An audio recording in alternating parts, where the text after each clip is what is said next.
Oh my god! All right, guys, listen. If this red light is to be believed, we are live on our Friday night at the studio. Oh Yep. my god, this is a long time coming. We've been trying to build this sucker up, build this thing up, and get live going on this thing, and we finally have done it. We've got it going. Do all the trials, all the stuff. So, are there going to be bugs tonight on this podcast as we fix things as we're going on this podcasting hospice? Yes, there is going to be some issues, but you know what? We'll fix them together, and it'll be a fun journey as we have it. So you might be wondering, who is this sexy devil that is just going to these dosy tones to your audio? That's me. My name is Harry, aka the Moving Target, bringing you another good exciting episode of this show still doesn't have a name. It's just just other than Walnuts is our big show that we're going to do here on like we do on Friday nights. So go long, go big. It's going to have a lot of fun. Um, Let's see. So, but as you guys know, as I don't ever fly alone, I bring a huge, massive cast of characters with me. So I bring in, well, actually, he's not here at the studio. No, he is joining a remote, like our first remote guest into the studio is Reinhold. Reinhold, co-host who is remote. How are we doing? We're going to do it live. Do it live. Yeah. Reinhold doesn't have his camera set up because I've been trying to figure this out. So we couldn't get his camera to come into this thing correctly and do everything else work and get everything else to work correctly. So we're doing it this way because this way works. So we're gonna do it this way, and then we'll just fix it later. Sort of try to preserve everything. Also going with us, my other co-host, we've got Vincent. Vincent, when you go say hi. Hello.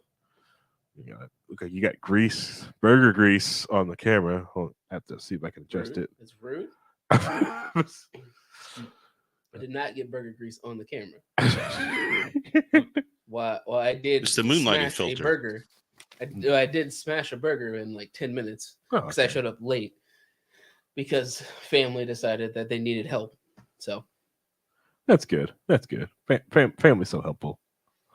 Let's see here, and then also joining us here is boom. We got Paul, producer Paul, who is for the first time controlling the boards, not controlling the buttons yet, but he is there in the corner. That is right. I am here in the Spangle seat. Mm-hmm. That is now the producer Paul chair, and I have run my fingers all over his board. I have changed exactly 3 things, Spangle, and if you can find them, you win a prize. Maybe I'll bring you Burger King for the next live showing that I'm not invited to. I do notice some shadows across producer Paul's face. You might want to readjust some lighting. I turned all the lights on because Spangle asked me to do it. We will adjust lighting later once we get the guy who's freakishly loves lighting. Yeah. I mean, shadows across my face are the least. Yeah, I'm like half a ghost. I mean, it's poetic. Yeah, I know. It's very accurate. Well, and one of the real reason why my camera's not in the shot is because we found that through the numbers that me not being visible on the screen actually pumps the numbers up more. So. Well, the real problem is that StreamYard wants to overrepresent you. Like you take up half the camera screens there, and then we're still left with a blank box in ours. So we're getting a third of or a fourth of what you're getting. That sounds completely appropriate and right to me. I mean, I think they're making the right choice. Yeah, got a message from Christy's like, "Ooh, Reinhold it is." But yeah, this is the fancy Reinhold logo for tonight. Yeah. Jake squats for cakes. Yeah, for long live. Yeah, so long episode. I'll shout out to Just KJ Things, producer and the producer Paul Chair. Yep. Tempting Chris with Burger King. Yes, we will probably so tomorrow we're doing like a episode of the Big Show tomorrow, and I think I might I don't want Burger King, but I'll probably go get it beforehand. Not eat it, just leave it on the table. We'll say it's not like he's going to actually watch this episode in any way, shape, or form to actually see it. Really. So, oh no, he doesn't watch our content. He actually hates our show. Yeah, and us as people. Oh yeah. Specifically me and Paul. Oh yeah. Really hates Actually, everyone on this show he hates. Are we going to go into the drama? No, it's not really drama. No, there's no drama here. But no, he hates our show. I think it's maybe because like the contract that we have written up from the show. I think everyone else is having contract drama these last few weeks. So we're, I think, well, all right. So I'll get into our contract. So Low-Key Wall's contract with Spangle is a different one. We have a completely different, or it's not really a boilerplate contract with anything. Mm-hmm. So social media stuff like that, we completely own. We can do anything we want with our content. We can monetize it any way you want. It's just Spangle requires he wants to just tax us if we do make money. Okay, all right. Using his equipment or anything of his, that's it. If we don't use any of it in his, he's fine. But if we use any of his, he wants the cash. So it's a very fine contract. It's better than most, but he also isn't paying us like a legit like just salary. Right. So we're not getting like the $50 million over 5 years like certain media personalities are getting. Which, yeah, I know, right? Right? Can you imagine $50 million?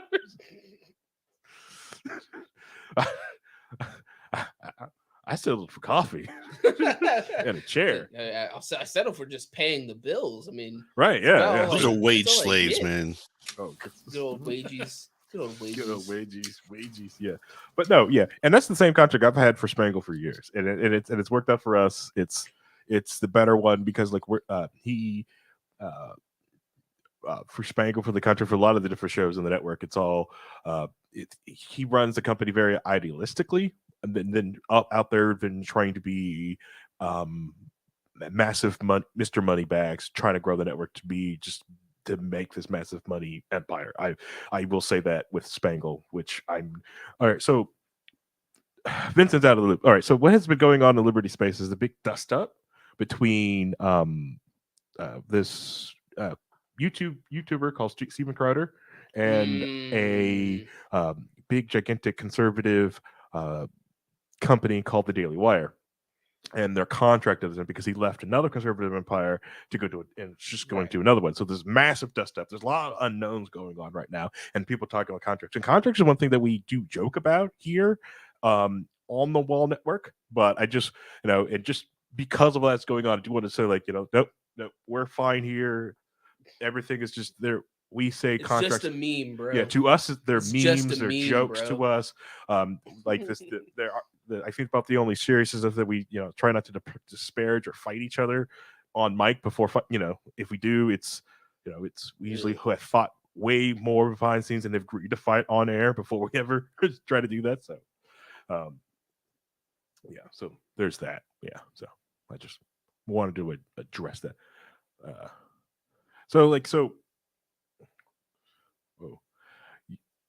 Yeah. All right. So that's the other thing I wanted to do. The other D&D situation. I did just wanted to go with the contract thing like that, but it seems like everyone's just like, okay, we're done with that. Let's do the D&D. So D&D. So we talked about the D&D situation a little bit on Monday, where we were going over the OGL stuff, where Reinhold brought a great counter argument saying like, you should be automatically free. You don't need the OGL to begin with. And we brought the like, hey, what they're doing just makes people just leave or do something else. So what is it the next day, right? What's the next day that Wizard of the Coast finally decided to respond back to the criticism, everything that was going out there, and basically have said that they're sorry. They're very sorry. And they realized they rolled a 1. Oh god, that's such a terrible. Their response was terrible. We have to accept the fact, though, that we were able to bring that out of them. That we were able to get an apology from them specifically because of our show. Yeah, it was our show, only our show, and nobody else's. Yes, the power of Low-Key did this. Yes, yeah. But it's also, they said they rolled a 1. They were going to roll back everything, and they're doing an OGL 1.2. They're like, well, we're not going to release it yet. We just want everybody to tell us what your thoughts are on it first, and then we might roll it out based on what you guys say, because we realized how much money we were losing by not listening to you guys. So we're going to listen to you guys now. Yeah, the fact that they're saying it's a 1.2. Go ahead, Randall. they would do that. They would see that the money lost, people were jumping out of the subscription service they were putting together. They saw those numbers and were like, wait a minute.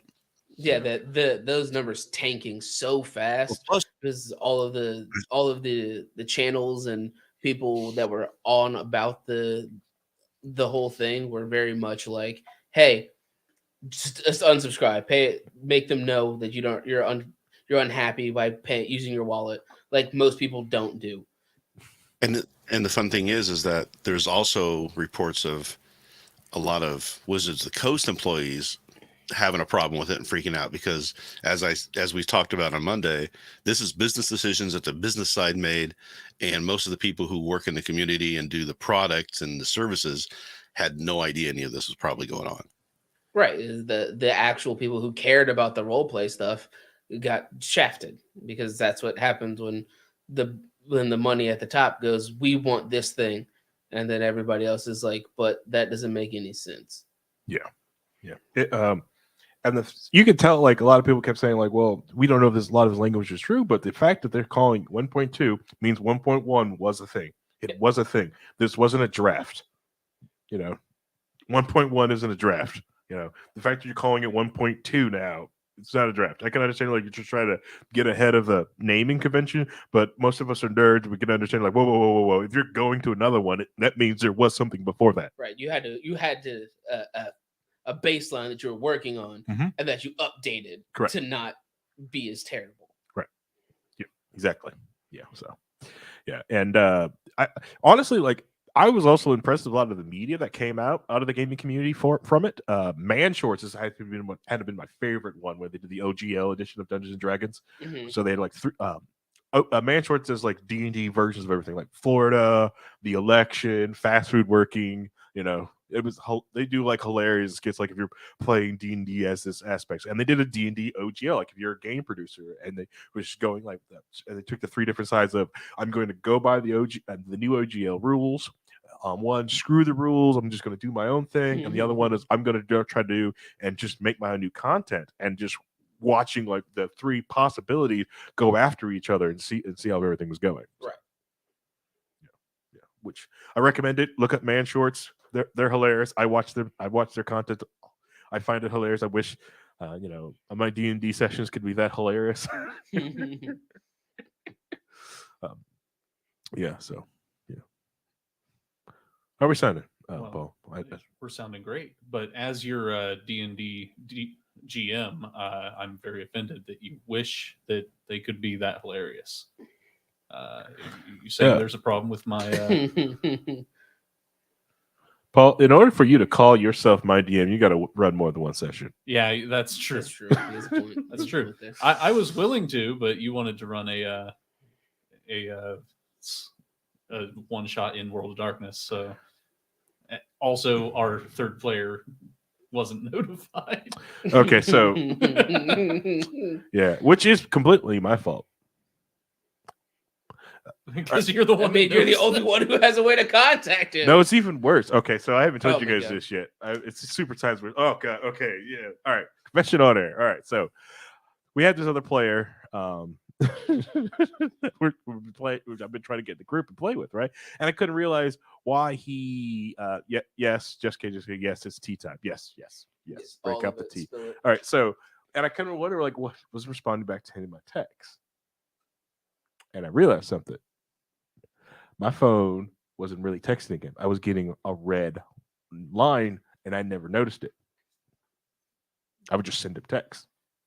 I would just send a text, close it, set it down. Go on. Just go on about my day. Of course. And it was some sort of issue, which, so intelligence. I've gotten it fixed, and now I have to like message this guy after what? See, Harry, no communication. Solid failed perception checks. It is not my fault. He should be, and this is why you should, I'm sorry.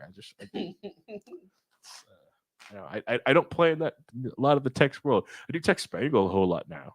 I do that. It's easier to reach that way. When it is a technology failure like that, it is really easy to be like, oh my God, I haven't been able to text you for a month. I thought all these were going through and you were just giving me the cold shoulder. Put the burden on him. You guys are both giving each other the cold shoulder. I've had, well, also, like I was at super technology issues today. So I go in to start work after going to yoga. You know, I hit my computer. I tell it to turn on, go take a shower, right? You know, and I come out, you know, I was like, oh, my computer must be asleep. Hit the button. It no worky. And another one bites the dust. Was this one a power supply too? This is my work. I don't know. I actually do not know. I don't know yet, man. This, Leave me alone. I don't know. I did get it working, and I actually was in a meeting on my phone and then fixed it. It's like, so the real thing is that I don't know what I did. Yeah. I fixed it somehow. Science. I unplugged everything off the motherboard and plugged everything back into the motherboard and turned it back on. Oh yes, the classic. Have you turned it off and on again? Yeah, exactly. Yeah. Which, you know, like talking to my boss, like he was basically like explaining to me, like, all right, your machine's going to be, it's 3 years old now. You know, do you just want to buy a new one? I go like, no. I slated this machine to go 1 more year. I'll get in the machine then. And it goes like, well, how often your machine gives you issues, right? So this sounds, and then I had to go look at my boss, my director in the face, right?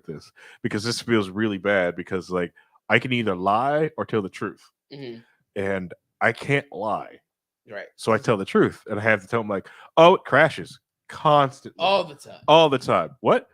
I was like, yeah, it breaks like all the time. I'm constantly looking on the machine. Worst thing. It seems a piece of junk, and they're like, and I'm not saying that because I want a new computer. I don't even want you to like buy me another machine. I'm just gonna keep using this till it expires. And just like, well, just buy another machine for yourself. You've got the card. I'm like, it's not that bad. It's like it's fine. It's only crashes if I unplug it from the wall or close the lid. If I don't do these things with the laptop, it works perfectly fine. So it's just a desktop at that point. Yes. With way less RAM and power. Yes. So if I don't actually use it, it works great. Yeah, exactly. It's what is known this thing called a paperweight. It's really nice. It works fine as long as I don't unplug it or close the lid. As long as it just sits there on my laptop stand and never touch it, it's fine. If I don't move and don't breathe, maybe it will still keep working. Yeah. Shh, be quiet. It senses fear. Yeah. So The basically, crash moves on movement. I was given options. Like, one, deal with it. Do nothing. Right? Which I'm probably going to do. Just do nothing. Just bear with it. 2, buy a new PC for myself. Right? 3, I actually have a really nice brand new MacBook Pro in the office. It's just doing nothing. It's got 512 gigs of storage, 32 gigs of RAM. It's the M2 chip. It's a beast. It's a Mac though. It's a big Mac. That's what I was saying. It's a big Mac Pro, like a big one. It's really good. It's really nice. But it's switching to Mac, which I'm operating system agnostic. But the main thing, what I like doing is because I work remotely, is sit at my desk and RDP into my machine, which can't really RDP from into that thing. So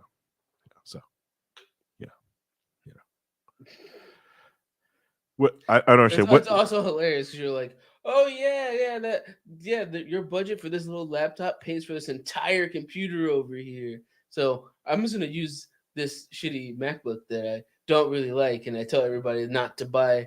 And if they want something better, don't buy it. Yeah, see, I don't want to do that. So I don't want to grab this thing, which is the cheaper option because we actually have it on inventory. Yeah. So it's not like I went out and bought some. We already bought it for someone else. You have it, but why would you use it? Right. But it is actually a worse option. I actually spend money if I actually go buy a new PC, right? Or just suffer with the work PC that I have. So. The word there, I think, is suffer. I think that's the correct I think choice. I'm going to just suffer. Yeah. That's the correct choice. Yeah, I'm going to suffer. I mean, obviously. I mean, suffering is this kind of our thing. Yeah. Ryan, what do you think? I mean, if you use the MacBook, you're pretty much suffering at that point anyway, right? He has a point there. So I mean, you're gonna suffer either way you go Kind of here. suffer, yeah. It's a different kind of suffer. It's a good MacBook though. Is there? That's an such a thing? oxymoron. Yeah, it says like, what level does it become good? It's got 32 gigs of RAM. So, my desktop has 32 gigs of RAM, and it's a DDR3 machine. This has 32 gigs of RAM in it. Yeah, I know. This laptop. Yeah, I wish I could. You guys could see all the cables and everything are coming out of my poor laptop. Your laptop's gonna want to kill itself. It is just we I have have- one open port. Actually, I have 3 open ports I have not used on the. I have a VGA port and 2 USB-C ports I have not used yet on this thing. Okay, well we That's can. Yeah, pump those numbers up. Man. If I had to use the other cameras for everything else, I'll have to use those USB-C ports. Yes, Kate, but you're refusing to use it. Yes, I am refusing to use the MacBook, even though it on paper it is a better option for myself. My issue with wanting to use it is that the machine wasn't really built for me. It was built for an engineer that runs a lot of code and stuff locally. I'm not doing that. I run things. If I got to run something labor intensive, I'm not running it local. I'm running a server somewhere else. Which I try to tell the engineers to do, but they look at me like I'm a crazy person. Like, why would you do that when they can just use this? Yeah, it's like we'll just store it in an S3 bucket and just spin up a machine real quick to use it, then turn the machine off. But I can just use this. I could run local. I'm like, all right. Local easy. Do you want a desktop? Oh, how can I be mobile? I need the power. And I just look at them like they're crazy. Listen here. All right. Yes. Be upset. I'm sorry. Okay, just so she's upset. Yes. I'm sorry. Nothing I can do. Okay. There's like there's plenty I can do. I can plenty I actually can use do. it, but I choose not Yeah. to. Yeah. I accepted the do nothing option. So The do nothing option is the best option. yeah, that was my morning. Okay. All right. So That's fair. well, yeah, as we like jumped from OGL to like my Harry's Tech Talk. I mean, that's fine. That's what this is all about. We just I whatever. am sorry. I can't lie. You played Among Us with me. You know I can't lie. No, you can lie, but you're just shit at getting away with it. There's a difference. That's It's the same thing. seems like the same thing. But you also feel guilty for lying, and Yeah. it makes it really easy to pin stuff on you when you're So playing Among Us. Speaking of which, when are we doing VR Among Us? When are you paying for my VR set? When are you paying for my new desktop and VR set? Once I have a VR set, then we will do it. We'll just put a rec in to Spangle, and he can take care of that. Put that on the budget. The budget. That's the Line item on Patreon the budget. budget. That's the Patreon stretch goal. $12,000 for computer equipment and VR headset. Harry, what in the? We needed that. We needed that headset. It was necessary. Yeah, It was important. We needed to make content. It's for the content. It's for the show. As the fastest growing show on the network, I figure we should be allowed such luxuries. I mean, Yeah. obviously. Yeah. I mean, Boss Hog got a studio that they pay for, but But they also got like the old board, the old recorder. They got a lot of good like punching, and then the chairs and a lot of stuff that came from me because I was throwing away stuff when I was closing an office out. yeah, I mean, there were a lot of benefits to being part of the Jeremiah Morrell Pizza Society, but God, I almost forgot about the pizza. Oh, that's a classic story. forced friendship at its finest. Forced friendship. Forced friendship. Everyone loves forced friendship.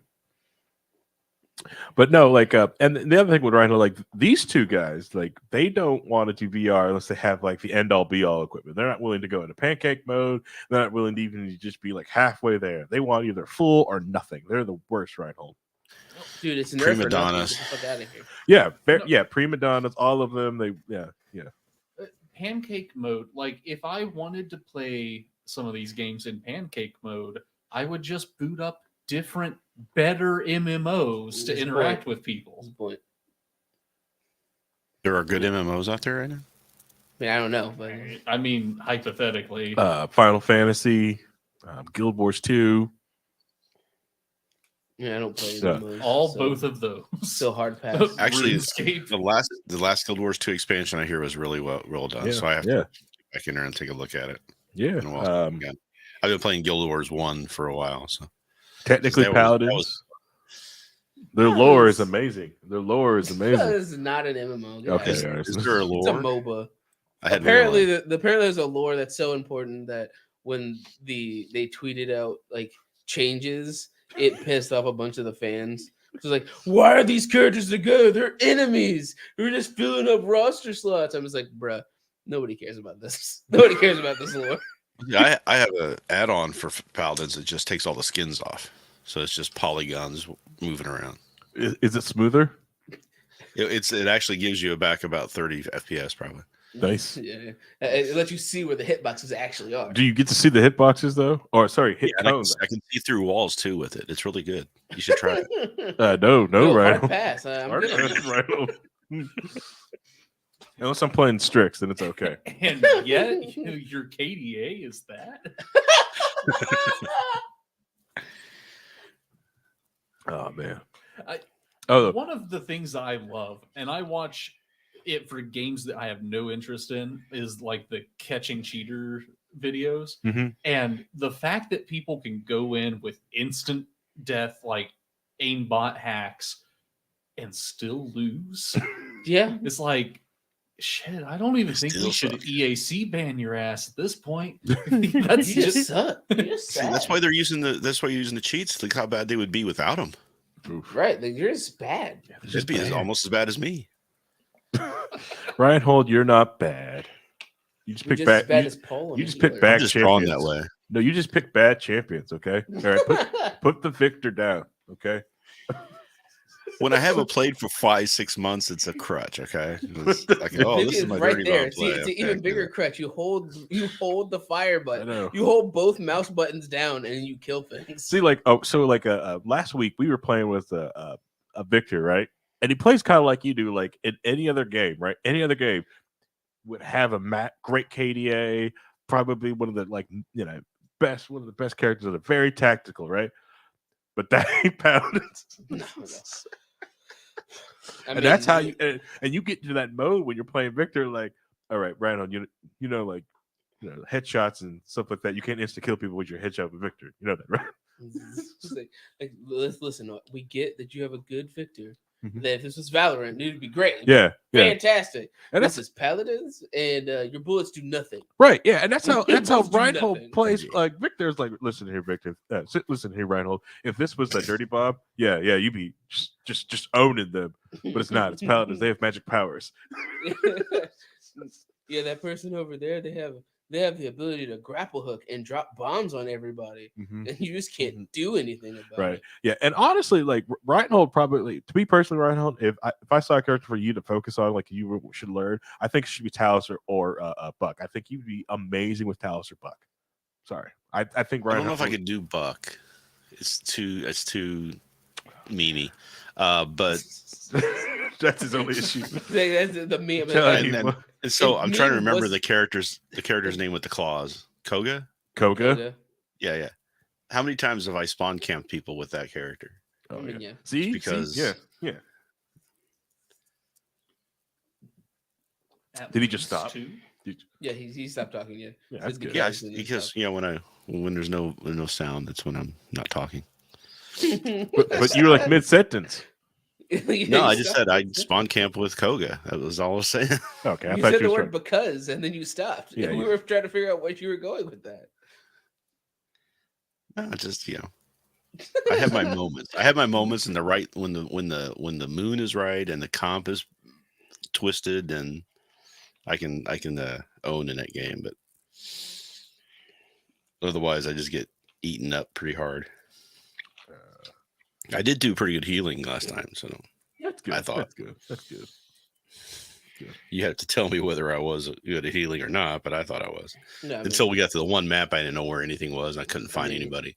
Healing was perfectly fine. I mean, playing tank, getting heals is amazing. That's all that matters.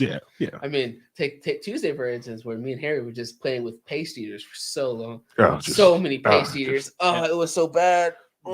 They required me to launch Yes. the game, and I'm sitting here like, I want sleep. He said no. They've eaten an entire glue factory already. We need help here. All right, so to some people are watching, like on Tuesday nights we usually game. Sometimes Jess KJ thinks is with us. She streams it. So like if you want to watch that, sometimes when she does stream, but she took a small hiatus, but she's back streaming again. So if you wanted to watch that non-political content, it's great stuff. Plug, she's playing Spider-Man tomorrow. We're also streaming tomorrow. We're doing Yeah, but she's probably gonna stream longer than you. We're gonna stream like a 2-hour episode on guns, though. It's gonna be great. Yeah, but if you don't want to talk about guns, you want to talk about Spider-Man. And I won't be there, by the way. Yeah, and Reinhold won't be there. Yeah, so Ryan will be watching KJ play Spider-Man. Yeah, that's fine. You know, I have my very last SEC meeting. You seem broken up about that. It seems like you're going. Yeah, I'm so sad. So sad. Yep. So broken up about it. I'm eating a cake tomorrow during the meeting just to celebrate for it.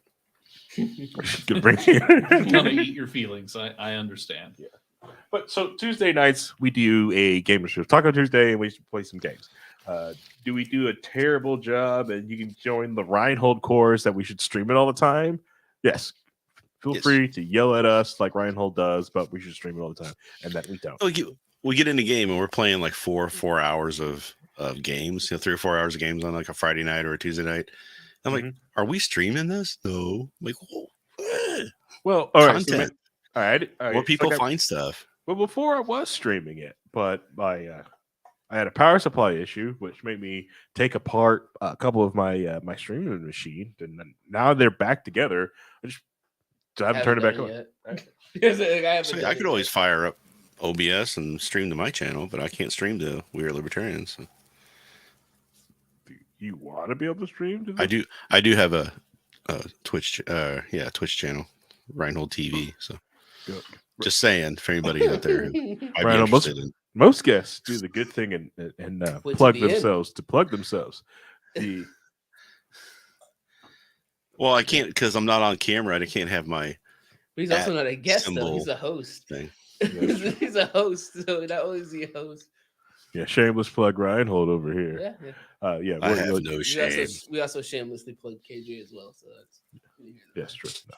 Whoa! I can ridicule for Reinhold plugging himself. It's different. I plugged KJ and you plugged KJ. Reinhold plugged himself, which is the problem. Yeah, because you guys won't plug me at all, so I've got to do it myself. That's the problem. But see, here's the issue. Every time I'm on the main show, I plug low Q wall every time. Yeah. You're really good at that. But that's because when you do that, you're plugging Harry more than you're plugging yourself. Yeah, it's because I'm plugging Harry and Reinhold and not just myself, so I'm plugging 2 people instead of just the one. That's fair. It's fair trade. It's fair trade. I'll accept that. I do nothing. I get no plugs. You get cut off half the time, so it doesn't matter. I'm just glad to be on a show where I'm allowed to talk. Yeah, you control all the audio, so it doesn't matter. Yeah, I'm looking to get plugs myself, but that's a whole different type of plugs. Well, Reinhold, like if you want to, I got some recommendations if you want some. I don't know if your plugs and his plugs are the same plugs. I think it's the same plugs. Okay, I got a recommendation list for him. Yeah, I mean, anybody who's seen me bend my head down would know on camera that I need plugs. Yeah, see, same plugs. Harry puts his burner phone away. Yeah. So we do that, and Paladins is a really fun game. It's a hero shooter. It's a. Does the game have some flaws? Yes. Does it have some bugs? No. It has a lot of bugs. But does it have a great creator, community who's always there helping us, out, making sure everybody's got what they need? And it used to. Well, they need to take all the remaining staff and put it to Divine Knockout or whatever that game is. Oh, God, Divine Knockout. I don't know. It's just the game needs a sequel, not because the lore asked for, just because the code is so spaghetti and they just need to just start over. I'm just upset when because Raven Tricks put out the video. Reinhold was talking about too. The history of paladins. Great video from Raven. Was it? It's Raven Trick, right? Right, Reinhold? Yep. I think so. Yeah. Great YouTube streamer. Great, great content doing paladin streams. Helped getting the paladin community back into it, and they were doing a lot of the the history of paladins and bringing things into it. And it is that the game has been fun. It's just, but you can clearly tell when the love of the game went away from high res on the high res ends or even Mojo end versus not the player base. The player base love has always been there. It's more of you could tell they don't care about us anymore. Do they? It's been a huge turnover. Yeah, there's been a huge turnover in the developer base. So those new people come in, they're trying to find that they're trying to fix bugs and code that is years old that they have never seen. They don't know where any of this stuff is. So it's I don't fault them too much for that. How many if then lines? Because they try to fix one bug and it breaks 20 things. And it's right. Yeah, which that's why I'm all for they could tell if they went on hey, we can do a paladins too, but we need 1,000 of you to dump in $20. Cool, whatever. I'll throw $20 in. I'll throw 40 if I know I'm getting a paladins too. Yeah, I mean, if people want it, it gets done. Yeah, literally, we talked about that. I don't know when we talked about it in stream or not, but I was telling Paul about it that there was an anime that's that's third and fourth season was only happened because of Kickstarter that crowdfunded. Literally, the fourth season got crowdfunded in a day, and got 400% of what they wanted in a week. And they're I don't know what to do. This anime is not even that interesting. What amazed me was how little they asked for. Yeah. What was the initial goal? 20. Yeah, $20,000. What anime is this? Dropkick on My Devil. I don't know. It's absurdist. You don't need to know that the third season had a bunch of Vocaloid in it for no reason. Miku was in the opening trailer and was just in episodes for no reason. Yeah, and didn't appear in the manga. No. I don't know. I'm sorry, Chad. I don't know. But no, the fact that they came in with such a modest goal for a season of anime just blew my mind. Yeah. They're a really low number. Look, we know our things are more of a joke than anything. We just need enough money to keep these jokes rolling. That's all we need. We don't need anything crazy. Yes, the whole one of the main jokes is that the character is a snake woman is a snake demon that gets viciously murdered because she's immortal and heals instantly. But going back to paladins, if they came out with a call for hey, we will give people a cut if you make us skins, and then we'll sell these skins to fund actually making this game less of a spaghetti code mess. I would teach myself 3D modeling in order to make some skins. Well, what they did was that they latched on to the battle pass, and they made the battle pass a lot harder to get through now. Yeah, it makes you want to spend the money to get the stuff in it, because that's just the model that a lot of things did, that a lot of live service games do. I mean, and even Halo Infinite, literally, I think last week they cut 10,000 jobs at Microsoft. Yes, and a bunch of it was for 343 Studios. Well, you don't need to employ a bunch of people at 343 Studios when they are no longer developing games. 343 Studios no longer develops games. The only titles that they have ever been part of was the Halo series. Microsoft has basically just killed first-party Halo development. Yep. Well, that sounds like love, right, Paul? No, I'm so ambivalent here. Part of me is dreading the fact that, oh, damn, this might be the last we get. But Halo Season 2 is coming, and you're looking forward. No, I think it's hey, look, Bungie put money in there. They're taking their IP back. Oh, please do. Please do. That's fine. And then just bring Marty O'Donnell back over to Bungie and have him do stuff there. I am so disappointed that they kept like most of the core development team for Halo with 343, but still failed to deliver anything like the original trilogy. So, yeah, Which is fair. I mean, making sequels is always hard. But you can also tell a lot of game studios are having a lot of issues right now.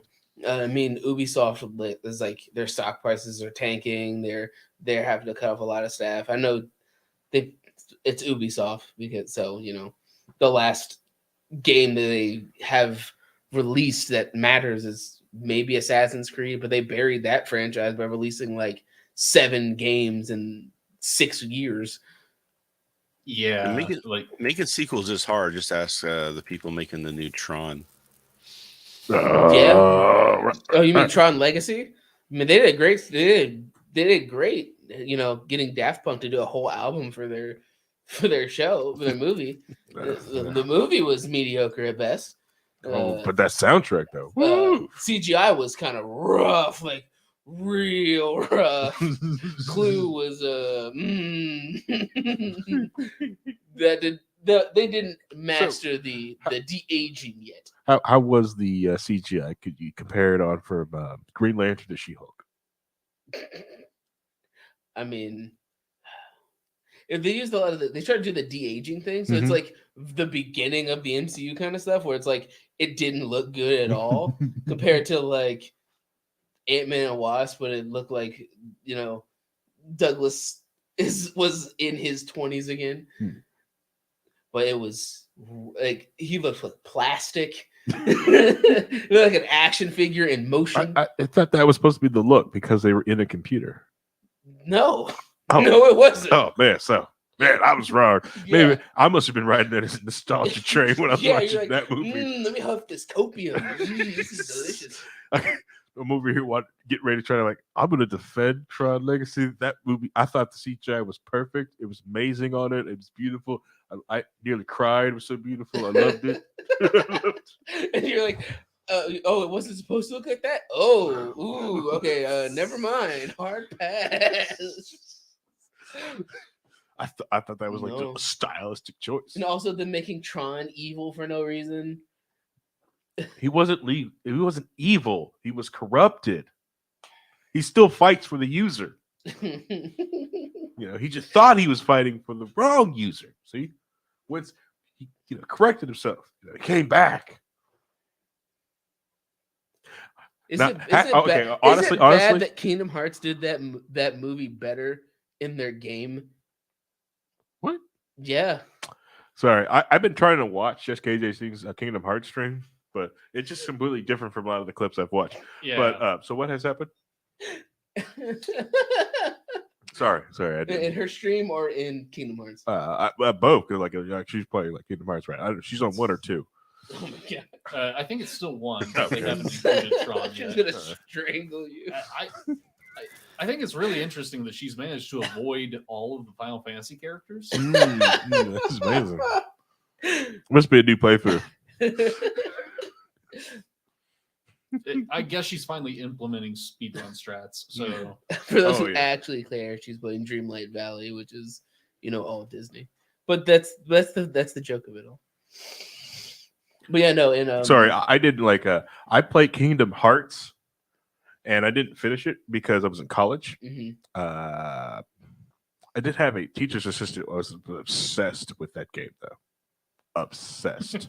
See, as I look at my played all the games up to current over here, but yeah, in Kingdom Hearts Dream Drop Distance, they did Tron Legacy, and they did the movie 10 times better than the actual movie. They actually had reasons for things to happen. What was that? I can't see it. I'm gonna go back to full screen. Sorry. Just in case I think Kingdom Hearts stream coming soon. ... Maybe. See. And that's why we should bring back bullying. That's what it You should can be. make things happen when you bully. Okay. All right. All right. Congratulations. Congratulations, Paul. Yeah, You succeeded. one of the better. You succeeded. Also, you too, Zekri. I know you're out there. Congratulations. One of the better guffaws that I've had. All right. Sorry. Like, yeah. I'm sorry. The Lego Jurassic Park movie, 10 times better than the regular Jurassic Park movie. I mean, most of the Lego movies are bad. Like Lego Batman was better than most Batman movies. Period. Second best Batman movie of all time. All right. Batman lives in Bruce Wayne's basement. No. Bruce Wayne lives in Batman's attic. God, such a good movie.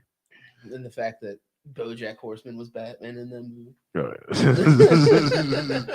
Just kidding. He says, Lego Jurassic is the best. It's the best. Yeah. Yes, that's yes, fair. it is. I have watched it. I think my daughter had me watch it like 4 or 5 times. I think I've seen it. Plus, I lost count actually. How many times?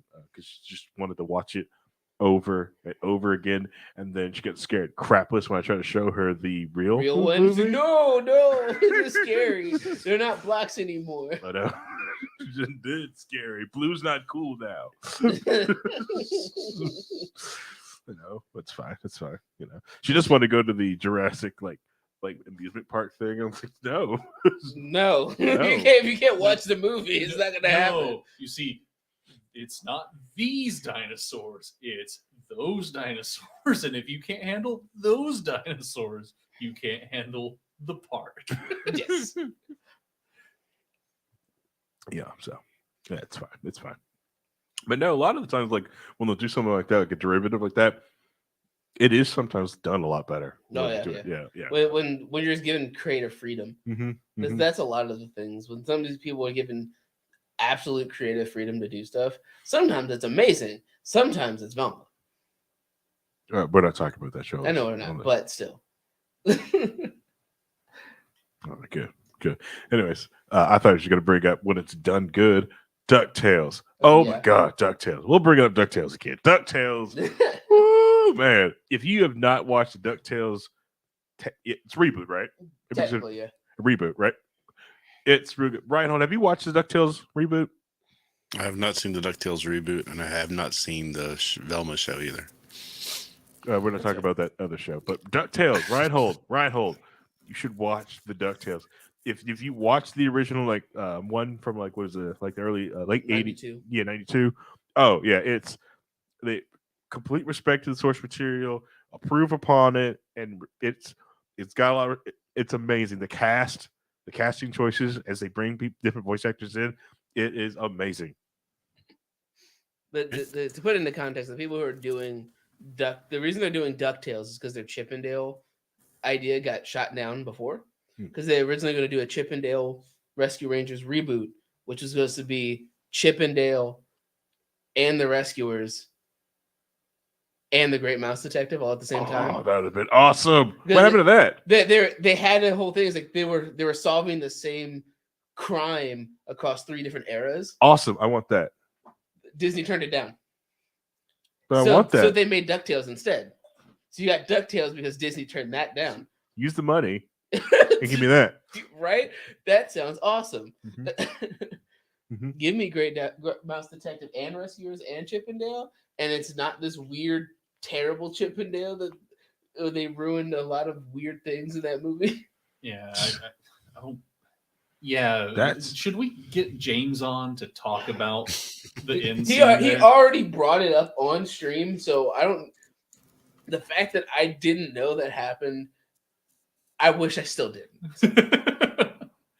But no, like I have to say, The Great Mouse Detective is my favorite Disney work ever, and the fact it's a double-edged sword that it never got a sequel movie. Because on one hand, I would love to see more of it. On the other hand, they didn't bastardize it. They didn't mess it up. Yeah. So I don't know.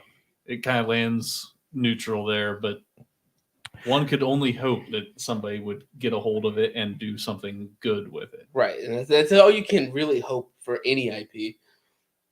When somebody's grabbing it and they go, you know what? Let's actually take this with love and care and show what the potential of this can be. Well, I'm glad you guys appreciate that. Coming out in 2025, Disney has doing a live action Ratigan.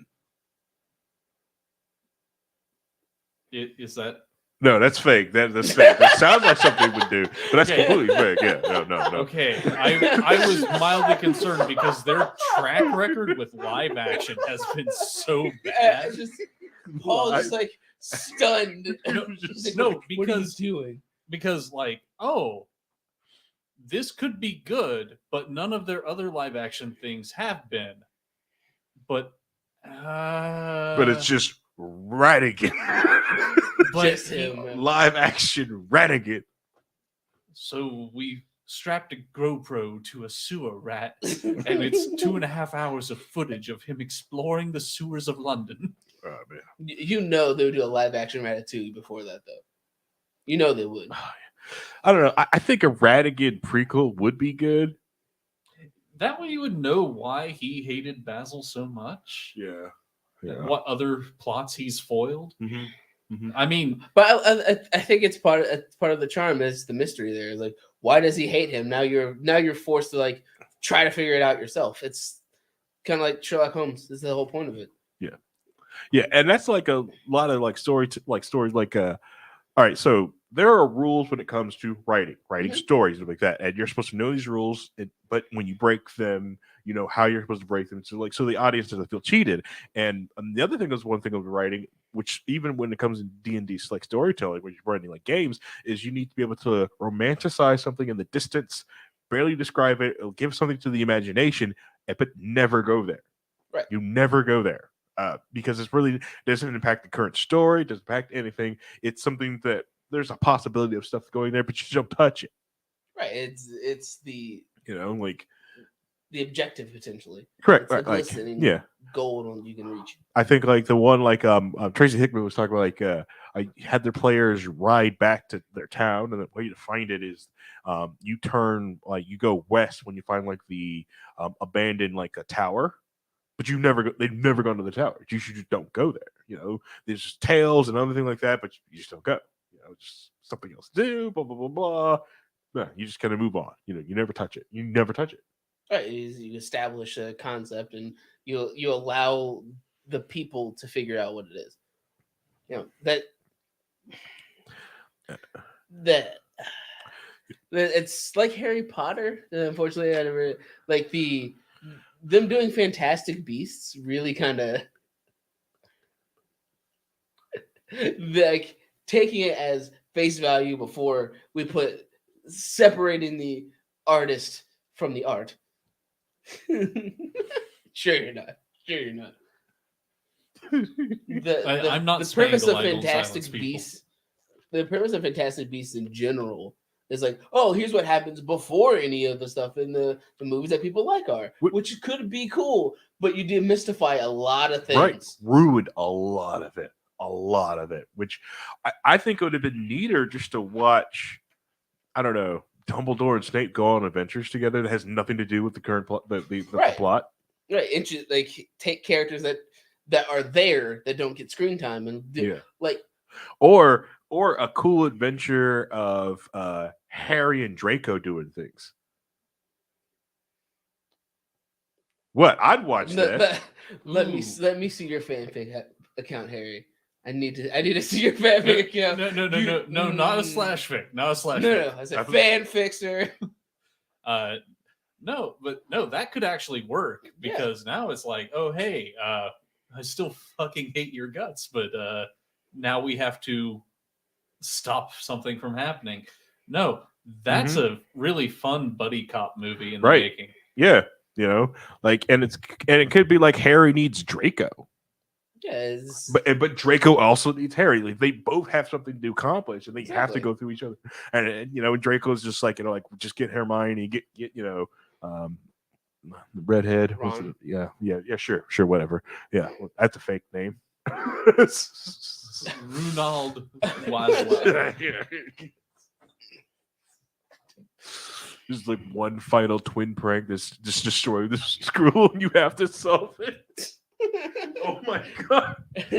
See, that's something cool would be on. Like, yeah, they're there for Parents' Day, and there's a prank that the twins set up that no one has ever found, and is doing something at the school, and it's like it's just no one knew about it, right? Like, and it also romanticized like, oh, they're freaking twins. Yeah. But there's a lot of those interesting things you could easily do with characters that's why I think a lot of people make fan fiction, because you have a lot of established and interesting stories to tell with characters that are there. Or half the time when we discuss the anime and we're like, let's make this better, it's just us writing in-person fanfic. Or they could Boruto the Harry Potter series. They did that. It's called Cursed Child, and it was awful.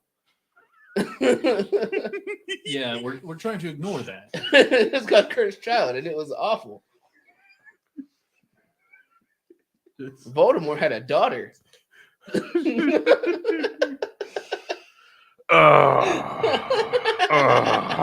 Switching whiskey. Which is worse, if Voldemort had a daughter or the Joker had a son? The Joker's pregnant. That's the worst one. Yeah, that's exactly where I'm going. See, the worst part in my brain is that, well, technically there is a character named the Joker's daughter that existed who took his cut off face and wore it on her own face because comics. Yeah. I'm enjoying the it was like the Twitter page comics panels out of context. Oh yeah. Yeah. Most things out of context are way more interesting. Some of them, like Baby Crab, was it was Batman and Dick Grayson talking, and and it was just heartbreaking, like watching, basically Batman talk about like how Dick Grayson saved him. It was like, nah, you'd been fine without me. It's like, yeah, no, No, I wouldn't. no.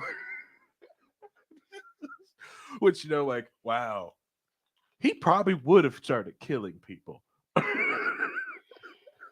And honestly, that bond was one of the main driving forces for the Injustice universe. Because they did a comic book series of the 5 years leading up to the game. Yeah. And at the end of the first year, Damian accidentally kills Dick. And that allows Damian to go to Superman's side. Mm-hmm. And then Batman starts rallying all the people because they killed Dick, the best of us. Yeah. And his been like, Dick Grayson is the best of us. And now he's dead. Well, everything's fun. We're all losers. I mean, they also, got kryptonite pills from Lex Luthor and all that fun stuff. And so they explain why, like, Harley Quinn could fight Superman in the games. Lex Luthor made the pills that made them stronger. But didn't it give you cancer? Doesn't it give you cancer? I mean, would it matter?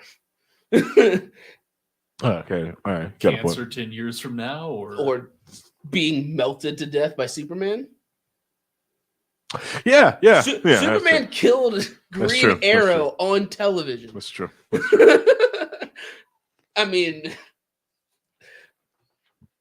that's true. All right, I'll give you that. You at least get to make it to that cancer war. Yeah, exactly. You'll get there, and if Lex is alive, he'll probably figure it out by then. That's true. You keep Lex alive, he'll probably figure it out. And honestly, the only reason they don't do it in comic books is to keep some level of realism. They literally explained it, like the reason that Captain Marvel died of cancer is because they basically didn't want to create a cure for cancer in the comics because it becomes a never-ending cycle of, why does anybody die if you can fix this thing that will definitely kill people? Well, that's true. All right. Okay, I'll give you that. So they just like, our rules that you can't cure cancer. Well, eventually, imperfect cellular replication is going to kill you from basically your heart weakening over time. All right. So, Brighthold, since you are remote, are you finding it hard to jump into us going back and forth like this? You've just been quiet for a while. No, it's you guys are talking about things that I have a minor passing concern Okay, about. all right. I just wanted to know, just check again. Just wanted to make sure you're doing okay. No, I'll be throwing in some stuff to derail the conversation in a few minutes. I just letting you guys go for a few without Okay. without that happening. All right. We're just talking about comics and stuff. All right. He's I'm a well of useless knowledge. Are you playing 7 Days to Die, right? Hold on. No, I'm not playing 7 Days to Die. Like to prove Fact my check. point, We're gonna fact check. I legitimately pulled the year DuckTales came out of my head Okay. on cue. But also, it doesn't matter if you check his Steam profile; it's going to say he's playing it anyway. It says either playing Nope. that or like Nope. the Minecraft mod. Yeah. There you go. There it is. And also, you were wrong; it was 87. That's fair. Because I only know that you were wrong because the movie is at least as old as I am. Yeah, thank The you. DuckTales movie. Thanks, producer movie, Paul, pulling that up. That's fair. You don't remember the movie? Bro, I was born in 94. Yeah, because it was older than you. Do you remember Gone with the Wind? That was before you were born. I know of Gone with the Wind. You've never seen Gone with the Wind. I might have. I went to watch it, but it was gone. Oh, shit. God damn it, Paul. That's the point, It is gone. There's a lot of things that like I have a very specific well of specific knowledge that only I care about, and it's very secluded to things that I care about, and that's it. Like all like the big and amazing movies that people are like, oh, you should watch this. I've never watched Doctor Strangelove. I know of Doctor Strangelove, but I've never watched it. What There's about a reason Doctor they're called Strange? classics, though, is because they're actually really good. Oh, I know, and I'm not saying that they're not good. That's not what I'm saying. Is I just haven't watched them. Well, when you do gone out watch of it, my way to. what you need to do is you need to record yourself watching it and put it on as a reaction, because that's the big thing going on nowadays. So you can get a lot of views doing that. Reinhold's really pushy for reaction. So, So I was watching somebody do a do reaction to we- Iron Knight, the Iron Giant, right? And Mhm. they're all like, "I can't believe how emotional this cartoon is." Blah blah blah. I'm like, "Oh, we need to get you to watch The Last Unicorn, because oh my god, The Last Unicorn. or Grave of the Fireflies. how about some Grave of the Fireflies? Anahana. that day. Oh god, fucking! I watch different emotionally destroying things, Reinhold. But that reminds me. I got a question for you. Have you shown Okay. any anime to anybody recently? What do you mean? What do you mean? Yeah. What do you mean by Made show? somebody sit and watch through a series of anime that they may or may not have liked. Yes, I did Oh, actually. that's interesting. Yeah. Why didn't you record that? That would have been a great reaction video that other people could have watched and enjoyed. Trust me, it would not have been good. It No. would not have been good because it was more of watching Paul descend into madness, and we All didn't. right. We were That's just yelling and gold. That's gold for destroying you it. for YouTube. So next Saturday when Reinhold's here at the studio, we keep him here and force him to watch anime. He just said that's gold. yeah, As long as no, we're recording, that- he said like, it's gold. we can just pipe in. But you can't- We have high speed internet now. And we're Mhm. going to do a live react with Reinhold to an anime of our choosing. Yep. We need Yeah, to- it'll probably be So good the ones. a live react would have to go to a Patreon page. You can't do that live on YouTube, but you We can can't. take the We have. video and you I have can edit access to it. the Patreon page. We can do that. We could edit you watching it. We wouldn't do a full one. Yeah, we could do that. We got access to the Patreon. And if you really, really wanted to, you could even do a watch along where you stream it but don't show the video. Matter of fact, I actually. Never mind. Can't release that yet. You gotta understand there will be payback for that, because if you make me watch something I don't want to watch, I'm gonna make you guys watch something you don't want to watch. See, that's the thing. I wouldn't do that. Right. My whole point would be like, here, Rhino, here's good stuff. So that way you fall down this rabbit hole too. Reinhold, it's going to be 3-on-1 though. Can you really keep us here? It's 3-on-1. You have no idea how strong I am. He's like, I'm not trapped in here. with First you." off, Reinhold, if you try, I can take you. Can you? Once we start doing Tactic 13, you can't touch us. All right. Oh, Tactic 13. No, Yeah. That's only in theory. Yes, just as we practice. No. The last time we tried to practice, Donovan broke a leg. It'll be great. So stupid. It's so dumb. No, right. If we had you watch an anime, we'd purposely pick ones that you would like, so you would keep watching. I only forced Paul to watch bad stuff because I got him back into watching anime. So it was both giving him the will to watch it and the will to never watch it again. And apparently I have a high pain threshold when it comes to trash anime series. So, But we'll so get more onto that, reaction, that show later. So there's a reaction channel I do like watching. It's called Cinebinge, but they have a sister channel that they do, which is more podcasty. They don't actually show what they're watching, but it's called Cinecringe. And they take some of the worst movies ever made and over what makes them so bad. It says pull that playlist out and we'll just make you guys watch. Well, Brian, hold before the studio. So, like, producer Paul came while I was setting everything else to get everything tested, so even make sure you could pipe in and talk. That was bad. Like, I should just hit the button, anyways.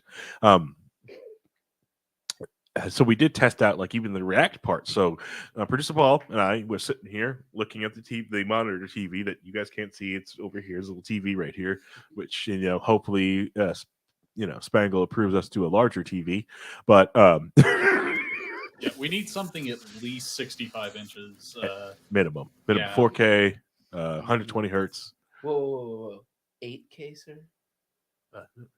4K is 500. Do you really want to see my face in 8K? I don't think that you're. That's ready not for you. That. That's the content. Yeah, it's for us to watch. Yeah. Harry accidentally threw up some content. That was. I think I saw that when I on them. First off, what I do on this laptop is I already got sausage juice all over the keyboard right here. You can see right here. It's from the worst. The worst squirted all over my keyboard here. Yeah. Sure.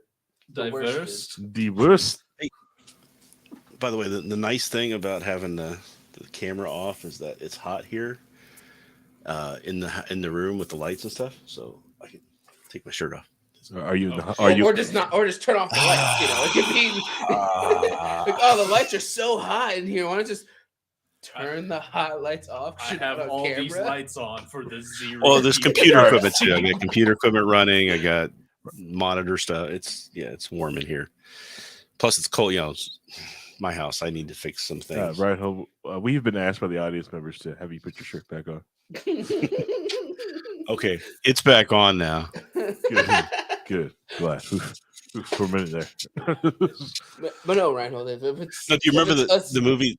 In the movie The Waterboy, when they're making that last throw to win the game or whatever, and it's slow motion, and halfway through, one I forget the guy's name, Blake something, the actor, but he plays the Cajun guy. Can't understand it. Yeah, they just switched to him as a scene, and he's just grabbing his nipples and he's twisting them. Then he became the news anchor. Oh, sorry. Yeah. But see, Ronald, you don't have the 6 hours dedicated to me and Paul breaking down every nuance thing that's terrible. But he probably could do the 6 to 7 hours of doing a React channel, which honestly, like I probably see us doing it on a Saturday, like getting a good video and sitting here doing React, because we did get his plumb to work. We could sit here and react to content. We got the TV here. We can hear it on our headset, and we're here.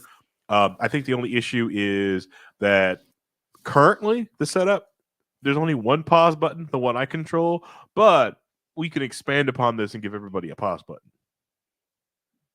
If they need a pause, like, hold on, what the heck did they say? And try to rewind. Or we just give it all in the Paul's control and we just yell at Paul. Paul. That one person pause it. Like, pause that. Pause that, Paul.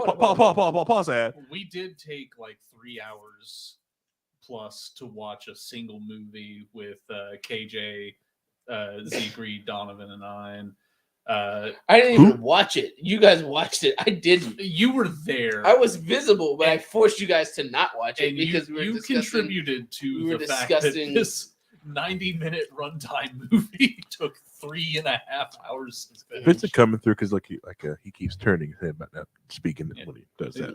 You don't So- have to breathe in that much. Well, There I'm is sorry. some new content that's coming out we could react to. I hear that HBO Max has a animated show that's like the top viewed animated show ever on HBO Max. All right. Did All right. you Now be read very what Nice careful, posted? Did Reinhold. you read what I Nice will- posted? You will be suspended for 2 days from the network. That Swiss Army knife of a niece. I saw these posts. I was like, I'm glad he had to say it, so I didn't have to. No, I was making it. He I took know. me seriously on I all know. that stuff. It's know. hilarious. He's like, I'll show him. He's about. I'm like, I don't care. It's a whole joke, man. I don't care. I heard some horrible things.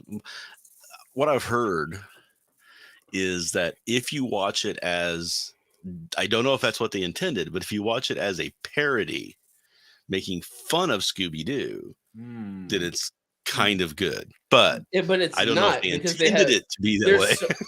The issue is that like there's so many times in the 2 episodes. No, that we're are not out, doing. No, that's just no, overly no. meta for no Veto, reason. So, veto. you know- Veto. No. One No. of my favorite things is how Venture Brothers went through and they parodied all the classic cartoons. And in one episode, like the stand-ins for the Scooby Gang show up, and Fred is a cult leader dragging the 2 chicks and the strung-out dude and his dog that might or might not be talking along with him as they go to solve mysteries around the U.S. Or Harvey Birdman, attorney at law. Oh god, that was so good. They- Or they- Space they- Ghost. Yeah, or Space Ghost, but like Harvey Birdman, especially because they take all the Hanna-Barbera characters and like, all right, we're just gonna be ridiculous about this. See, when I Just 'cause when I it's grew funny. up, Space Ghost was a serious comic. Well, not serious, but it was a Mhm. a straightforward cartoon. And then they did the Space Ghost. Nobody Coast to Coast, cares. and I was Logan. like, nobody cares. okay, this is funny. God, That was good stuff. this is. It's so much better. Space Ghost is so much better than the original Space Ghost. That's the same thing with C Lab 2021. It's Oh, like, God, oh, yeah. hey, we have the animation assets for this entire cartoon that literally 0 people give a shit They about. care nothing. Oh, some preachy environmentalist. You know what? The captain is a moron and an egotist. And this dangerous combination leads to hijinks. All the time. Just KJ Thing says, I was just about to say C Lab 2021. Yes. Yeah, Thanks, yes, Because it's good. Because it's a great show. Adult Swim memories unlocked. Yes. Yeah.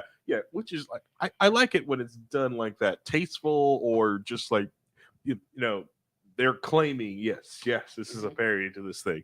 And it's also a good comedy. They actually just comedy in the comedy show. There's jokes there, sort of like fake ones. I would elaborate on what you said, but you vetoed it, so I can't talk. Good. About it. Good. But Good. I don't know. It reminds me of the Archer and Bob's Burgers crossover. Oh yeah, yeah. I wasn't ready for it, like I thought I was, but What a like, great way to start a season of God, Archer. that's hilarious. Really the entire like, oh, well, if you watch it as parody, just reminds me of the end of We're Back, that terrible movie that we brought back dinosaurs for some reason. Mm. A clown character gives a rant where it's like, you see why they're laughing?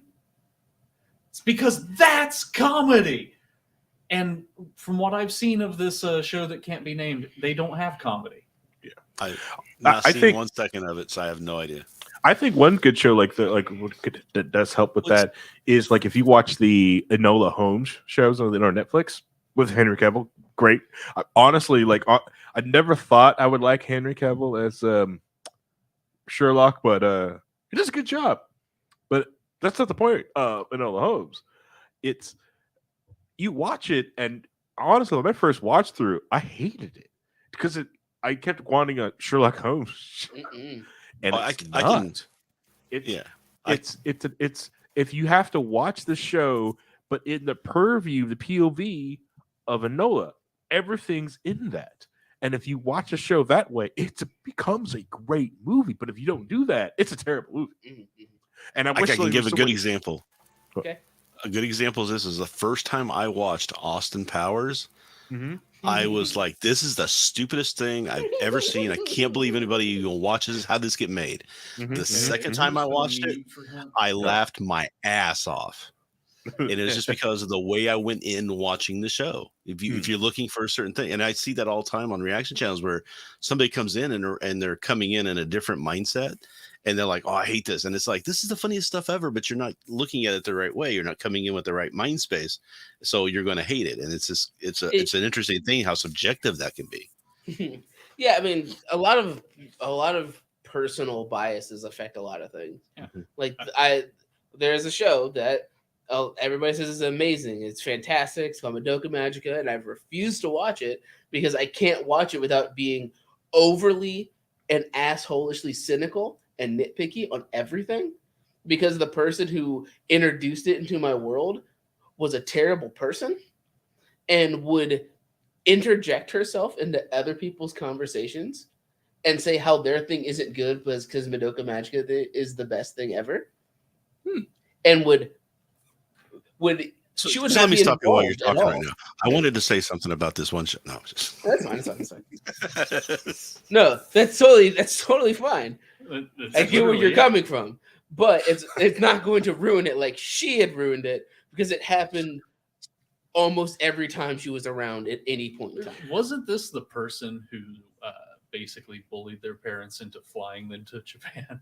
And then had a panic attack because Japan wasn't like their animes? Yes. I mean, this person Is terrible. I agree. sounds like somebody who should just be flown to a different island like the Bikini Atoll or something. there's that leper That's- island off That's Hawaii, rough right? ball. That's rough ball. Oh, yeah. The center to California. It's fine. She'll fit right in. To Detroit. Sounds a bit Not Detroit. narcissistic to me. Yep, it was so I can't watch it without having this filter over it whenever I go into it, no matter how much I want to. I literally I think the further I got was like maybe 10 minutes in, and then I was like, I can't. I've literally nitpicked the stupidest world building things for no reason that shouldn't bother me, but they do, because it's like, all right, you said this is the best thing. That means this is a perfect 10 out of 10. And I'm going to go in here knowing that you said that, and I'm going to prove that it's not, because I hate you. And there's a thing of over hyping something too. You hope hype something, absolutely. they come in and they're never going to like it as much as they would have if they just got in blind. That Which happens is- for so much stuff. Yeah, and I purposely try to avoid doing that to series. And, you know, I if anything, I try to underhype it. It's like, well, I really enjoy it, but you may not. And I really want to see if you do, because This thing just happened to hit me the right way, and I enjoy it. And The only person I hype you might anything like to, it. the only person I hype anything to is Paul, because I know he doesn't care. Because I was like, all right, Paul, I know you don't care about spoilers or anything. This is what's happening in this thing, and I need to talk to somebody about it, and you're willing to let me rant to you about the it. one time, I know the one time I did, which actually made it bad for you. well, It made it didn't less make impactful.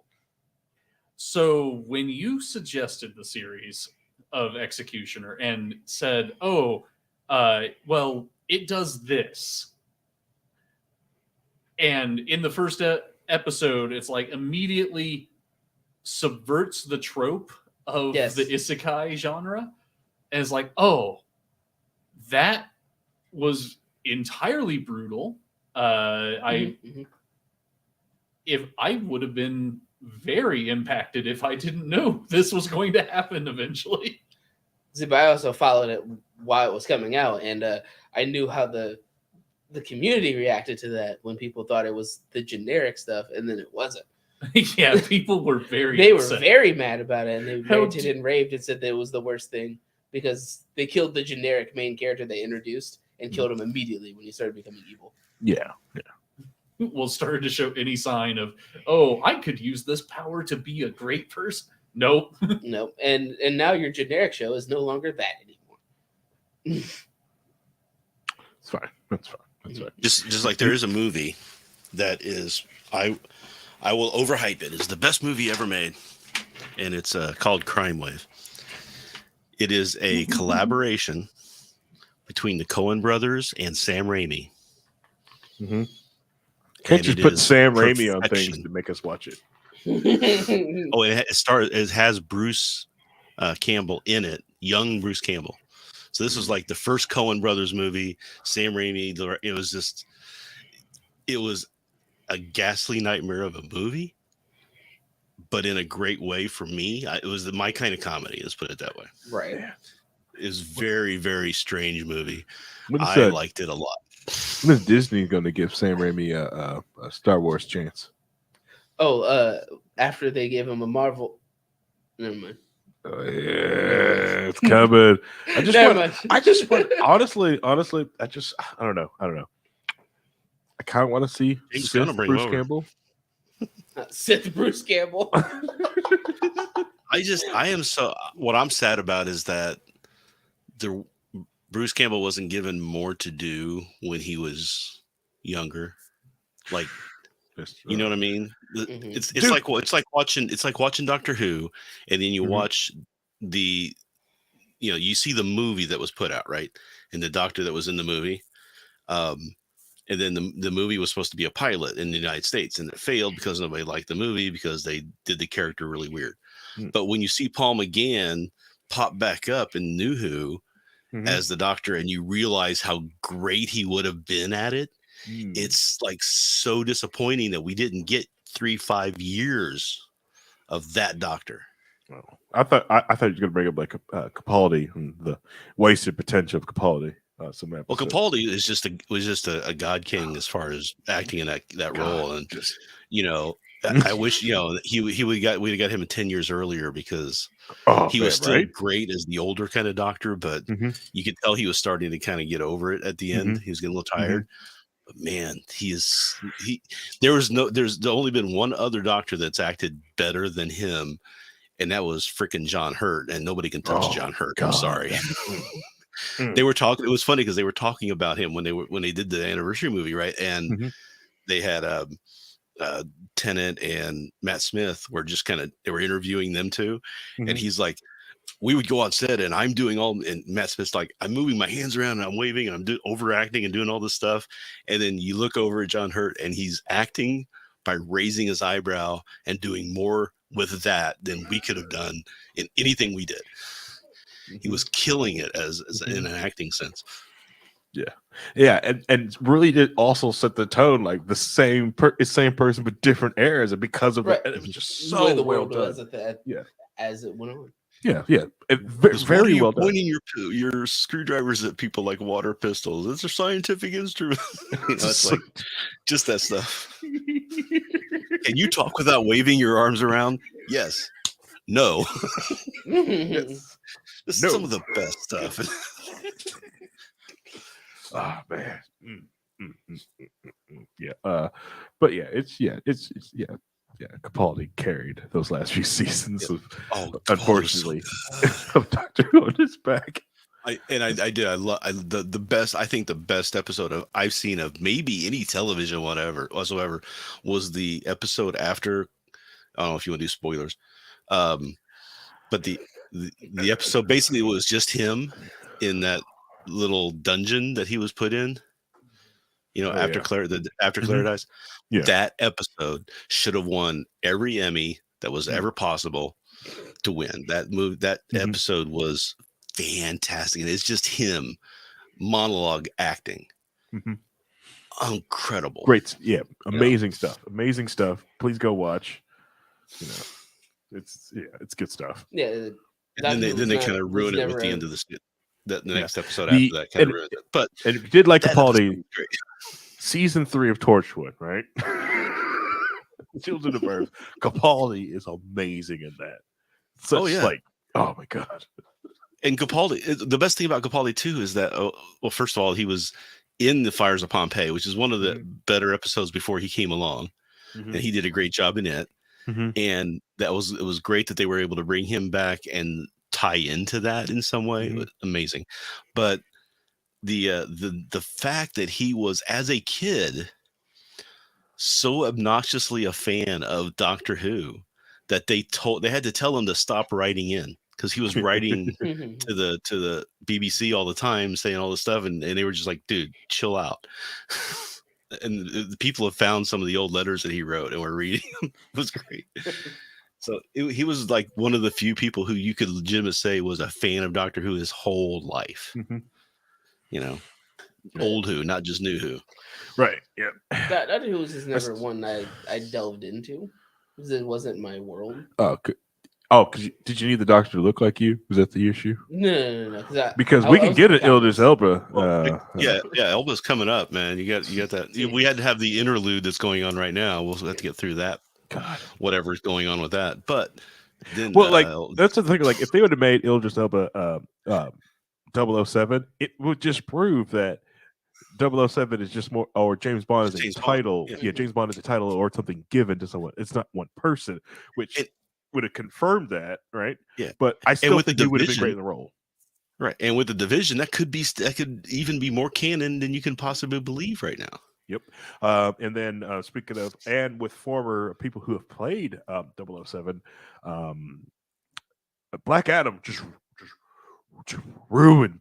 I didn't think Pierce Brosnan could play it in a superhero movie, but that was, oh my God, that was the problem with the Black Adam movie is not enough Pierce Brosnan. Enough Dr. Fate.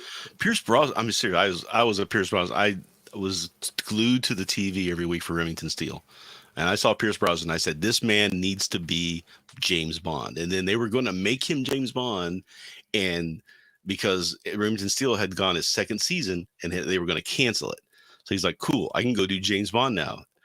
And then NBC got wind of it, found out that he was going to be doing the next James Bond. They wanted to capitalize on all of that. So they re-upped the show for another 6 episodes and caused him not to be able to do James Bond.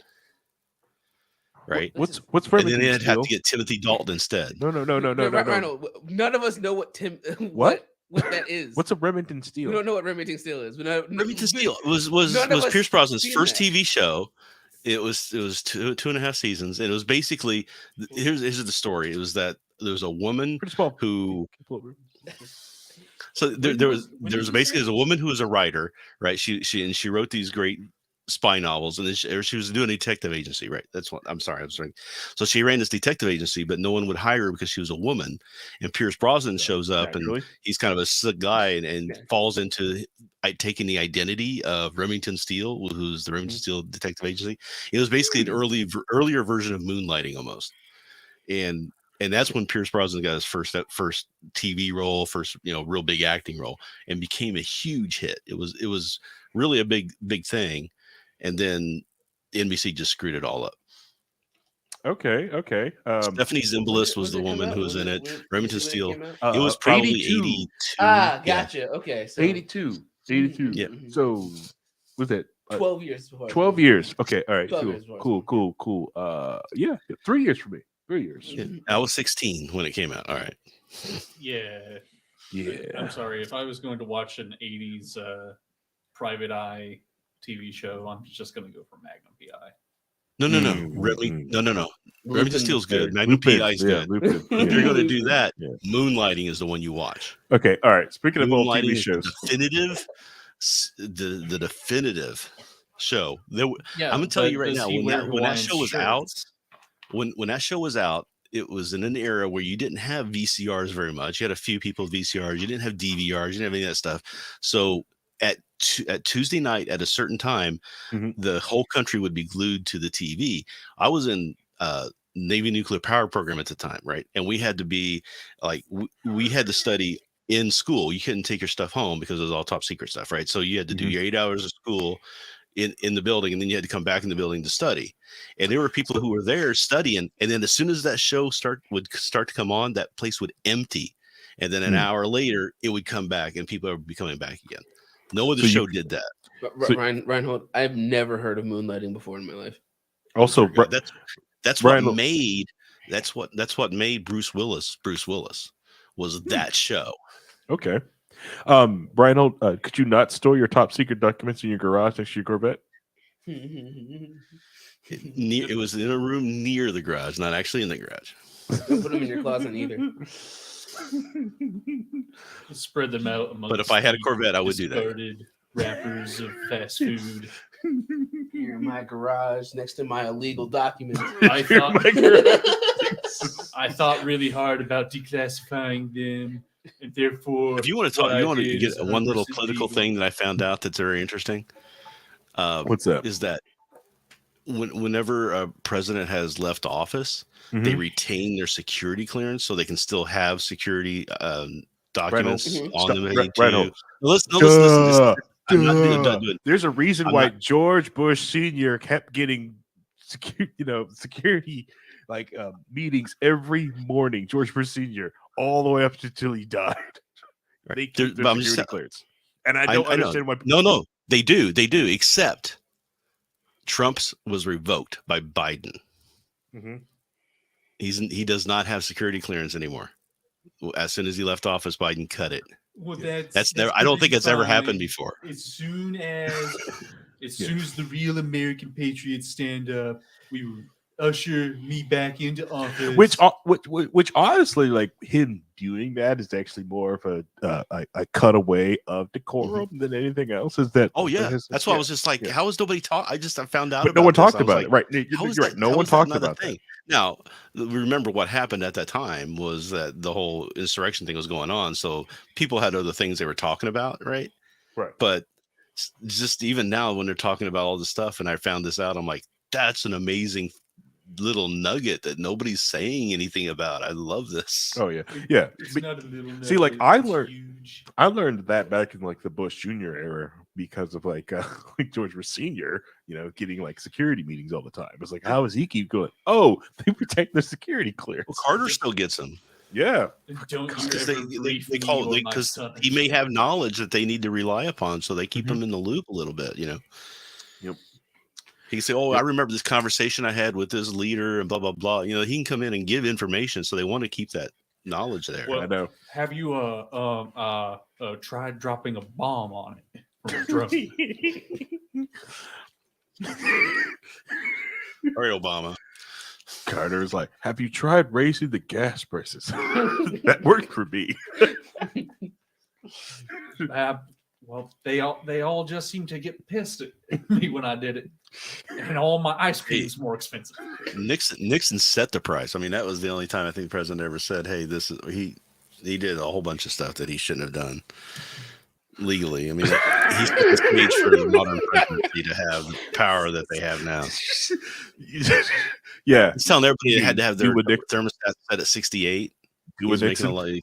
Yeah. Yeah, he got the speed limit down to 55. It was 70 Yeah. before that. God, and like it's so terrible. Like the speed limit's artificially too low, so you've got cops out there like busting people like 55 miles per hour. Which, all right, so let's On talk roads about- that were designed for 70. oh, They were designed for at least 70 miles an hour.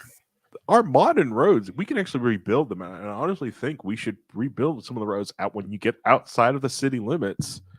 They should get up to 100. Yeah, I said it. The left lane should be 100. It should be painted red, and minimum speed is 80. And if you can't do 80, get in the loser lane. Well, really, that's the way it is now because society's going to do what it does anyway. And if you're Say not that. doing 80 in the left lane, get the frick over because You that's say somebody's that, coming up. And I was doing $120 in the hammer lane, and this guy got real upset. He had like this funny uniform on, it's funny badge, right? And he kept blaring his lights at me. Have you tried? That's just the Here's the that's point, just here's point. that's just the lottery. You got pulled on the lottery one, right? So I mean, if the 1,000 people are doing it a day and 2 people get caught, you're still able to do it. 13% chance. As somebody who got pulled over a couple nights ago, so Yeah, for doing a 40 and or 45 and a 30. last time I got pulled over, the cop kept insinuating that I had marijuana in the car. All right, I smell I wonder weed. why he would do that. Why do I smell weed? And he kept doing it up until the point Did you wash your uniform, Biggie? that I got upset. And I started describing the Boxster engine in my car. And then after describing the engine, he said it, and I go like, you know what? I want a sergeant here, and I want your badge number.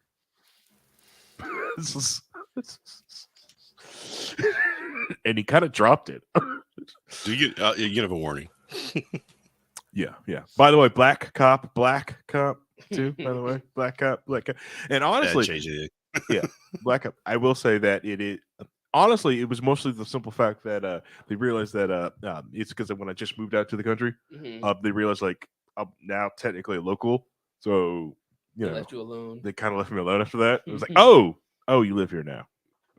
Yeah. Like I got pulled over the other night. It was in Greencastle where it goes from 55 down to 30 almost immediately, and I just was not paying attention much and was half awake.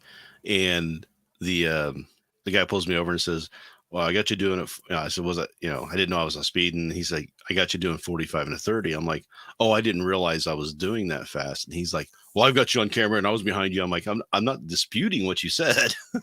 I just didn't realize I was doing that, and I apologize. And he's like, "Oh, okay." And he comes back and gives me a warning instead. So, but he realized, I think he might have realized a little bit of who I was. So.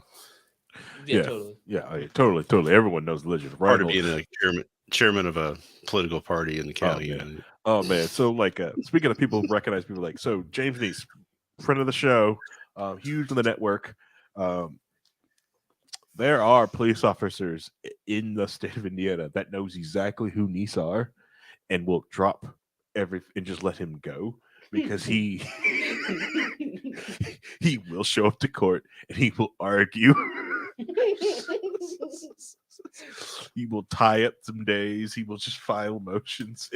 It's ridiculous. It's his thing. Yeah, it's his thing. If you're gonna waste my time, I'm gonna waste your time more. It used to be a thing where you could show up to court and 99 times out of 100 the guy wouldn't be there, so they'd drop the ticket. Mm-hmm. Most people just pay it, but if you go to court and the cop doesn't show up, then they can't find you guilty. And then I found out from somebody who's like basically the police, the guys on the motorcycles, they will be there because that's their job. Because the police, that's just traffic control. That's all they do. Yeah. But now they've made it a rule that the policemen have to show up, and they'll reschedule if he's not, and all kinds of. They got too many people who are bouncing on that. Not only that, but the police unions are like, "Hey, court time doesn't count as shift time, so we're still going to get paid, and that counts for our hours for overtime. But we can then send them out for an 8-hour patrol." And then they're getting overtime by the end of the day. Right. Some crap like that. The God damn. Yeah. Yeah. Anyways, the roads are artificially lowered. They're too low.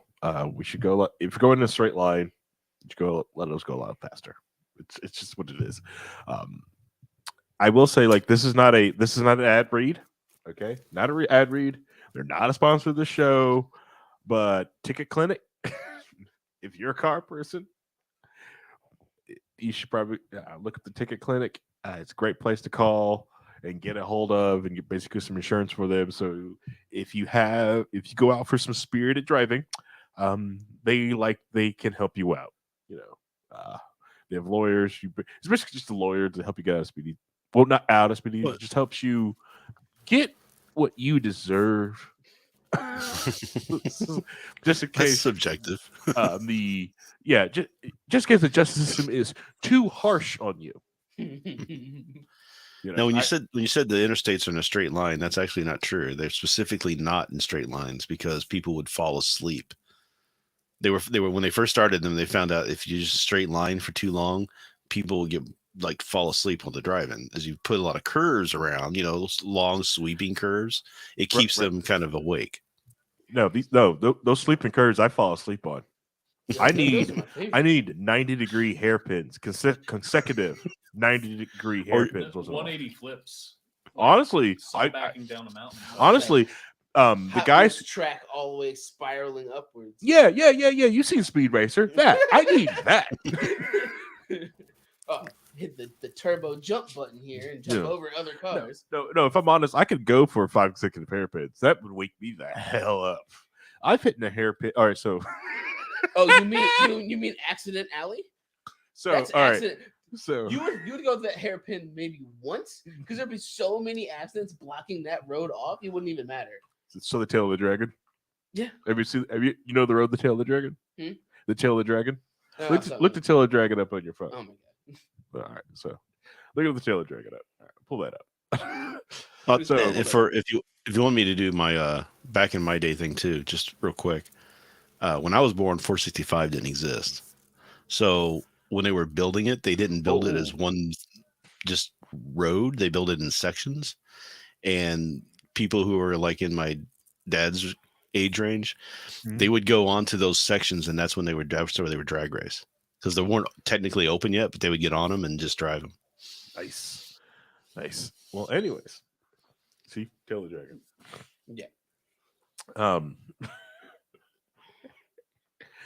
So this one time I was driving to an anime convention when I was younger. Let's call it Otacon. Let's call it 18-year-old hair. And I go on this road trip with my friends to go to this anime convention, as you do, right? As you do.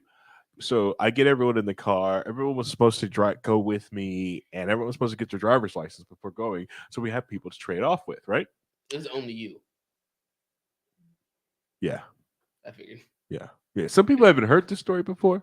Oh, I haven't either, but it's, Oh, okay. It's All right. I thought I told obviously you. that's where that obvious statement led. Yeah, no. You were So building I it up had too much. my then girlfriend, now wife. She didn't have her driver's license. She had a learner's. My sister, who didn't have her learner nor her driver's license, and then my best friend at the time, my best friend Ogre, aka Michael. He was supposed to have his driver's license. He didn't have that either.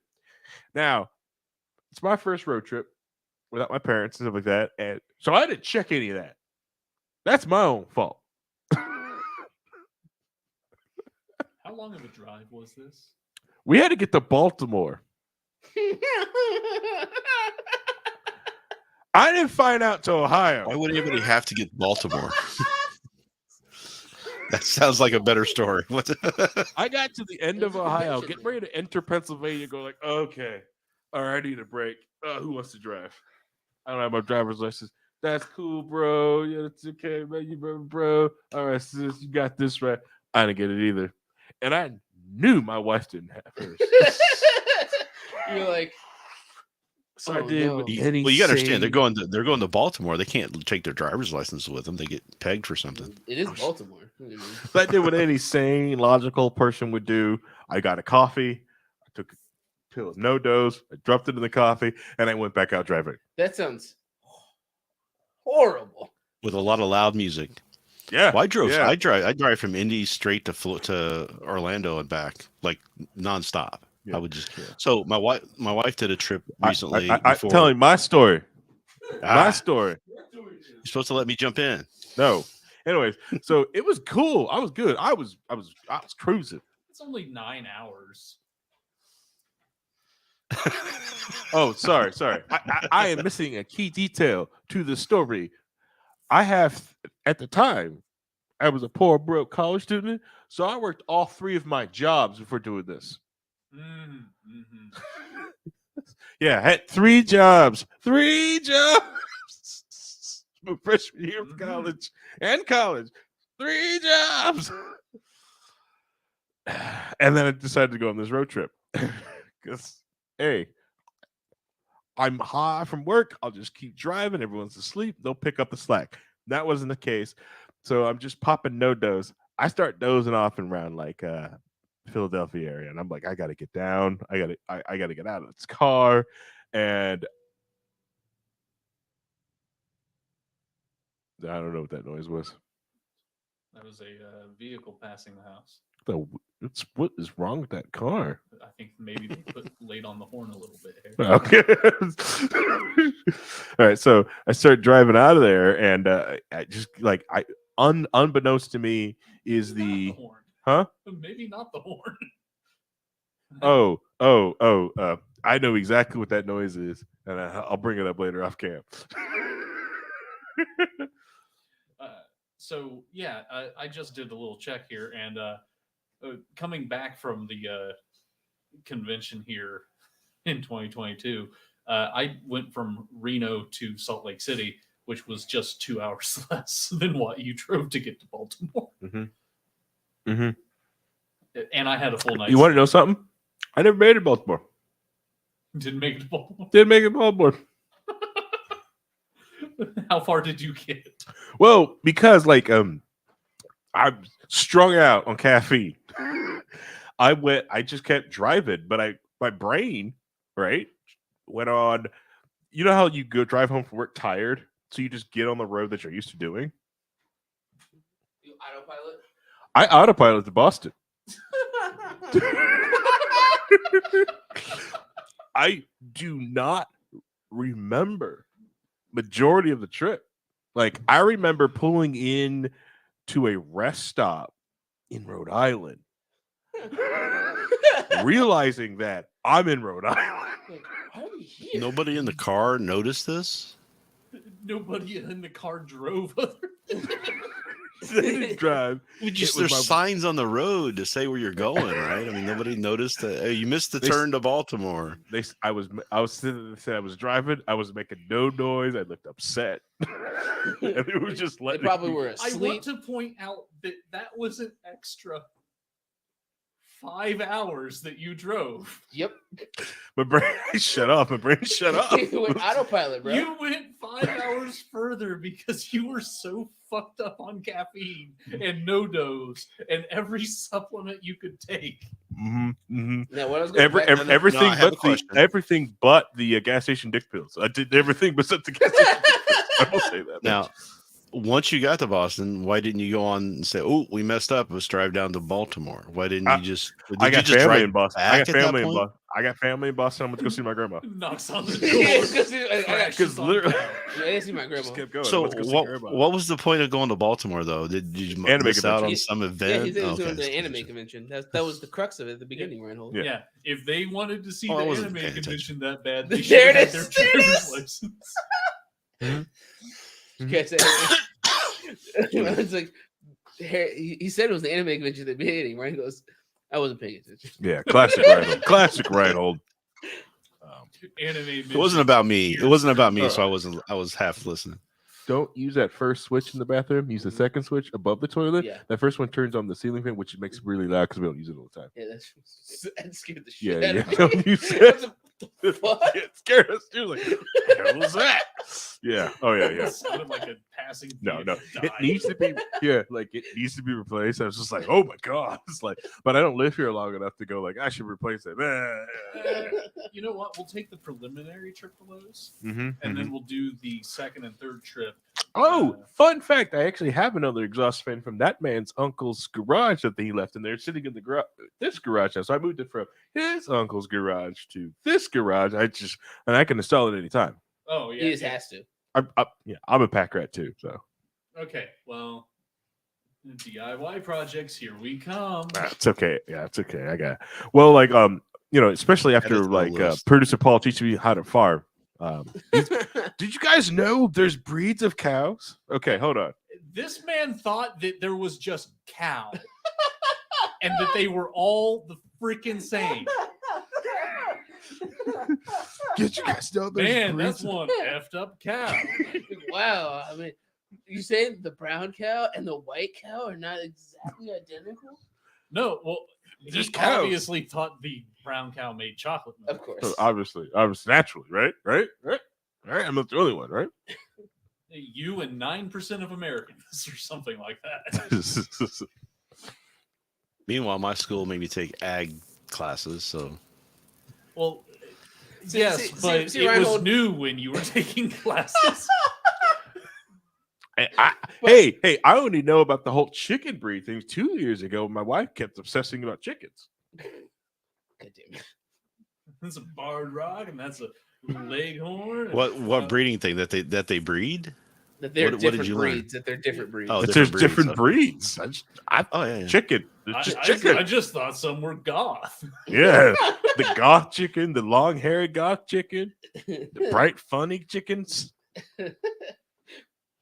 What? It's weird. That Here's some some of news, these too. chickens don't lay There- eggs. It's weird. Yeah. There are actually Okay. different types of goats too. Now, hold on. Here's What? where they shut up. Shut up. What? Oh, man. Jamie, pull that up. Some of them faint. Are you sure you're not on TNT? See, I knew goats fainted. What do you mean? So it's only some goats faint? I thought Only all goats some fainted. goats faint. Yeah, No, it's- they're called fainting goats. It's a specific subset of a breed that have like a condition where their blood pressure or something neurological will spike when they get overexcited, and they'll just lock up. Fall over. Yeah. Interesting. See, I'm learning. Harry was too busy making his D&D characters in biology to remember any of this. Yeah, I didn't remember any of that. I barely passed biology. If I'm honest, I'm sorry. They taught that in biology. Yeah? Damn. I taught I really that did in not pay biology when I attention. was in Have you not- IPS. So, come on. Yeah, I you clearly were didn't there pay too, attention. so you should know. I clearly Just didn't pay sitting here attention. like, that's not a computer. He's like, that's not calculus. Hey! I concentrated in chemistry This isn't Which advanced is- physics. Which is just and math physics. That both those are math with more steps. What one physics is because like I was at one the lineman coach was a physics teacher, and it says as a lineman and taking his class, I gotta make sure I get good grades. got a C once on a test. Oh man, I had a C, so it made me put the other lineman got on the sled, and I had to push the sled. Dude was like, yep, this is how I felt grading your test. Tell me when you get angry. I'm sorry.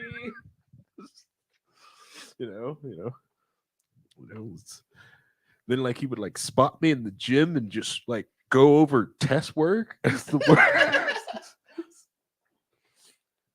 I don't know. Chemistry I had a ball in. I loved chemistry. That's it's a well, thanks for hanging out, KJ. Apparently, just KJ think Al and I are running to bed. Enjoy the chance. Good night. Yes, thank you.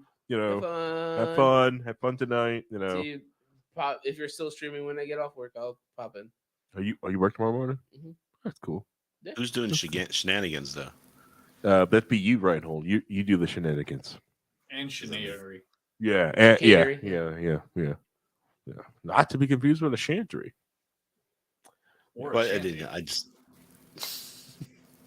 I was gonna make a really bad joke, but I don't know KJ well enough to do that. So. It's fine. It's fine. That's your own fault. It's fine. It's fine. It's fine. Well, one of these days we'll actually get her to come out into the stream studio and make fun of her here on live on camera. Hopefully. Oh yeah. We will bring somebody in as a special guest bullying target. I know. In my brain, it's like she's too violent. It can't be. Sorry. It won't work. You're right. Her chair needs to be over there. yeah, you'll sit there. She'll sit over there. Other room. You say that, and then pauses and pelts the shit from across the table. Well, no, she can't do that. The board is right here. She might hit it. So in that way, It's very fragile. Okay, see, Very important see, stuff. see, look, see, dear leader got the Pinkie Pie mug. the flimsiest shelf that he can find. and no, but you just barely see it over Paul's shoulder. Yeah. You could barely tap it, which Oh man, yeah, no. I just think we need more live interactive content, like bullying people on air for funsies, just for laughs. Too bad Zekri isn't here because I could bully him on his opinion on Future Diary. When we send Zekri's online, you want me to send him the? I thought he was working. Is he? I thought I saw him online. You want me to send him an invite link? Get him on. But one thing we could do is pull up talking about it with him. LPNH tweets and just make fun of them. Nope, I have no interest in. Not giving them- enough wine for that. Too Not political, enough don't wine care. for that. Like the one yesterday saying that Russia's win over Ukraine is inevitable. Yeah, no. I That'd be tough. don't care. I genuinely don't care. I don't have the energy to devote towards even caring to hear it third hand. Yeah, sorry, Reinhold. That's a 7/7 veto monster. Good luck. That's I a guess I hard just have a task, my weird friend. sense of masochism. I love to rip on it. Like, Is it weird or is it just masochism? I think it's hilarious. It's like I just get a bowl of Yeah, popcorn. yeah. and I read For it, and I'm Reinhold, just it's like, a fetish. It's clearly a fetish. Yeah, obviously. Yeah. At this point, how it's a can fetish. somebody be so dumb? Let's see how low we can go. That's the funniest thing in the world for me. Well, I'm willing to like do like a react of the recent video with you, though, because that one just like infuriated me. It was like, okay, all right, so your goal for LP National is to move the goalpost. Awesome. Yeah, in like 30 years, man, of doing this, we're gonna win. I'm like, okay. So, liberty in mind, next lifetime. Like, what's the point? What's the point? What's the fucking point? What was the point of all of this? You had none whatsoever. The point of it was for them to have control and power, To do what perceived with? power, To go to not jail. real Go power. to jail. Yeah. That's their point. They're going to go to jail. I don't know when. They but keep it in the up. next 6 years, jail time. When the FEC gets their shit together, they're gonna start doing some looking at some filings. Honestly, like the federal government, that's going to be the thing that's going to make marijuana legal in the United States. Is that the federal government can't hire people who do not smoke weed. That's why so many companies have just like stopped drug testing. Like I remember like sitting in companies like, we should drug test. It's like, you know how expensive that is. You're mostly just going to test a fake pee. Just don't do it. Just don't do it. Stop. Just don't do it. Just say that you're going to, but never do it. I don't know how they can drug test for it now because so many states have it legal. Like the state that the company I work for, the state that they live in is legal, and it's even CBD is legal in Indiana now, so a certain CBD level, and Delta 9, so you can get some or Delta 9. That's what my wife gets. Yeah. Yep. Which is which still Or have starts to make up. road trips to another state. No one does that, Reinhold. Everyone gets the legal Delta 9 here in Indiana. No one does that. Okay. Oh, why would they do that, Reinhold? Why would anybody do that? Yeah, Reinhold. Oh, you want to? Yeah. Yeah, but if you do go to the road trip to the other states, we don't have open borders. Yeah, if you do go to the other states, I recommend this place in Illinois that you can get these tea bags from. Woo! It's the best tea, but you just follow the brewing instructions correctly. It is amazing. It takes a while. It takes a while for it to kick in, but once it does, don't do anything. Won't have any plans for the next 2 days. And then there's this other completely legal horchata drink that you can get. It's got like a 5-hour kick-in time. 5-hour kick-in time. So you drink it at lunch. You'll forget about it. It's great for Taco Tuesdays. It's great for Taco Tuesdays because you'll just forget about it after you drinking it for lunch. You'll start eating tacos and just go, "Oh my god!" Wow. That happened a couple nights ago because my wife. My wife's got chronic pain, and she's on like hydrocodone, which is everybody wants her off of. So she's now doing the Delta 9. Yeah, perfectly legal. And there's the other night I went in there and I gave her dinner, and then like 15 minutes later she calls me and says, "Weren't you going to be making dinner and bringing it to me?" And I'm like, "Yeah, I did, and you ate it." She's like, "What?" I'm like, "Yeah." Oh my god. So we got her. I don't remember stuff. That. Make me dinner again. She has a problem where she's like, "Oh, gummies, I'll take 3." I'll do 3. I can tell when she's had too many of them because she'll be like, drooling and over medicate. Yeah. Well, some of them taste really good. I will say, like, what's a really good thing is the have you ever seen the ADHD task bracelet that you can get or make? Mm-mm. So, like, as an ADHD person, I've not heard about this. No. So a lot of people with ADHD, it's hard for like a lot of things, just like trying to remember how to do tasks or tasks to do. So a lot of them like to do this thing, like they make task bracelets for it that they pick up every day. So like the brace to brush my teeth, take the garbage out, eat dinner, stuff like that. So you know, like you can be, if you hyperfixate something or do something, you can look at your wrist and go like, oh crap, I still have the bracelet to brush my teeth or eat lunch on me. And you can take them, go eat lunch and take them off you. So literally tying I- a string around your finger. Yes. I Yes, don't remember. know how much that would work for me. Okay. My problem is that I know I have the tasks to do. Mm-hmm. I just don't Don't. have the desire to do it. Like it's Mhm. an executive function failure of some sort. It's like if this isn't giving me the serotonin that I need, I don't want to. I'd rather do something else. Mm-hmm. But mm-hmm. then I can't enjoy the other thing because I know I've got the task to do ahead of Mhm. me. It's Mhm. just this weird thing with my brain that it's just like, I know I want to do this. I have time set aside to do it. When I get to try to do it, I can't make myself. I end up doing so until there's a deadline or there's like an emergency or there's some sort of panic mode. And then I'm like focused and just blow it away. Right.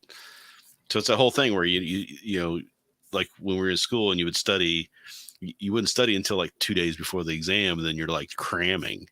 And that's No. kind of how I live my life, unfortunately. So I'm trying to fix that, but it's a thing that, and what's great about this though, is that I used to think that I was broken.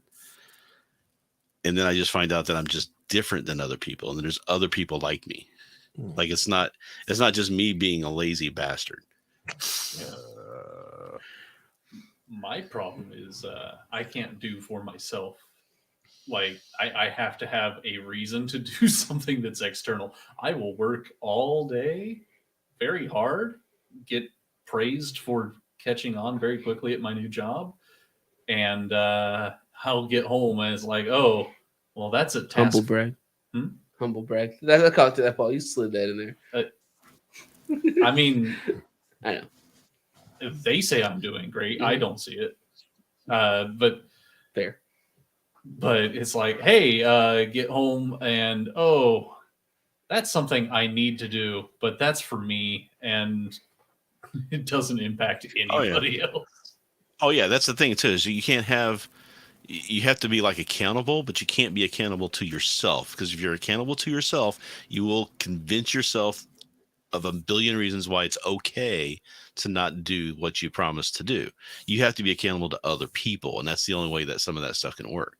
That's where you But get accountability. here's the worst part, and there's a great meme about this. It's where it's like, I need to be accountable to somebody, and they need to hold me accountable to say, you need to get this done. And on the other side is, if you tell me I have to do something, I will not want to do it. It's just like this weird dichotomy between the two. Right. You can't be told to do it. Yeah, So you gotta don't tell get me to do that, accountability. but I can't do it unless somebody tells me to do it. All right. I don't know what you guys are talking about. Yeah. I just get up at 4 a.m. Okay. Yes. See The highly motivated Just the difference just between you just and don't at be least me lazy, and man. Paul. Have you ever tried just not being speak lazy? for Reinhold. I can speak for Reinhold, but I can definitely speak for me and Paul that we have this thing called self-loathing, you see, and we don't think we deserve nice things. Yeah. So when you go, oh yeah, I'm waking up Self-sabotage. at 4 o'clock in the morning, I enjoy all this stuff, so I deserve this stuff. For me, it's like I motivate myself through hating myself, which is really sad and fucked up. It is. Mhm. I don't deserve this. I deserve more than this. The world See, that's my point. is not enough for me.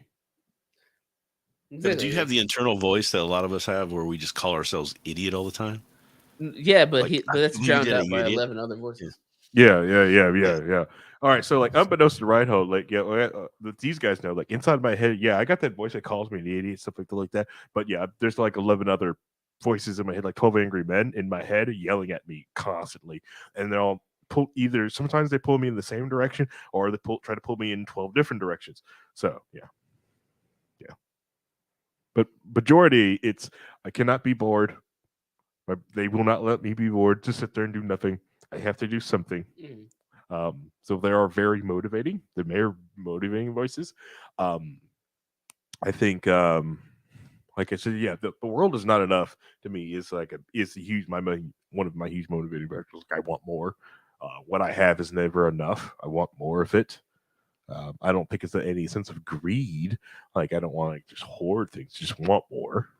You know, it's not a hoard thing. It's just more of like, I want more. See, my issue is I have this warped a warped sense of self-worth, where if somebody wanted something from me and I can give it to them, I would gladly give it to them, even if it's a detriment to myself. It's like if you were cold and you didn't have any way to warm yourself up, I would give you my jacket off my back and just be cold. But why would That's you an do interesting. That's an part of who I interesting am. thing inside of Taoism. I don't know if you know to get too into the weeds on that one, but No, that's fine. We like the there's weeds. there's some theories about becoming immortal inside of Taoism, which is a whole sub thing. That's not the main thing of Taoism, but it's a sub thing. And the idea is that you become immortal when you do 1,000 good deeds, but it's not a good deed without doing anything, without doing a bad deed. So you have to do 1,000 straight. So it's almost impossible to do. But what they consider a good deed is a deed that helps somebody else but doesn't hurt you. Right. So they're doing the self-sacrifice thing is negative towards that ultimate goal. Yeah, I agree, but I also hate myself. So it's okay because I'm just fulfilling the prophecy my own head gives Right. me. But Now, what are you doing to help solve this problem of hating yourself, though? Well, I work on it, but it's the voice that's always in the back of my head all the time. For me, it was a while there. I was doing really good at losing weight, so at least there was less of me to hate. So the next 4-hour show we do, we should get a therapist to come on and talk to all of us and get us all fixed. Maybe you guys. I'm no. fine. I'm healthy. Like, there's a reason Harry's been pushing off July and April. That's basically a therapy session right there. Yeah. When we do that episode of the podcast, that's basically a therapy session right You there. guys are unhealthy. I'm perfectly healthy. Sure. There's a trigger right there. Just Wow. messed up in the Warning, wrong alert sign, way. red flag, red flag. Wow. I'm healthy. I'm 100% healthy. Everything's fine here. Like I said, you guys got to be like me. Get up at 4 a.m. All right. All right. You got to. Yeah, that's not going to happen ever. I'm about 50 minutes away from that at this point, and I'm tired of it already. But I'm usually awake until 4 a.m. See, so it's kind of hard for me to get up at 4 a.m. when I'm awake at 4 a.m. That's the real fun thing. Is yesterday I got off work and crashed like 6 o'clock. Woke up at midnight, and then I got to see my alarm from the wrong side. Uh-huh. I've been doing that for the last 2 weeks. I go into stages like that where I will do that. I'll work and then I'll crash after work and then get up at midnight, 1 o'clock in the morning, and I'm up all morning. Okay. And we'll just go. See, you got to ask yourself who you are, not what, but who you are and who you want to be. I know sometimes you have to ask yourself, what am I willing to put up with today? Not fucking this. Sometimes you have to ask yourself, is this my beautiful wife? And sometimes you have to ask yourself, is my beautiful car? Right?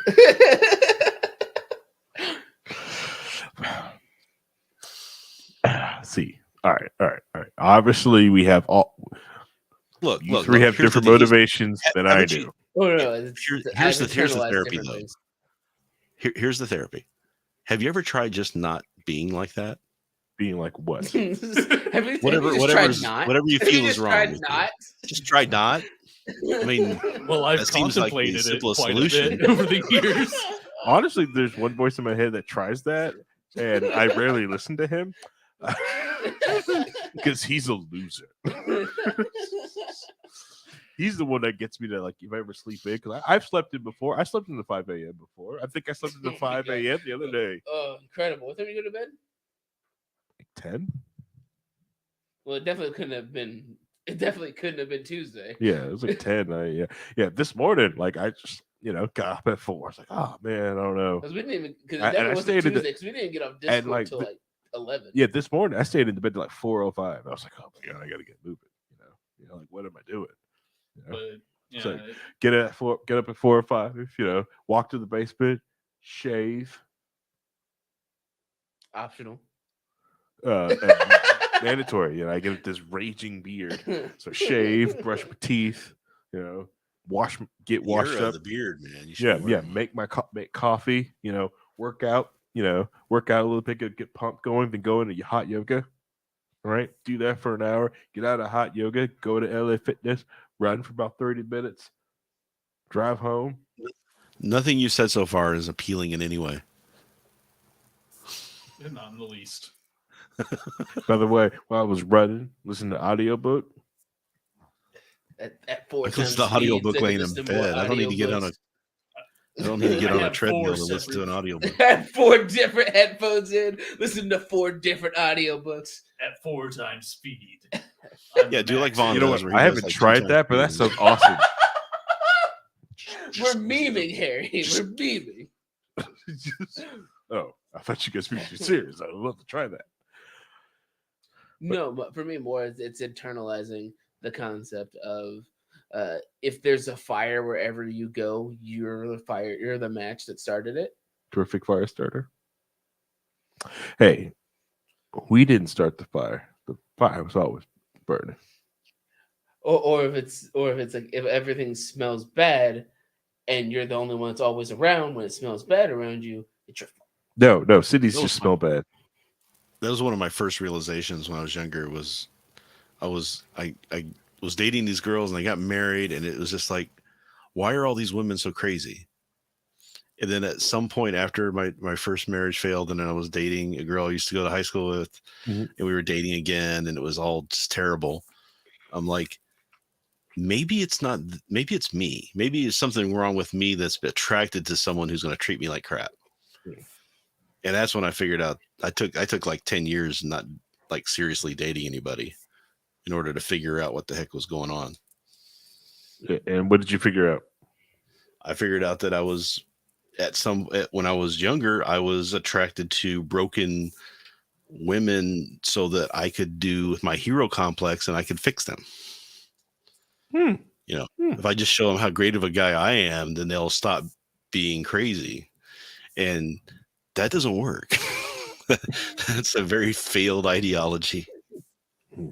But I have a hero complex. So I was thinking about I should have been a fireman when I was younger because I love fire and I love saving people. And it was just like anytime there's some sort of weird, like the other day, a woman fell at the gas station and she broke her ankle. Like, oh my God, broke her ankle. It was difficult to look at. So I'm like going into mode and getting all 911 on and making sure she was covered up so she was warm. I was doing all this stuff, It's just like that's the type of thing that gets me for some reason. But I have to be aware that I have that hero complex. All right. No cap. Alternate universe, Reinhold is a fireman and he's an arsonist. He sets fires to things. So I can save them. Yeah. No, I used to. So when I was younger, we used to. That's my favorite pastime. We would burn the trash, right? We would. All right, we'd confirm. Now listen, we'd separate the trash out, and we'd have the burnables, and I would go to the burn pile, and I would burn and I would take a whole set of matches out with me. My mom's just like, "What are you taking?" I would sit there and play with the fire for an hour. Just it was something about the beauty of it, the beauty of the fire. I know in my mind red flags. that there's a path I could have gone down that I did not go How did you down. treat animals? How did you treat animals when you were a kid? That's love important animals. I always compared treat to animals. what you were talking I used to about. I used to go out in the woods and animals would come to me. I would go Okay. sit in the woods real quietly and I would have animals. Actually, there's not an animal that I can't get to love me. So it's just, I don't do anything bad to animals. Trust me. It's not even, I haven't had any sleep for 2 weeks because I'm worried about the puppies all the time. I'm in there checking on them all the time. You forgot you got the 101 Dalmatians reboot right now. Dalmatians reboot. The surprise reboot. It was just nobody was expecting it. All right. Well, we just, so alternate universes and alternate universes Reinhold. He's out there burning things to the ground. Oh, Yeah. He's like a world. No, it's not just that I'm burning them. right? That's the thing. Is like it's not Oh. just that I'm burning them and setting things on fire. Is I'm it- setting things on fire is so it- that I can come and stop it and be the hero. Exactly. You would be in jail. Yeah. Wasn't there a That's story gotta- that Harry linked to about that? Yes. Like, I just wanted the boys to have something to do. Mhm. Yeah. Is it The Backdraft? fight Is it a movie? Yeah, Backdraft, Backdraft, right? yeah. Yeah, Backdraft. Yeah. Backdraft, Yeah, thanks. That's where I got that idea. Yeah. I was like, what, 22 or something when I saw that. I don't remember how old I was. I was 32. kid. I don't know. I was a kid when I watched that. Rhinos run burning houses. I don't know what you're just looking at me. Okay. It's true. He's the arsonist. I do have to admit that I do have 2 burn piles at my house. Wow. So I burn I brush and things like that. I put into a pile and you burn it and stuff. Burning I've things. got those. Just over here burning things. And then I what have you this what you box learn of what you Barbie learn dolls that I throw into the burn pile and fish out as I set things on fire. It makes me feel what you good learn inside. is that to start the fire you use diesel and not gas, because if you use diesel it has a lower flash point and it soaks into stuff better. If you do gas it's a much bigger explosion-y type thing. Okay. I'm So, concerned. I'm concerned. If we're done telling I'm on concerned. ourselves, we'll Self-report. move on past all. I of like the that little fun. Reinhold and the joke that I said where I was going to unaliven myself. Yeah, right. Yeah, right. Hodona. I think we've all learned to stop self-snitching. Okay. Oh, but What fun is that? This is the whole point of this, is we can tell on ourselves. It's content, man. Self-snitching. I love being in jail in Romania. Never do anything illegal. Right, hold on. I'm gonna need you to stop buying pizza. Okay, right? Go get the Just yeah, in go case. get the pizza box out of the kitchen. Right, if you could recycle your pizza box, that'd be great. I burn those suckers. This is good. Yes, we know you do. They're my favorite things to burn. I They make burned pretty I burned a colors. bed the other day. That was the fun one. Because we got new But- mattresses, new beds, and new mattresses. I took the oh old ones God. out and Sort of Right, set oh, on that fire. sounds bad. Petroleum products in it. Bad That's- for the environment. That sounds so bad out of context. I burned this bed yesterday. Burning Oh, Bed. well. There was a Yes. made-for-TV movie called Burning Bed. You see, I have this thing where I tie her to the bed and then set the bed on fire and see if I can get her out before she dies. So have you ever seen? There's a made-for-TV movie came out in the early '80s, I think, late '70s, called The Burning No. Bed. Then no. No. Then Check it out. absolutely not. It was Made-for-TV. iconic. I know, right? That's It was Made-for-TV iconic. Seriously, no, it movie. was culturally relevant at the time. At the time, as they did. Look it up. in Look the it up. time. Look it up. Reinhold, when things were culturally Use your relevant to me, it was like 99. So All the Quaaludes. Woodstock wasn't culturally irrelevant, right? It You was still not. know It was- about it. It still was an Mhm, event. mhm.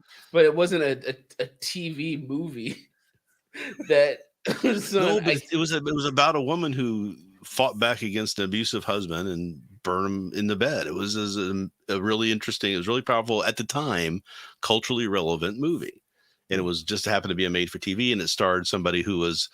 I can't remember who it was, but it was somebody who was like had this pristine, nice image for years on TV shows, Mhm. like almost like a Dolly Parton type of character. And then she did this movie where she was just like a raging, killing people type person. So Right. it was a culturally relevant show at the time. In defense of made-for-TV movies, I think The Langoliers, made TV. Oh dear God, that was great. Such a good movie. In defense, This and The Stand, the 4-night miniseries for The Stand. Salem's Lot. I've been watching somebody reacting to Salem's Lot recently. That one effed me up as a kid. That TV show, because it came out when I was young, and I watched that thing, and it was like that came out, and then I saw what's The Exorcist came out about the same time. Mhm. Ooh, man.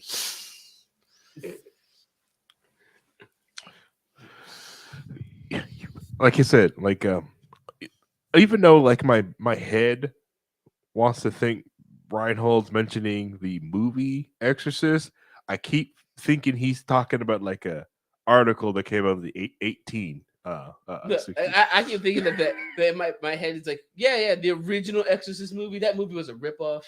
Yeah, That's yeah, like- yeah. That was Yeah. my first Or thought. or he's thinking about an original An Exorcist. actual exorcism that he watched on TV.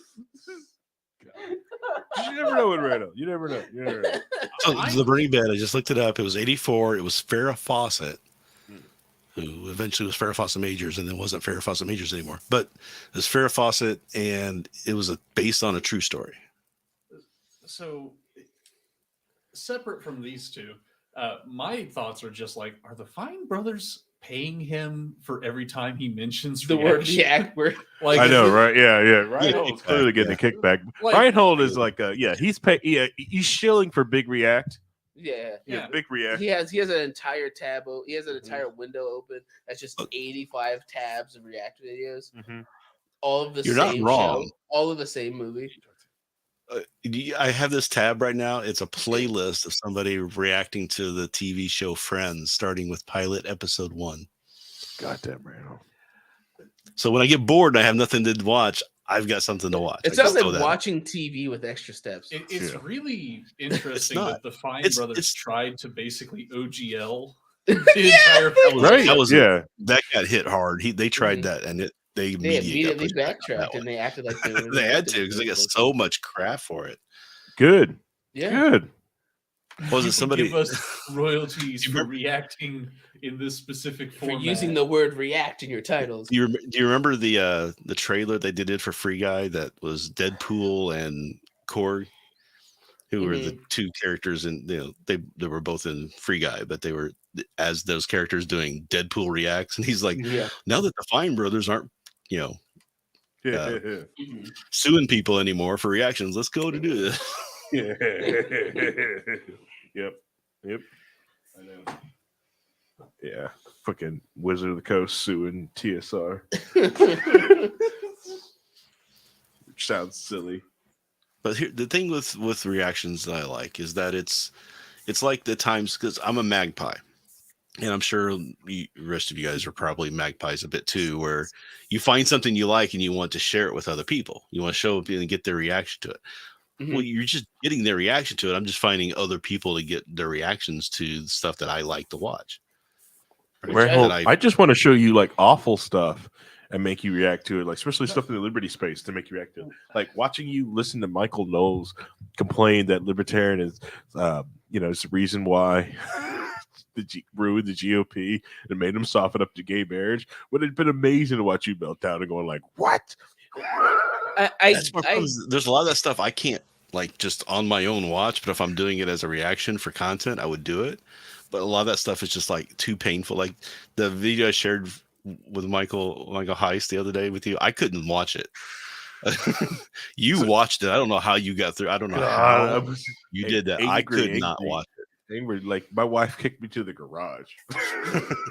Like I put it this way though, like the issue, like I get why you enjoy that, watching other people react to stuff, because I enjoy, sharing things with people. Schadenfreude. I mean, obviously Schadenfreude is awesome because watching people react to terrible things is hilarious. Watching people suffer because they of something they really enjoy, like that. Why we bring up Halo all the time. So Paul. yeah, oh yeah. Paul's It's what? It's the Paul is Schadenfreude. sitting there waiting for season 2. It's, And, it's the Schadenfreude. yeah. But Which honestly I think for season 2 we should bring Paul on for season 2 Halo. We should have to react or just give a review of every episode of Halo season 2. Paul, what are you doing? Like I'm trying to get the. He's No, leaving. No, Paul. please. We're trying to plan episodes out here, Paul. No, what are you doing? All right, he is storming out of the set. I think is it. Paul, put the Put gun his away. jacket on. Yeah, I get that. Like that's why. Okay, it's fine. He's got rope out. He's throwing the rope over a beam. What's going on here? It's over a beam. It's okay. He's YouTubing how to like tie a noose. He'll be a while. He's got there's several ads on that. I get why like watching people react to stuff. I like sharing things that I enjoy and having people enjoy it as well. For me, it's not the reaction, it's more of the conversation afterwards. Hmm. That's why I like the most. Mhm. Like when I bring stuff into, like, the reason we're doing the 3x3 thing is, even if you guys don't watch it, I'm sharing it with you guys, and the potential that you might watch it eventually. I doubt it, but it's there. But we've already example. seen that people have. So a lot of the reactors I watch are ones who, at the end of the reacting to whatever they're reacting to, they'll spend 5 minutes or three to 5 minutes talk. I don't want too long of a discussion, but just to hear their thoughts afterwards is interesting. But there's also that aspect of, and a good example of this is like the season finale of the first season of The Good Place. Not spoiling anything, but watching people react to that episode, to see their face completely just go, what, is priceless. I love it. Yeah. I totally get it. It gives me serotonin. It's Just like it's like mainlining serotonin at that point. Mhm. Yeah, my issue is that I want to have that discussion. That's my thing. Instead of watching people, I do the too. discussion, that's my thing. How many people do we have that we can do that with? It's hard. I mean, this is just an easy, and it's like, I really, really like an awesome hamburger from Portillo's, but I can't go to Portillo's all the time. Sometimes I'll go get a McDonald's, right? I still like them, I still like the hamburger from McDonald's. It's not as good as the Portillo's, but That's a bad good, example, what I'm saying? because Portillo's is within a 5-minute drive from my work every day. So that's a bad example, but I get it. I get where you're coming from. But I have to my drive to thing is, Avon. It's like a 40-minute drive. So for me, it's I used to the drive to difference. Chicago to get Portillo's. Just letting you know. So it's just I how get it. much I love it. So. You ever just work out a whole bunch, then see a Portillo's and just say screw it and get a chocolate cake shake? If I see a Portillo's, I have to stop. I mean, I went to college when I was 17, and in between where I was staying at and where the college was a Portillo's in Chicago, and I used to stop in there. They had a couple of arcade games I'd play, and I would eat Portillo. And I seriously, that was formative for me, to the point where my friend and I, who's former from Chicago. I mean, I had to go cool off for a few moments, collect myself. Everything about the HBO Halo series is a trigger for me because I've spent literally a decade of my life waiting for live action content, and that was what I was delivered. The happy's back. The happy's back. Yeah, the happy is back now. Had to bring it back. Had to get it to the point where I wasn't screaming and or crying internally, but we're good. See, Reinhold, the issue is you need to have a Paul where I can talk to Paul about just about any anime, and even though he doesn't care, he'll let me at least talk to him about it, and I'll get feedback of some sort. So for me, it's like, yes, this is what I want. I want to talk about this. I don't want to. I want people to enjoy it, but I also want them to enjoy it and then come back to me and go, "Hey, let's talk about this because this is what you enjoyed. This is what I enjoyed. Let's compare notes." That's why. Right. I mean, we brought that's up the dream. I'm just saying that's the dream, but I also enjoy this aspect of it too. Just to watch somebody that you. So I can't watch every reactor because some of the reactors are just horrible. There's this one Russian girl who does reactions, and I just can't stand her commentary and what she says, and it's just like I can't do you. There's just some people who are like that. I just can't get around. But there are people who I watch, and I just enjoy watching them react to things. Like Cinnabinge is a great one, because they get the same things I got out of these shows, and that's the key. Is they're watching these movies, and they're reacting the same way I did at the same points for the same reasons. And that's enjoyable to me, to see somebody else have that same light up moment or devastation moments when things happen during those movies. Yeah, that bring back what I felt when I first saw it. I agree. There is an extent of like having like, I agree with that. That's how I felt. I'm not crazy. Well, it's not just not being crazy, but it's just saying, there's somebody, somebody else is sharing in this moment that I had at the time too. And I will share that with them in some way, not like one-on-one sharing. It's very much not interactive sharing, but it's still seeing that Mhm. gives me an enjoyment. See, my issue for me is that I want when I'm going into it, I really don't want the person to be completely agree with me or like here's a moment that I reacted to, they reacted completely different to. So for me, I was like, I want to know why you reacted that way, so I have a better Yeah. context, and I can tell you my perspective, so that way I can get you to get the reaction I want you to get me. Yeah. Now there's that happens. I mean, I watch these reactors, and like 1 out of every 10 times, they may react differently, and I'm like, okay, why did they take it there? Why did they miss something when they were talking about this last thing, or that? And then they explain what they feel like after the show, after their reaction. They'll give a brief, this is what made me feel. This is why I reacted to this type of thing. But Well, it's not like perfect in the fact that if it was a bunch of friends and we're sitting around the TV and we're joking and drinking and having a good time while this is going on, that would be great. But I'm also an introvert and hardly ever leave my house, so it's I totally just get kind it. of the reality of it. yeah. So Trust me, I will go more in detail when we do our media episode, because the reason why I watched it, the reason it was on the list, was basically the reason of watching it together with people. but I will say one of the things that I really enjoy when I do happen across a creator who's doing a reaction style format to something, I don't look for the confirmation stuff like to get see that they're seeing the same things that I saw. What I want is somebody who has some level of expertise in it. One of my favorite little mini things that I found was somebody who was a composer who has worked in video games reacting to the Undertale soundtrack. Mhm. And I've seen, yeah, I do some stuff like that. There's a composer who was reacting to the Wheel of Time series because the music in there was very interesting, and they were reacting to that. The person who's composing that TV show is amazing. So, and then there's right. I just watched one earlier this morning where it was somebody reacting to Hitman 3 footage, and it was a former hitman for the Gambino family. And so he's like, well, we wouldn't do it this way because, this is, you got to care, so those are interesting too. I love watching those as well. Well, I'd love to see him react to some speedrun footage from the Hitman. Like, hey, take out 5 people separated by 3,000 yards of distance within 22 seconds. Oh, yeah, well, when we did this.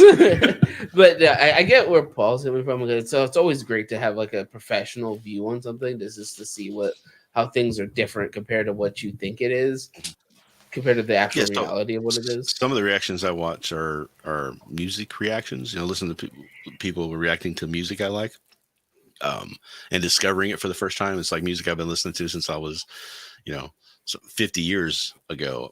That's how old some of this music is they're reacting to, and them seeing like the first time people would hear Bohemian Rhapsody and they're reacting to it. They're just like, why have I never heard this before? Type of thing.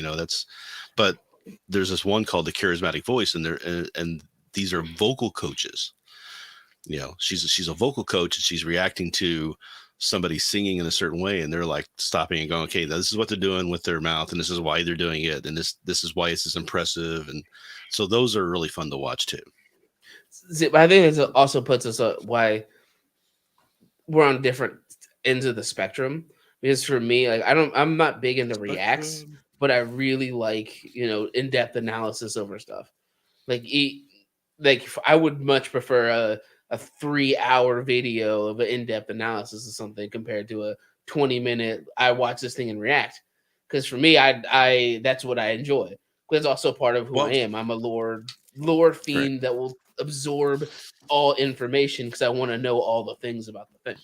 So a great example is this morning. There was the Charismatic Voice put out a premiere of a new video she did. It was a reaction to Meatloaf's "Bat Out of Hell" song, which is very important to me as a defining moment in my life. Mm-hmm.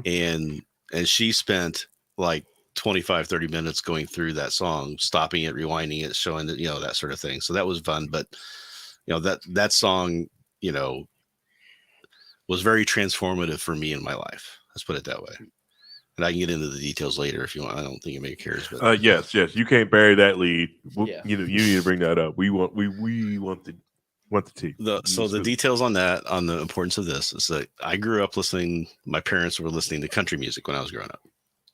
So I heard a lot of country music, some Beach Boys, Tommy Rowe, some old 60s, stuff like that, but never really anything rough, harsh, or anything like that.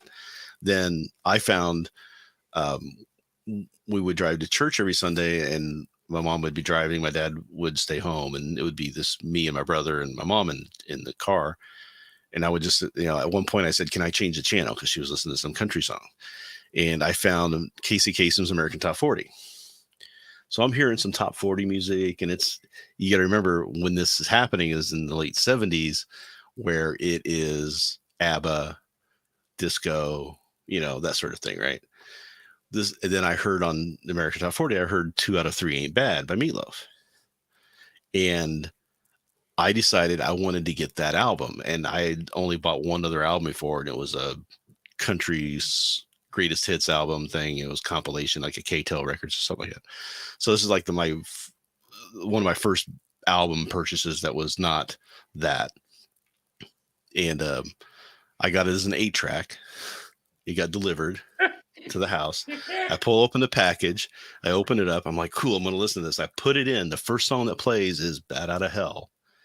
Mm-hmm. And that's changed my view on music. By hearing the operatic musicality. It's like a musical story all wrapped into one. It was just an amazing piece of art that even when I go listen to other rock music after that, it paled in comparison. It just changed how I viewed what music could be at that moment. That first piano goes off, that first piano intro, it just changed me. That's all I can say. Is it bad that when he's telling this story, all I could think of was Tenacious D and the Pick of Destiny, and Meatloaf was his Dio, even though Meatloaf was the dad of that movie, which made it even better. Why Meatloaf was his Dio? Yeah, I know. Do you know why Meatloaf? Yeah, I mean that was his idol growing up. So that's Jack Black. As you were saying, that's why I thought it was in my brain is like, this was his Dio moment. I see. But especially the whole they would drive to church every Sunday, and it's him just kicking the door. No, you have noted I relate to Jack Black and that Pick of Destiny for a lot of reasons, and that's one of them. and then of course his name is Robert Paulson, but that's another thing. So I have everything Meatloaf ever did, probably get, even some weird Ryan Holden, Brian Wicca, Brian ethnic last name together, so they could do like a Kyle Grass and Jack Black cosplay. Really fun. That's fair. Yeah. What were you gonna say before the tangent? We were talking about lore and lore pounding and my love of analysis compared to his reactions. Well, it makes sense because I like people diving into things even though I have no into it. That's how I found It's a Gundam. I enjoy his, for lack of a better term, autistic dive into things. He calls it an autistic detail. That's what he calls it. Yeah, that's what he calls it. Yeah. The name of the videos are. Where he just goes into it. And he's a very all right, so It's a Gundam. It's a great YouTuber. If you aren't following It's a Gundam, I recommend watching It's a Gundam's videos. Some people think he's honestly, I think he's a very talented artist. He's an amazing singer. If you can find any of his songs out there where he is out there singing, and it's amazing that any other 20 years ago he'd be up there with the greatest. He's basically, because everything is just isn't concentrated in a couple of few artists, he's lost in the noise of it all. But dude is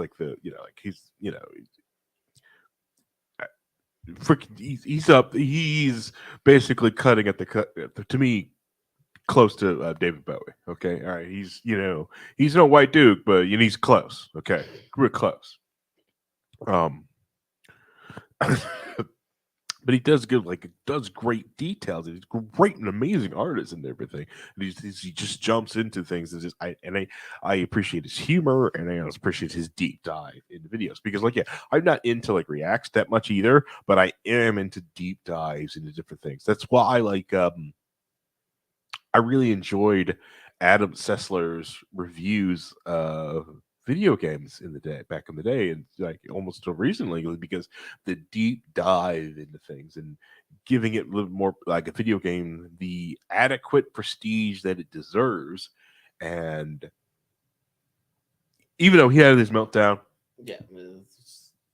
Yeah. yeah, hope someone close to him is checking in on him.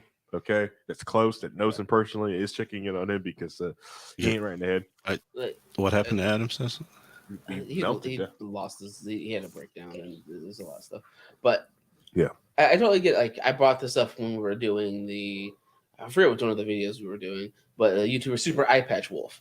He does a lot of deep dives into stuff because I think it might have even been the last one of these we did because he did a video about liminal spaces. Okay. And because like the backrooms got popular and Yeah, how yeah. the Backrooms. backrooms isn't like liminal horror. It's a different kind of horror.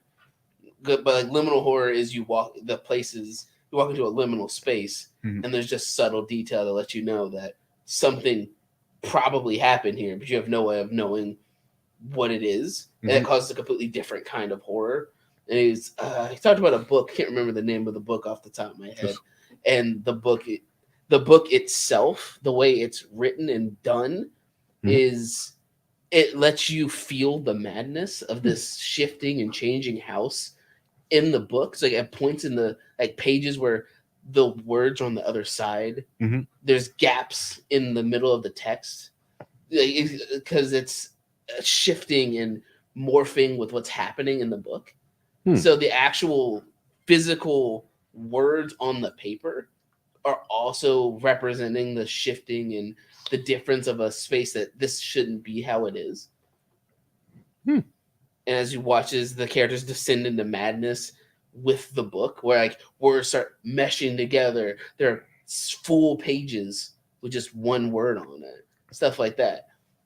But that's the kind of stuff I enjoy, like super deep dives into things that I usually don't care. I wouldn't have gone out of my way to find unless there was a video for it. Yeah. If somebody goes, "Hey, I did a deep dive into Undertale," but not just the game, the massive, ridiculous, insane fan community that sprouted around it, which people made like animated music videos that had like 200 like million or close to 1 billion views. That sounds like a theory. Anyways. Oh, you say that.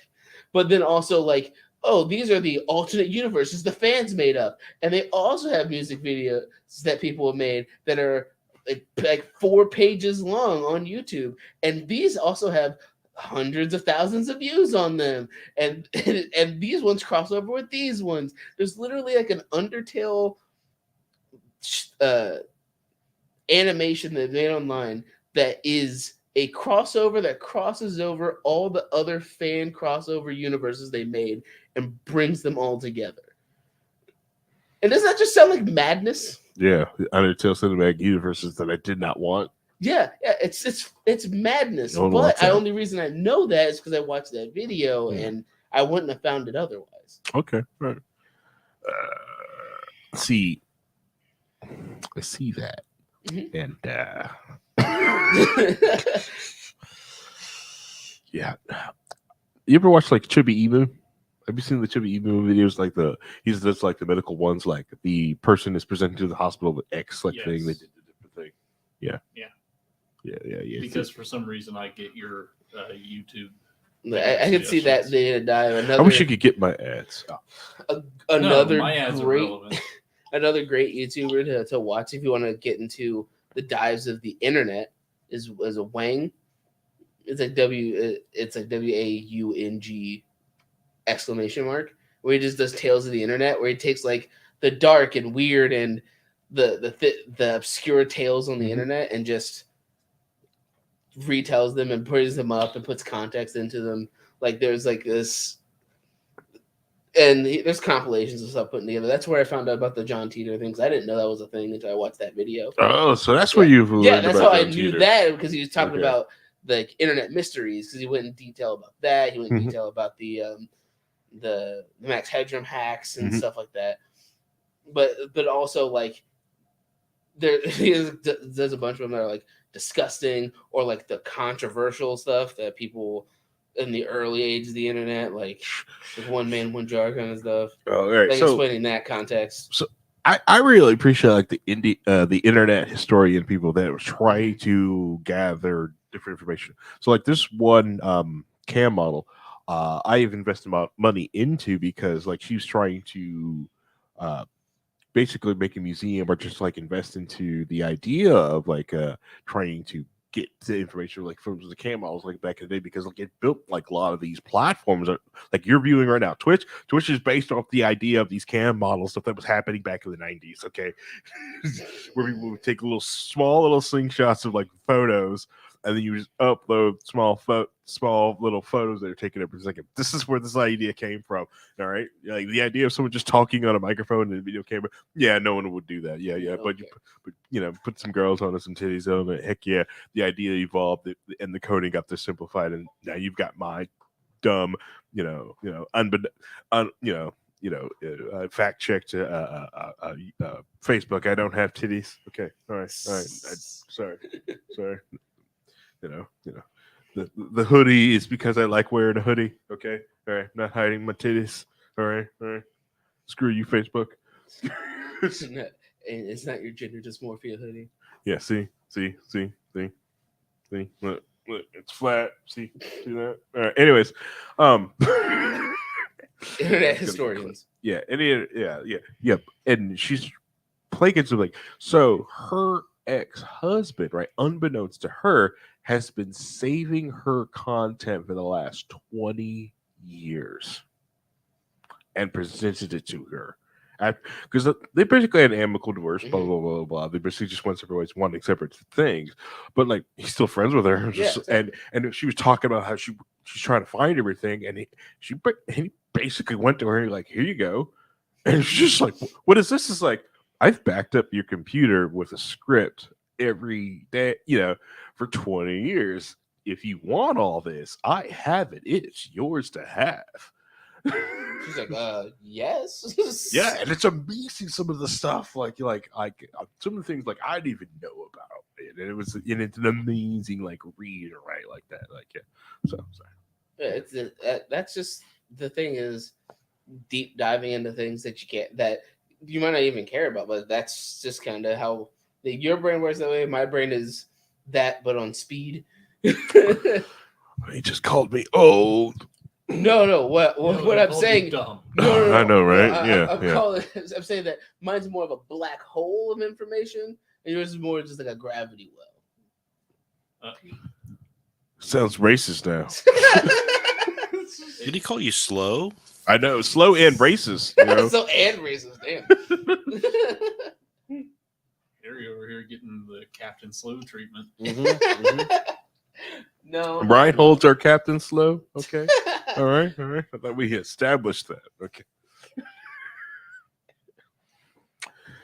But yeah, no. I appreciate the deep dives. I enjoy them. I can sit there and I'm the type of guy that listens to like a 7-hour podcast, like the crazy person that listens to these long ass streams. So I'm, Yeah, I get it.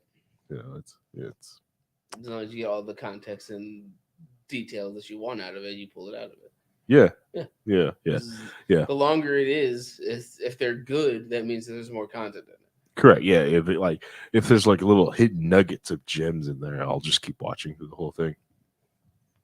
Which I could probably make money. I bet if like some of these streams, especially streamers, if I watch them all the time, I could probably make money. Like, hey, you should clip this, do this. But like, They're going through yeah, VODs. they're like, I can't believe you watched 10 hours of that. I'm like, yeah, I did, and you need to clip this. This was done pretty well. So. Yeah, it kind of just shows everybody has their own kind of thing.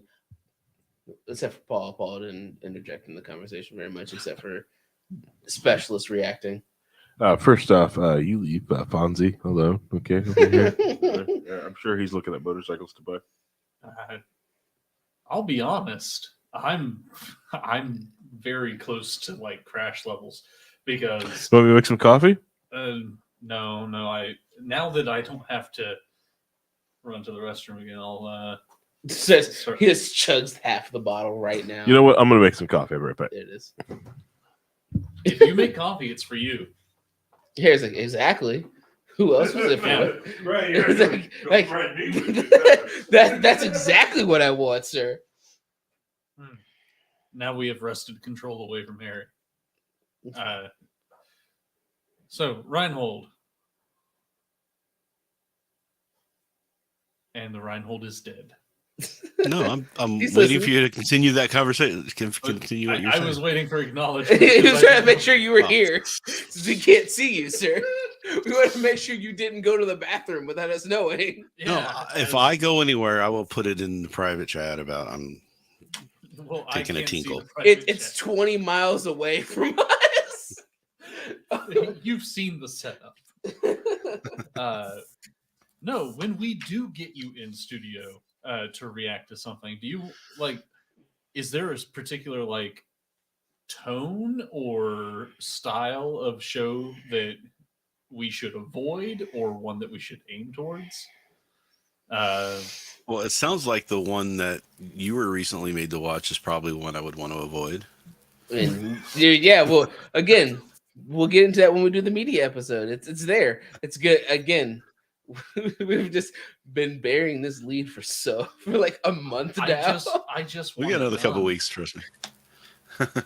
I just want it We're done. gonna It's edge that actually thing been as an long as we entire can. month, by the way. It's actually been an entire month because we watched that the week before Christmas because I had the 4 days off. I have yet to get my revenge for that. I know, I need and to- our revenge partner is working late shifts now. So Yeah, we'll have to get in contact and mhm. Well, that's No. coming across on their audio. yeah.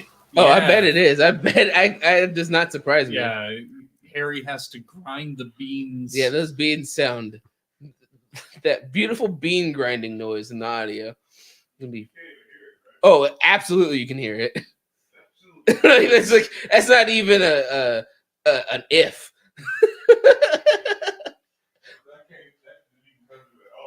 Yeah. Sure it didn't. Speaking lies. Yeah. We can't see his face. That's what. No. Like No, but we're being actually serious. He's being actually serious right home. yeah, Is there a because specific tone or like a genre or something along those lines that you would want to? Because I'll be straight up. I don't do body horror. Like it can be very briefly in something, and I can move past it. But if it is just something that is going to have body horror in it constantly, then no, I'm just not going to sit down and watch that. So I'll give you some highlights or some big flags. Right. One, Good I flags or prefer bad flags? comedies. For preferences, I like comedies. I like psychological twists, psychological not horror as much as just like when you realize that what the character has been experiencing is not reality. It's just they thought it was their reality, but it's like it's not. I mean, that sort of thing interests me. What I do not want to watch is any kind of sexual assault of any kind. Fair. That triggers me very much. I So totally understand. that's pretty much it. I don't care about gore. I don't care about, one way or the other about it. I don't go looking for it, but I'm not a big fan of, gratuitous sexual stuff, So no Goblin Slayer, got that. some most anime probably. No, that's No not true. hentai. But obviously not. We wouldn't be reacting to that on stream. But No. It At would least be not on the stuff like YouTube channel. Mhm. that. Maybe that's for Patreon. or Or Pornhub OnlyFans. Reacts. Those Like- are the big keys. Yeah. The comedy one is very, since comedy is subjective, that's a lot harder to just Yeah. pinpoint down because my humor and your humor and Paul's humor are all three different things. Mhm. But But that's where we find these things out. Is Mhm. doing this. So these sort because of again, things, right? but the first thing that pops into my head is Vivi. Oh, well, yeah, because Obviously. he's big into the Asimov, and- yeah. Because and it has great animation, which he always could, since he was talking about how especially the older ones had really rough animation, so that's very well done and Yeah, basically well crafted animation. any anime where the character stands still, the background flutters by, and their mouth moves, and that's it. Just the mouth moving. You can bunk that stuff. So we had to skip half of Gundam. Okay. What's his problem? Oh, is there stuff about reacting? He doesn't want to watch stuff that's like stationary image with mouth flaps and things moving in the background. And Oh, and okay, look, because he has a grew up mental watching- deficiency that he can't grow up over anything. This way, he can't watch even old stuff because, like, oh my god, things are wrong. Yeah, I'm sorry I grew up. that he's midwits shouldn't even watch good stuff anyway. Anyways, moving on. No, I grew up no, on no. We're not G-Force midwits. and Space and Speed Racer. I mean, so there is that type of anime that I've seen before and I'm used to. Just it's not something that I'm seeking out. I prefer better animated stuff than that. If I'm going to watch, I mean, if I was, 200 episodes into all this anime and then there was something that was like that, I'd probably be okay with it. But if you're going to start me out on something, give me the better like stuff. if they purposely made the animation 1960s level for a few minutes, yeah, that would be a great gag. Yeah. But no. Thankfully, even the See, bad that just seems like anime cope. Like you just don't want to watch it, bruh. yeah, bro. That just seems like I want to find out a good stylistic cope, so I don't have to watch this, but I want to sound like I actually care about something. I mean, to Harry's point there, it's basically saying, well, I tried to sit down and watch Buster Keaton, but I won't. Black and white. In black and white, Yes.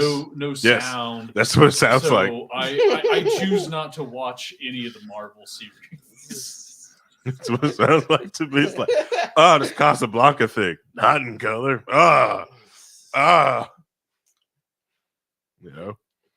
No, but thankfully, even bad anime that are coming out in the last 10 years have good animation. Yeah. It's just the story that falls apart.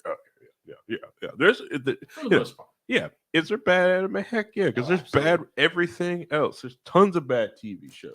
No, like if I have a choice between good animation and bad story and bad animation and good story, I'll take the bad animation and good story every day of the week. That's the reality there. But sometimes if I can get some good animation and some good story, have that. For me, sometimes you take the bad animation and bad story, but like, well, I like this. This is even though everyone's subjectively like that is bad animation. I can't. That's a terrible story. I can't say anything bad about that since I started off this whole thing talking about Crime Wave. So.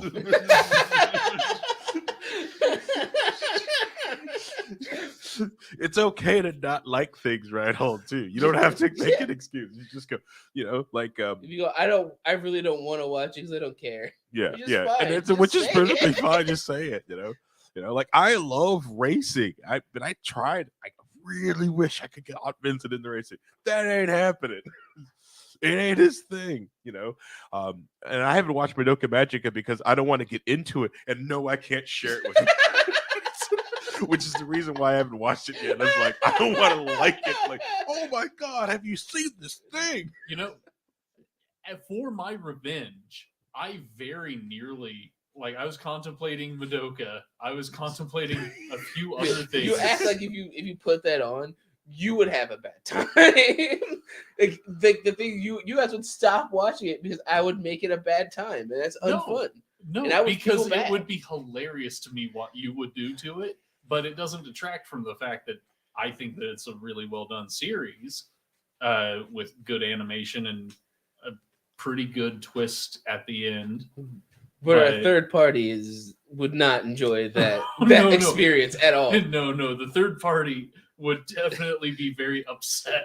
Yes, we would stop watching it at 10 minutes in not because I would be too critical. He would be pissed off that I was too critical on it. That's the issue. Everyone else in the Discord that the three of us share really like the series too. You would be persona non grata. Wow. That explains what you guys get through SAF because you got this guy with you. The fun dumper. Fun dumper. Yeah, over it'd be here. impossible. If I don't like something, I don't can't have like fun. He can't have fun. Look at him. Look at him. He just dumps on fun. If I don't like it, I don't like Look at it. I know that SAO at its core was a hentai game that they made into an anime that got popular because the main character was busted and overpowered. Why can't you be like Paul and enjoy how I enjoy? Like, hey, this thing is at moments, small, fractional moments. It's amazing. And then it's just crap. But sometimes when you're digging through the poo, I didn't like the Michael Bay Transformers movies either. That's what your mentality is. It's like, yeah, it's a block, but it's trash. There's some interesting, cool scenes in it, but but I know the rest of it's bad. I know Shia LaBeouf isn't a really good main character or anything. Isn't it cool? But isn't it cool when Optimus Prime showed up? That's your exact argument to me right now. All right. That's your exact argument. It is to me cool right now. when like jazz, all the like classes. It is cool. You're making my point. Yeah, you're making my point. Yeah. I'm not. No, I can't defend against that.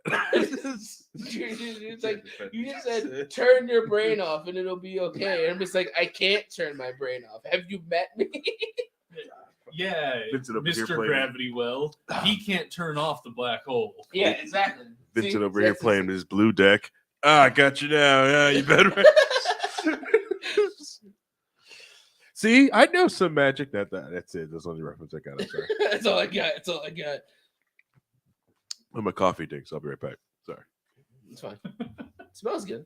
Doesn't it? Right? You want some coffee? Tempting, but no. I'll take some. I don't have any cream. Reinhold said he'd take some. And the only sugar I got is me. See, and that's why I can't drink coffee at Harry's house. I like a little bit of coffee with my sugar and cream. No. Take it black like I take my men. So there's a He's not at the headphones. You couldn't hear it. Yeah, flattery will get you nowhere. Yeah, he's not here to hear you flatter him. It's not gonna work. So back to the show Crime Wave. So there's two stars in that movie that play the villains. One of them, the only other thing I've really seen him in before is the movie Popeye, which is one of my favorite movies ever made. Have you guys seen the movie Popeye with Robin Williams? I knew it had Robin Williams in it. Shelley Duvall. I have not seen Perfect that casting. version of Popeye. Oh, it's classic. It's perfect. It's perfect casting for every single person in that movie is perfectly cast. And the guy that plays Bluto is also in the Crime Wave.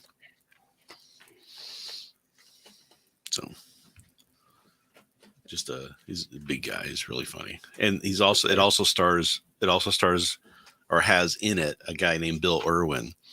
And Bill Irwin is probably one of the best clowns ever and has done a lot for comedy. Then nobody knows who he is. And it's really frustrating.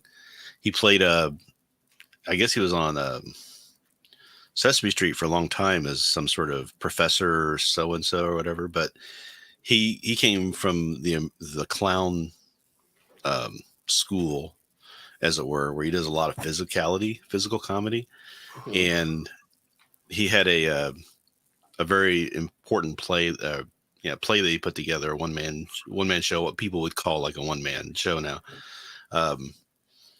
in transformative theater, and it was really popular. It was like it changed a lot of genre stuff, what he did.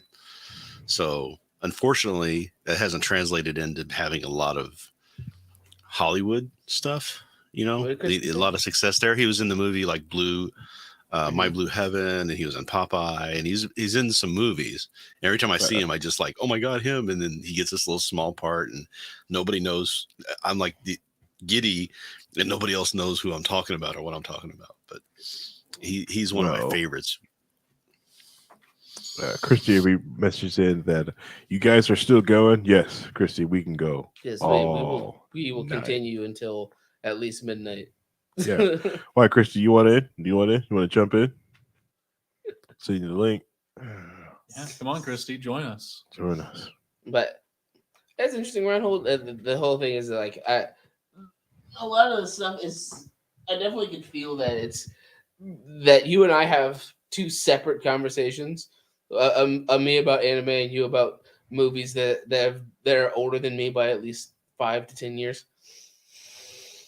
And it's interesting to see the things that you've seen and known and stuff I've never heard of before in my life. And it's a very interesting perspective on it, because a lot of the things you've brought up, I'm just like, I have never heard of anything that Reinhold has committed to memory. And that's the thing, is that you have your own things that I've never seen or heard before because they're newer, right? So it's a fun part about that. But yeah, Exactly. this Bill Irwin guy, man, That's fine. My favorites. That's fine. He's in a new movie. There's a new movie coming out that he's in. I'll have to go check it out now. That stars Jim Parsons is the star of it, but he's apparently in the movie playing a guy named Bob. So I'll have to look at that. All right. So status report. D Leader has broken my coffee maker. It's all calcium up from using, I'm assuming, tap water. I am upset, hurt. One, because he could have said something and I could have decalcified it. Two, just also hurt because he let his wife use my coffee maker over and over again and steal my blanket. And what I get, no blanket and And a block of calcium. And a block of calcium. Okay. All right. Not like, pushing coffee through the coffee maker like a freaking Hank Hill. Yeah. Oh, that poor coffee maker. Oh, that's what it's supposed to be. Narrow urethra. Okay, right now. It's the worst. It is the worst because it's all just calcified. Anyways, I can fix it, but I know I needed to fix it. So I ain't got any of the tools on me right now. Brings the tools tomorrow. Yeah. I've got them at home. I buy by the I buy by the hair because because like the espresso machine. All right, so that's a $700 espresso machine in our coffee machine. Did I spend the entire low key budget on the espresso machine? Maybe, but no. No, you already had it. No, I actually had it. Honestly, like that gave for former company I had when they were coming down. I just they were getting rid of all appliances, so I took that in the dishwasher. So no. And as you are wont to do, you go on the auction sites for these companies that are dying, and you're like, store this at a friend's house. Now it's even better. Now there's even more space in your house to store stuff. Exactly. He stole the blanket like that. Do not need a new coffee maker. I can fix this coffee maker that we have. And I think what we could need for is I'm going to try to work with our local coffee roaster, see if they can white bag us some get us some wall back, some low key coffee. Interesting. So I think it should be fun. You know what? Honestly, if you're looking to be generous for the studio, a panini press, something We can do sandwiches, Right. entertain guests here. I was trying to get Spangled to get just cream here for the guests because, like, I drink coffee black. I'm just trying to get cream and sugar. And he looked at me and was like, "Oh, can they just bring? I got bottle of water." All right, that's fine. That's fine. That's fine. I don't know what your guests are gonna do when they see me drinking coffee and ask for them. They're like, "Got any cream and sugar?" Like, nope, Yeah, it's like, okay. nope. You're a little bit out of practice on this entire having guests to the studio thing, aren't you? There, And I was trying to explain that to him, like, I know you don't do guest services. I get that. I get it. I do. You should have this for Trust me. Trust me on this. Mm-hmm. Mm-hmm. Well, yeah. I'm used to having. I understand how to have guests and guest services stuff like that, because I have like budgeted it out because like there are guests I would like to pull, and one thing and you have to. All right, so there's a guest I've been working on. I'm trying to save the money so I can do it. Working with the hotel, getting them here. Don't worry, it'll be fun. I'm pay up the nose to get them here, but it's gonna be fun. Don't worry about it. It's gonna be fun. Does it matter? I'll tell you to off me? the air. I'll tell you off Does there. this matter to me? Oh no, I don't know. It depends. It depends. Mhm. Depends. We'll talk off air though. I'll tell you off air. I said, now that I'm curious, now I want to be here for it. Oh yeah, Well, you that definitely matters have to me. be. You definitely have to be here. All y'all have to be here. Reinhold, That's good to know. Reinhold, you're gonna have to drive down It's good to know. if I can get her. man. I'm so glad Or we him or her, Mm, him or her, mm, him or her, mm. him or her, him or her. So glad that we brought out the shovels to help bury this lead. Oh yeah, for later. Only Deal true with it. only true fans like Christy are listening right now. All right. Or have made it this far because like we do this for like the old school ball stuff like that, Yeah. Once Reinhold and I beat down Spangle to let us do like the Saturday shows this long, it's gonna be even better. Okay. Yep. Mm-hmm. Then we'll have something. Because then you just take them and cut them up in 1 hour chunks, and then you've got the show for 4 weeks. Mm-hmm. Or Patreons can just listen to it all at once. No, you punch them up for the whole like week, right? And we should take one Saturday off and go back at it. Yeah, just one Saturday a month. We're doing a show. We're doing 4 shows as one. 10 to 20 minute episodes. But it also depends on what you're doing, and then you Honestly, my crew right here, we ready to go. I got all of Stankonia ready to go. All right, I got I was trying to. I got a coalition of the willing. We can do show. I was saying we should do a radio program, right? Where you actually do actual live radio, as a podcast as well. But see, you could just be on the air for 4 all hours. right, so like right now, I like the idea of doing like radio. I think trying to deal with the radio clock. I don't think that Spangle would be comfortable trying to do the show. Oh dear God, no. Doing like the show with the radio clock because like his rants will hit against the time, like especially a hard timer. We should be like, hey bro, hard time. You can't, but you can't go. The hard time's usually dictated by ad space, but if we're paying for the airwave, we're paying for it ourselves. We can insert the ads when we feel like it, not when the advertisers demand it, right? You know what I'm saying? Yeah. So we don't have those corporate standards of you have to stop every 7 minutes to do an ad. You can do a bank of them. Well, that's like when all right. So the big show, right? The big show. His big show is on the LRN FM network, right? You can when he really should record the show to the LRN FM radio clock because it is broadcasted with ads at radio breaks, and those breaks aren't there. Those breaks still happen. I don't know. I don't know if you listen to the LRN FM radio, but I do, and those breaks happen. I haven't for a while since I broke in. So, what? A bunch of years ago, Mm-hmm.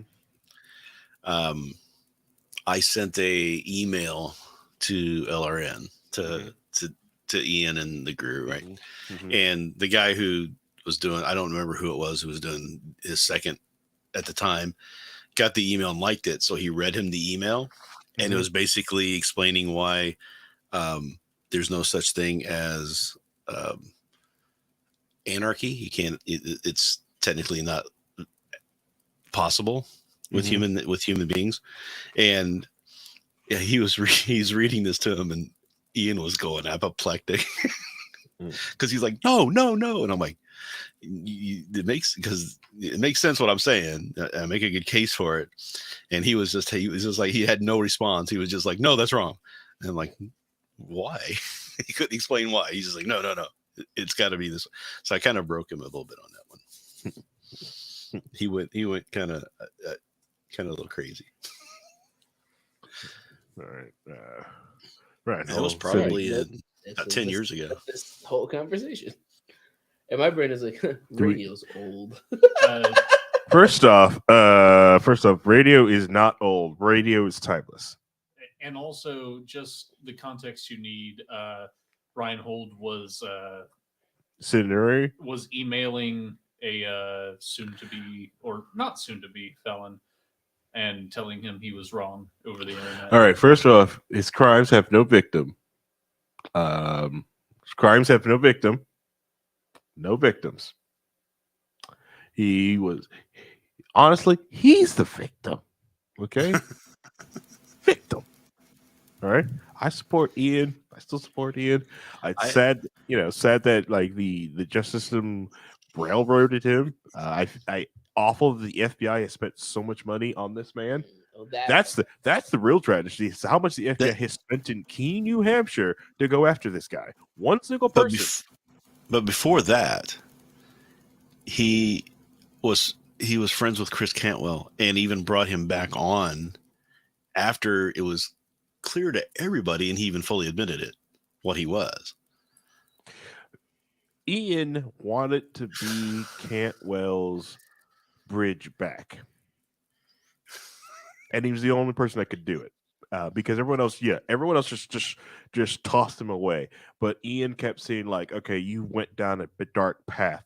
And he wanted to make sure that he could find a way back. I disagreed with him bringing him on air. I like the idea of him still talking to him. I like the idea of like him even going on a show to give these people, like those people who've gone down that path, like, hey, yes, you've said these things, you've thought you believed in these things. There's a way out of that dark hole, that dark pit. And even Ian went there and like hit him with some stunners, like especially when you go like, you know, like Ian was at the one point in time sit there like look at Cantwell's face when Cantwell was trying to say like, I've never seen a black person believe in the ideals of liberty, and he freaking said like, do you not remember meeting Harry? Harry was sitting here right here in front of us. Said everything that you're talking about. So what are you talking about? That makes no sense. You know, just stunned him. Hit him with a stun card. You know. How did that work? How did it work out? Well, he still kept going because he just like because you could tell he was like, okay, this guy's he's being irrational at this point because like I'm showing him facts that in front of his face that he couldn't dispute. Yeah.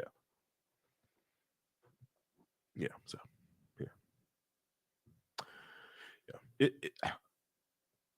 they say that jump for a minute, so I have to jump for a minute. There's yelling for something. Okay, you're fine. All right, fine. All right, now let's talk about how awful Ryan Hold is now that he's gone and can't defend himself and probably doing something personal in his life. I don't talk shit about somebody unless it's to their face. That's true. We are, man. We only talk shit in front of Shredder's faces. VC, could you leave the room? Anyway, so you know, VC's not wanting to watch Madoka Magica. It's like, you know, like I told you, this is fine. I know where my things are. And his hesitancy to tell me his clothing size so I can get him a Sailor Senshin custom. That's also like it's problematic. The only thing I would ask is for you to like put your hatred of that person aside. Because they aren't in the room and you aren't able to hurt them. Pilot the damn robot, Shinji. Get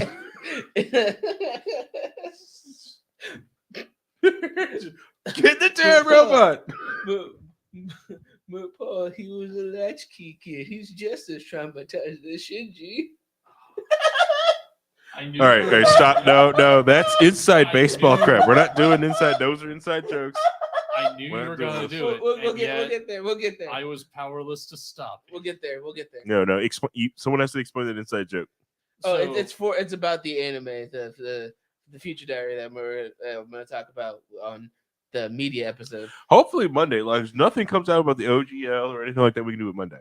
Yeah, we should do it Monday because me and Paul literally watched the show a month ago. Okay, so it's Not, perfect. not only just a So- month, like almost a month ago to the day. I was geared up. So Reinhold had the 101 Dalmatian reboot. Then next week I had to talk about OGL. I've been trying to hold back. This man was been trying to hold me back to something concrete, and I couldn't hold it. We got at least they when we did the episode, they had at least already said we rolled a one thing, so Mhm. it was okay. Yeah, But- and canceled the live stream. They went radio Yeah, silent. they They had a just- Twitch stream planned. They were Yeah, like, they "Oh, said no. no, we're not going on further there." Like the thing is, like, even when we did it, like, I think like a follow up to the episode, like even like when I got like people were talking to me, but I was like just look up the decades of Wizard of the Coast suing people. Yeah. For Wizard Coast is very money hungry. right, and even if they lost, dude, how much money you have left? Done burned it all, my friend. Right, how Was much- it worth the fight? You should have just switched to systems. That's what it's not right? worth the Like, fight. yeah, yes, it's worth fighting for what you believed in. I get that, freaking get it. But like, dude, like, how much money you got left? I was having a conversation with someone, like, because he's like at this point in his life, does he want to go more creative or like more into scientific stuff to get a better job? And so it was like he's talking to a lot of people, and it was like, when you made that split to go like from more creative to just left the creative side to go like go make money, it's like, you doing some creative stuff. It's like, yeah, but the content I'm doing is easier for me to produce. Anything that makes me like hard and sit down, I can't do. I don't have time to do it. I can't do it. And most of the time when I'm doing any creative thing, it's monetary. And it freaking sucks sometimes because there's a lot of times I would just like, I was one of the people in Roll D20 when Roll D20 was starting out that was applying for the jobs and almost got it to being like a full-time DM, to help things, get the site up and going, and there are some days I wish I could have I focused on that, and I'd probably be a pay to play DM and having a ball doing that. Probably poor crap. I'm probably super poor. Or Depends. Who knows? Yeah, I'm not going to be a Matt Mercer. No. I'm not saying that. I'm not going to be that. Yeah, I know. I'm not going that far. I'm not It going. just depends on how many games you're willing to run at a time, Hmm. and how many games you're willing to run, how long the sessions you're willing to run, how many days you're willing to do it. Yeah. If you're like, oh, I'm a DM, I'll do it 24/7, 365. You'd probably be okay. Okay. All right. You'll be running a lot of games for a lot of weird people. Yeah, but would those games be fun though? I don't know. That's the question. I don't know. Like the thing is, like I wouldn't mind being paid for sex, but the idea of being paid to DM does seem weird to me. So, a great example of this exact thing. I forget the name of the writer, but it was a writer who was going through a lot of mental stuff, and She just said writer, but keep going.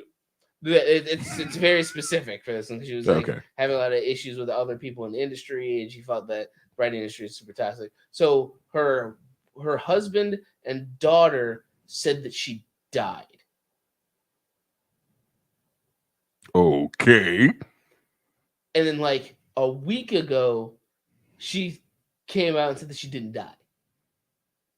But okay. She actually made another account and followed the tribute account to her profile that was dead because her husband and daughter saw where she was mentally and that she had been like institutionalized, how bad her mental health was. Mhm.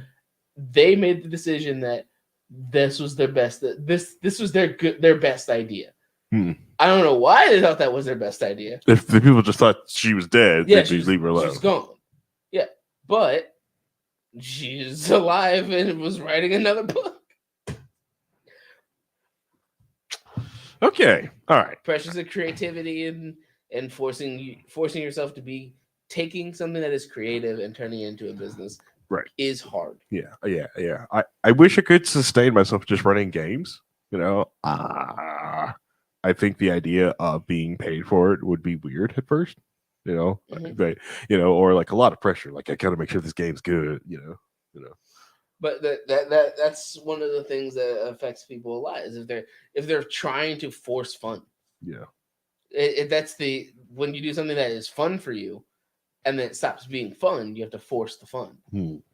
And when you're forcing the fun, you're not having fun at all. And the people that you're forcing the fun onto aren't having fun either. They're just frustrated. I understand. All right, Paul, you can leave now. I'm tired of forcing this on you, Paul. Just That's cruel. That's just cruel. He's tired. I know. So this is just cruel. I'm sorry, Paul. Paul, we love you. It's fine. I'm not sure about that last statement. All right. So Paul over here with his leather jacket on, looking over here like a Leon Kennedy skin. Like he's getting ready for the Resident Evil 4 Well, remake. thank you for ruining the leather jacket. I was really happy. I really like this jacket. I'm not ruining it. I'm improving it. I love this cosplay that you have. Paul immediately gives the jacket to Reinhold and is like, "Do your thing," and he sets it on fire. do your thing. Do your thing. He sets it on fire. That is right. We should introduce Reinhold like the Reinhold's an arsonist. We should just introduce him. Reinhold. He burns things. Burn things. Reinhold the arsonist. Yeah, he burns things. Yeah, we use Reinhold to burn things. Yeah, it's one of those lines for a lot of people that, especially when you see people go into creative fields that are very much like artists. Yeah. When they go on commissions, unless they're drawing what they want to draw, some of them get miserable. Yeah. Like there have been plenty of stories of like, I drew this furry person's art one time because I thought it was funny and they paid me for it, and now all I do is furry art and I hate it and I want to die. Okay, so all right, so like my favorite artist, right? Like I kind of felt like that, like I really liked his racing comic, got into his racing comic, but like he had this gender bent thing going on also as a subplot inside of it, and majority of his fans really just like that, and he went to a different part of the comic, which I didn't like because the racing is all gone from it now. And the cars are gone, so like I was in it because like I want to know where the stories go, but like I was in it for this, and he keep complaining all these people are reading all the time because of the gender. It's just like, dude, I don't care. I understand why they are in there for like, I want cars. Where's the freaking cars? Right. Where's the cars? I came here for racing. They ain't no racing. There ain't no cars. There's none of it. It's all gone. It's all cars gone. gone. What else did you expect from a title named Stick Shift? Oh. Well, honestly, I got some videos for it. But yeah, it's when an artist starts something they really like and then they end up getting pigeonholed into something specific, they have issues breaking out of that specific role. It happens with a lot of industries. Yeah. No, it's actors have it all the time with being typecast. Some authors do it to themselves by getting themselves stuck in one genre. Yeah. Artists with a particular style have to try really hard to break going to the same style of doing line art or doing coloring. Like, that's why the people that I can watch like straight up copy another style, or not copy, but emulate another style. It's amazing because I can't even keep a consistent style when I try to illustrate something. But that's the other thing is how important money is for us. Like, for example, as we joked about, Boruto. The writer wanted to end Naruto like 100 chapters before the actual ending, if not more. And now he's writing a sequel series about his kids because it makes money. Because he keeps making money And because he's stuck as the writer of Naruto, and as a mangaka, you make enough to live, he can't save enough to stop. So he can't stop writing it because he's making enough money. He's not making enough money to stop. So he's just writing the same thing. So they gave Naruto cancer. It's basically magic cancer. That's the disease. The disease they give it's magic. It's magic cancer. Basically. It's magic cancer. But when you compare that to Oda, who has an ending, Mhm. he knows where he wants to go, but he just likes writing his stuff, and he just keeps going and going and going. Because And at going. any time he could have ended it. He has threatened his the To end it, studio. yeah. He at any time he could end it, but he enjoys his characters that he's writing. He enjoys telling this massive epic of a story, and he just doesn't want to end it. The real thought process. If I go another 5 chapters, I can subtly increase the bust size of every female character by another cup. Well, that's Not even. It's not by one number. It's one number at a time. That's how it naturally happens. Mm-hmm. Anyway, so I'm enjoying watching the beginning of One Piece with my daughter, and like watching Nami. Then it's just like, oh, Then to now, where it's just like it's not even the same. But again, it's when you watch how. I also forgot how much blood is in the it's in One Piece. Because the beginning part You of mean One when Piece you was meet Zoro when he's tied to a post, bloody and bruised and beaten? okay. So like right now we're at they just met Usopp. Right, we met Usopp and Captain Kuro's coming out and like just walking around those plates, just blood on it. But I was just like, is he dead? And it's like, no, but I feel like that spoils the story. And I was in this position going like, I could tell her, no, this guy is not dead. Mary is not dead, but that does spoil several episodes. So you find out But Mary's it's not better dead. this way. It's better for her not to know. Yeah. So I was like, no, he's not dead. He's just But it's Claude one of is a those- good guy. It's one of those things when the passion is gone, you can tell when it's gone. Yeah. Oh yeah. I mean, the answer to any sort of question of, oh, is he dead? It's like, well, what do you think? Yeah, I think he's dead. Good. Think that. Yeah. The old switcheroo works when they're young. Like Yeah. that. But I'm enjoying going back and watching the beginning of One Piece about her. The thing I don't enjoy is when's Chopper showing back up. That's all I hear. And it's just like we are so far. We're so far away. I, So Oh my god. we're not even at the grand line yet. We haven't met Labu. You have to cut. that's the thing that you're not enjoying. It's not the static 3-second shots of a character staring into the camera. No, The I don't 4 care. Watching with minute his daughter. recaps. I don't care. Here's the thing. It doesn't matter when all you hear during the recap, all you hear is Chopper here yet? Is Chopper here yet? Is Chopper here yet? Is Chopper here yet? Is Chopper here yet? It doesn't matter. You probably need that recap because that kid has been so loud you forgot what happened. She gets upset if I skip the intro.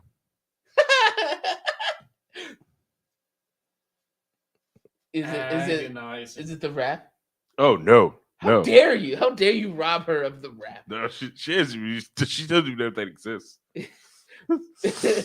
you give her the rap. That's all she wants. This Okay. opening sucks. I don't want this opening. Give me the rap opening. I don't know if you could sub Chomper's that. doctrine. She's got a doctorate. Chomper's doctrine. Yeah, doctorate. Oh god. Yeah. Give her. Chopper comes. Does Chopper come after Vivian? I can't remember. It's been a long time since I got that early in the series. Crap. Let's see. Hold on. Princess Vivi. My bad. Yeah. No, it's before. Was it before? Yeah, because she's there. Yeah, before Okay. they get to them. Yeah. It's right before God and Elle. Mm-hmm. Yeah, because it's they get to the Grand Line and then forget there's something that happens right before they get to the Grand Line and then they go up to doctoring and like the yeah, and that's when they meet They get Chopper. lost. Yeah, they get lost You know, because it's before they get in God and L. I know because Chopper's at God and L. Hmm. I left off when I attempted to start the series 70 episodes in, and Zora and a couple of other characters were stuck on this birthday cake, and he was about to chop through his leg. And it's a lovely metaphor for this entire conversation about Paul One wanted to Piece. get out of this as fast as possible. Because I would just lacerate my leg right now if it would make it stop. It's such a, to me, One Piece is peak mid storytelling. I don't give a crap about any of the characters, and I'm 70 episodes in. Yes, I didn't watch the anime. I read the manga, so the manga makes it so much faster. Right. So my perspective on it is completely different because the anime might be mid, but I didn't watch Sure, the and anime. I read the That's manga. fine, and that's valid because those 5-second pauses on a character's face that's supposed to be a reaction panel that you can go through in a moment. You don't spend, like, seriously, Mhm. probably 10 solid minutes of that in the first 50 episodes. Right. Or in the first 50 chapters. You control the pacing, which is the biggest problem I have with the series is it doesn't have pacing. But there's a reason I don't go back and watch stuff like DBZ. If you go back and watch DBZ and not DBZ Kai, DBZ, Absolutely. unbearable. Yeah, like Dragon Ball Z Is peak. We have to drag this out as long as possible because Toriyama is not done with the manga. Like they were straight up like, okay, we will animate this chapter that he released, and now we will wait 2 weeks for him to release a new chapter. Can he give us a preview? Can we please start working ahead? No. And I get that. And I get that there's a little bit of filler in places in One Piece because they and have it's good outstripped. filler. It's all good. No. So good. Feels so good in One Piece. That's some coke. I love it. Love every moment of it. The One filler- Piece filler is not as bad as Naruto filler, but One Piece filler is annoying because what they do is extend scenes longer. That's the issue. You can't skip it because it makes they purposely extended the length of the scenes so that it doesn't go. That's the issue. With Naruto, we can go, oh, this whole arc, filler. Screw that arc, skip it, moving on. Oh yeah, Naruto has a mech in this filler arc, which did happen. Mhm. He had a mech that was shaped like Naruto in the Naruto anime. That is a thing that exists. It's not canon though. It's filler, no one cares. Really, no one cares. Rock Lee had a bow staff made of the weights around his legs, Which is in the amazing. filler. Which is amazing. which What? sounds deadly. Mm-hmm. That's true too. Why But- does it when I come back? You're obviously talking about Naruto or how you pronounce it. It's Okay, Naruto. there, Grandma. Naruto. You kids in your we, Nintendo. we were talking about One Piece, and Paul wanted out of One Piece, so he No. moved to talking about No, stuff no, that we came go out back at to that One time. Piece. No, I really do enjoy One Piece. I like how it's expanded to get different genres. I enjoy it. It's really interesting to see, like, especially again from the manga perspective, because it's not as drawn out as the anime. It's interesting to see the different styles and stuff he goes for, Mhm. and sometimes there are hits and sometimes there's misses. Yeah. It's like Thriller Bark. It's supposed to be Amazing. kind of It's horror, freaking amazing. kind of Amazing. horror-y, but it's I not love like it. really. Love it. Love it. But then you do the current stuff, which is the Wano, where they're basically doing the 12 Samurai. Oh, Wano is just They're doing the 12 Samurai and making a samurai movie, but in One Piece. Wano's fan service. And that's why That's canned heat. I feel Wano's like that's canned the heat. only reason that series is still going, is because this arc, you said me I could decide whatever kind of stuff I want to write. Yeah, this arc. Yeah, let's write a samurai movie. Yeah, screw it. Screw it. It's gonna be Screw it. hype. This Let's is do gonna this. I got 400 chapters to do it. Let's go. It's pretty good. It's pretty good. And there's some neat parts of One Piece. Spoiler alert. Spoiler. Like You have the control. You can put the spoiler anyways, tag on. Usopp standing up to Big Ma conquer hockey. Okay, right, all right. I didn't see that happening. Usopp has a lot of great things that he does And in the series, but that's also one of the things that Oda sells at is giving all the characters a moment. Yeah, they all get a moment. But I can see why that becomes an issue in the anime because you have to give everybody a moment, and then your one moment, which is like here's these 4 pages, becomes 3 episodes. Okay, all right. I can see where that becomes an issue. All right, the okay, I get that. I can kind of get that. Here's a minor character that we will, in our 1,000 episode saga, never see again after we leave this island because you can never come back because of the stupid world building. Joke's on you. They totally come back. Yeah, joke's on you. They Yeah. totally come back. But you know what? This character that we probably won't ever see again. Let's spend 3 episodes and do a tragic backstory flashback. I'm waiting for them to like bring back those 3 kids that Usopp had as pirates to bring those 3 kids 3 back. Eventually, they just show up. So I'm waiting on. Okay, all right. What is it like? Onion, garlic. I just watched that episode. I forget what those called. Yeah, fix her name now. The fact they brought back the whale. Boo! They brought back the whale like hundreds and hundreds of chapters later. It's just Oh man, I think one of my favorite thing was like for One Piece was the during the breaking out of the prison and Buggy the Clown and the Marines going like, we have new information about Buggy the Clown and we're raising his bounty level up. We just recently discovered that he was on Gold Roger's crew. Because he was actually a low-level badass at all these people's things. So, but yeah, just jacked his bounty up. But this is a me and Harry conversation.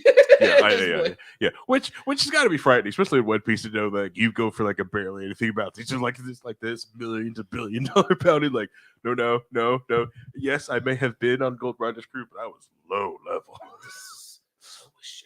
Yeah, Marines don't care. Anyways, and you're clearly friends and working with Straw Hat Luffy. Whoa, we are not friends. I will say that the F the government message in One Piece is probably the best part of it. It's a great F the government message, isn't it? Yeah. That the government uses the military to enforce their rule. And all the time, yeah. Mm-hmm. So, and now I'm just like, and I'm really like, I want to know why the Grand Line exists. Why the stupid red rocks separating the 4 oceans? Why does it exist? You know, how did it get there? What is those freaking holographics? You know what this is called, right? What? It's called a callback. It's something you establish, but you never touch. They haven't touched it. I know. They haven't touched it. There's a reason for that. As we said, you need in writing, you need something you need to bring up but never address. You never go there. Callback. If you never go there, it's not a callback. No, let's go back to this conversation. Oh, because that's how we started this whole thing earlier. We were talking about writing and that you want to establish something that is in the distance that you never go to. Yeah, but it's always there, so it leaves a set like of mystery. I was shocked they even brought back Vegapunk. They actually were like, this is Vegapunk, but it's not. All right, but the truth is we're going into too deep of lore here, Harry. The reason that there's one continent that circles one way and then the Grand Line circles the other way and you get 4 oceans out of that is because drawing actual continents is hard. It is. So let's just make 2 strips of land. Done. Killed it. Moving on. Make the boobs bigger. Yeah, pretty much. It's easier this way. I'm just shocked they put a continuity for finally for Sanji catches on fire. I didn't expect that to happen. I thought it was just gonna be, they just kind of glossed it over. But nope, there's a reason. I'm like, I don't know, like Let's table this One Piece conversation for later because this is a you and me conversation with four people. no. Everyone loves it, right? Right? You guys this love is a it. you and me conversation with 4 people here. I'm fine with it, right? You fine with it, right, Paul? Paul literally said he would cut off his own leg to Paul? stop talking about this. Fine with this, right? Well, See? I'm only like a couple minutes into the conversation, so I haven't gnawed my arm off yet. Paul said he would literally cut off his own leg to stop talking about One Piece. That's fine, Randall. That's fine. We don't have to talk about One Piece. No. So let's talk about Two Piece now. Don't give Oda any ideas. You know, don't give him like the two. He's bring up Two Piece. Don't give them ideas. Don't give them ideas. Please don't. Man, Or a three-piece nugget meal. something I could go for a Oh, 3-piece. three-piece chicken tender basket. I think leaving here. I think I might go get me some White Castle when I leave here. Ooh, yeah, that's I very that's nearly it. memed and brought a crave case, but I'm like money and calories. You know they make a Crave clutch. It's smaller than a Crave case. But you can't fit all your D&D books in that. Well, the other problem too is that you really don't want to destroy that bathroom there. Oh man, it's okay. Like we already had one. That's an after the show on the way home, rush to get home in time to make it to the bathroom type of meal. So It's a my toilet, so I will destroy whatever toilet I want. Okay, all right. I installed that toilet, so I'll destroy whatever toilet I want. I already had to fix the toilet after a certain co-host came and broke the toilet. They know who they are. you're burying the lead on this story Sure here. am. Sure am.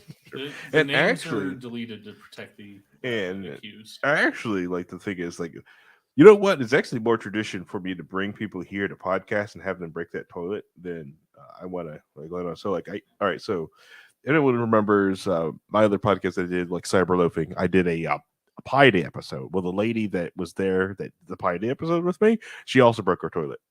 She cracked the wax ring on it.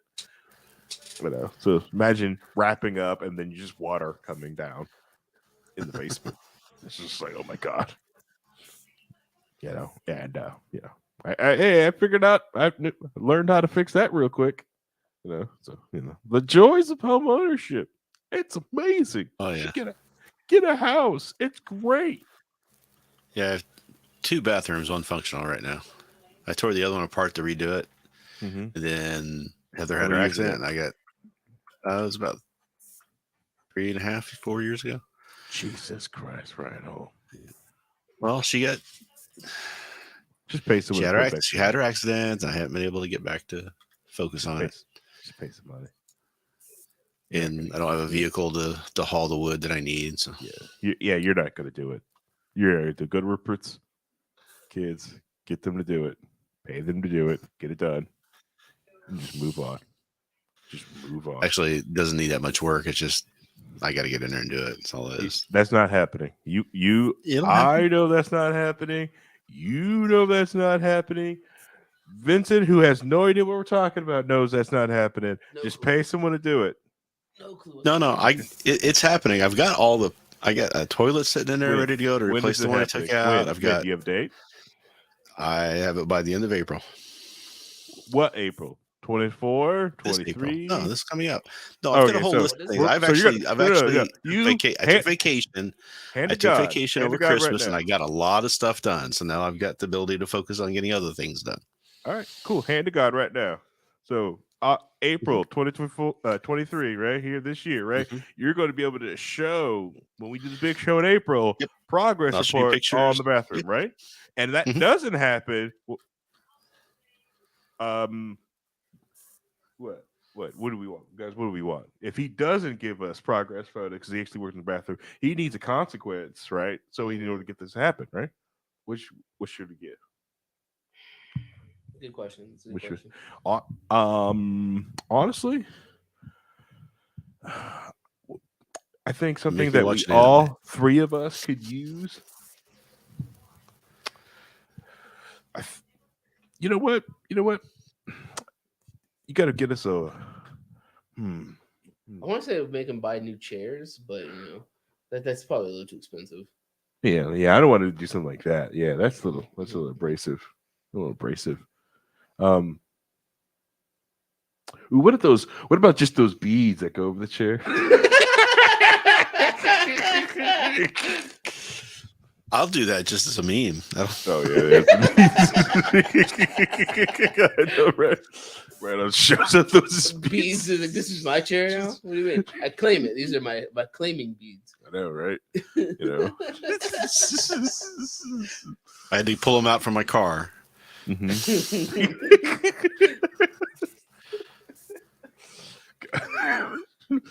Yeah, I don't know. We'll think of something. We'll think of something. It doesn't matter. I'm going to be doing it, so it's okay. Yeah. Actually, I got a quote for somebody to. So I've got half the house is in PVC. The older part of the house is in lead pipe. The lead pipe has been cracking, and I've had to replace a few pipes because it's old and it's starting to leak. So the last time I called a plumber out. He fixed it. Then I said, okay, tell me how much it would be to replace every inch of lead piping in this house with PEX. And he gave me a quote. So I'm calling him out to redo all of that. Once that's done, then the bathroom's getting done.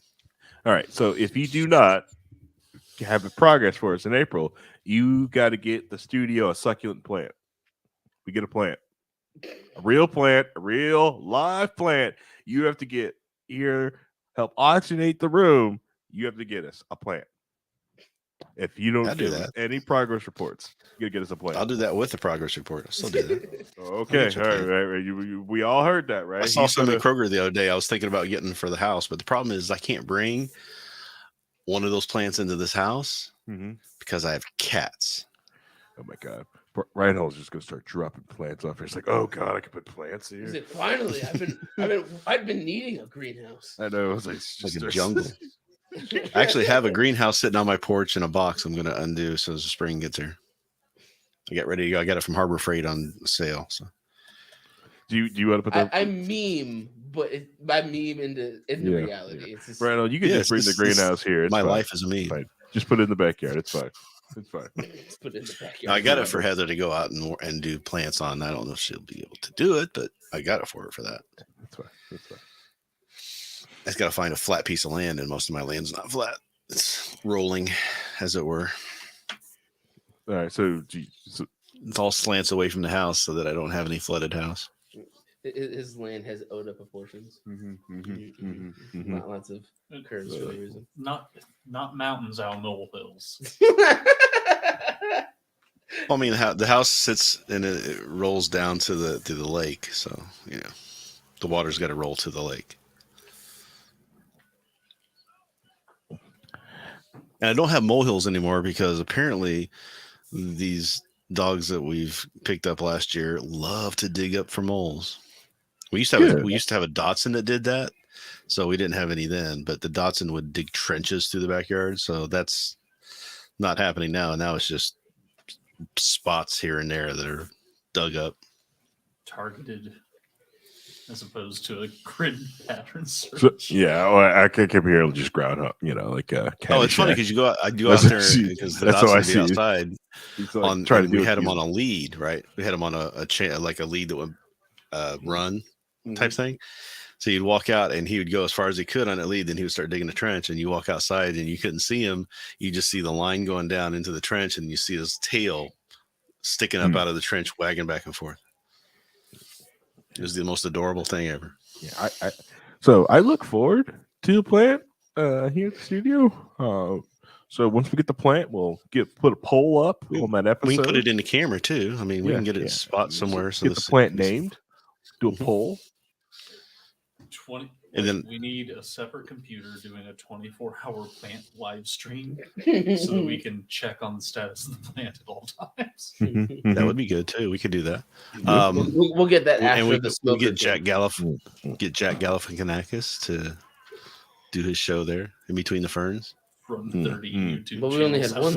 Yeah, but we're gonna need more than one fern, sir. Yeah. You're buying one succulent and not even a fern. See, you're just wait. I saw some. So I live nearby a place called Cox's Plant Farm. Trust me, I got this covered. All right. Legal plants, right? Hold. Okay. You're getting. Yes, I understand legal plants. Yes, Okay. All right. I'm not. Putting a live stream up on an illegal plant. That's fine. You just eat a lot of granola, so I just got to make sure. Yeah. Sorry.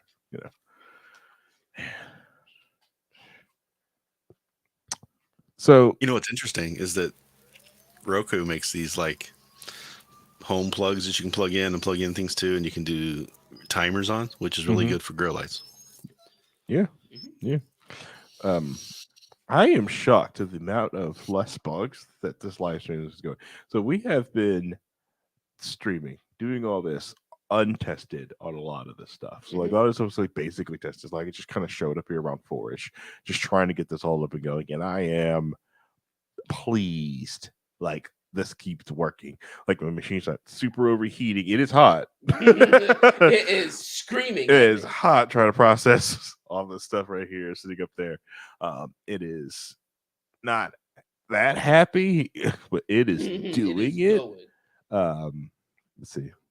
Like Just hopefully we'll watch the please- YouTube video later and it'll be stuttering or anything. Probably, you know. No, I don't know. We had a lot of people. That I do watched it, have the commenting, I'm Twitch. sure, like I do have Christina the said something. Twitch stream up.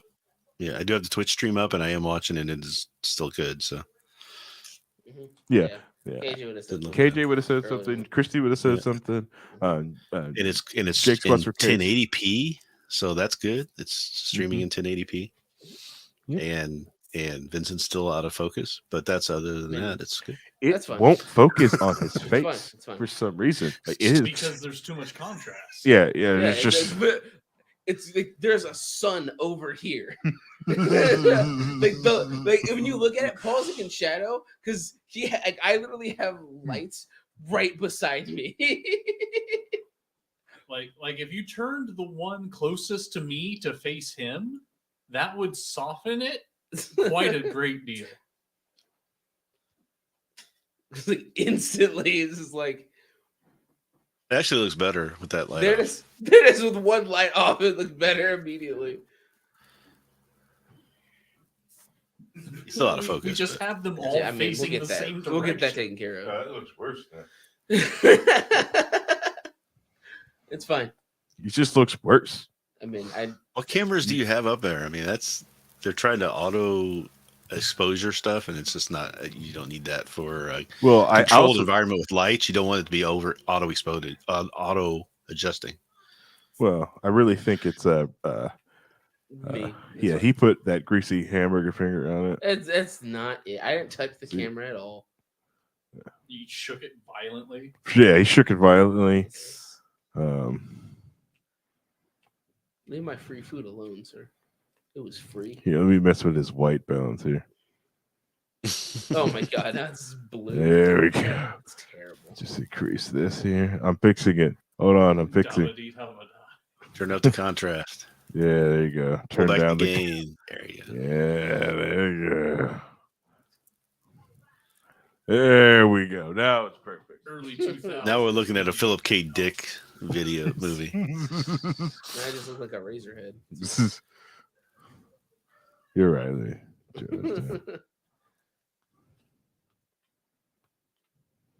Man, that one looks like an extra in Donnie Darko. There we go. Yeah, nope. Now we got it. Now we have it. Perfect. Terrible. Well, I suppose Whatever. It's honestly whatever. Shake the baby. Oh, crap! I don't like. I effed it up now. Seriously, oh fuck! I fucked everything. Huh? I gotta figure out because with it being around the other two, you can tell how much different the lighting is. Mm-hmm. Yeah, in your quarter. Yeah. Mhm. Yeah. Chrissy's commenting on your adjustments.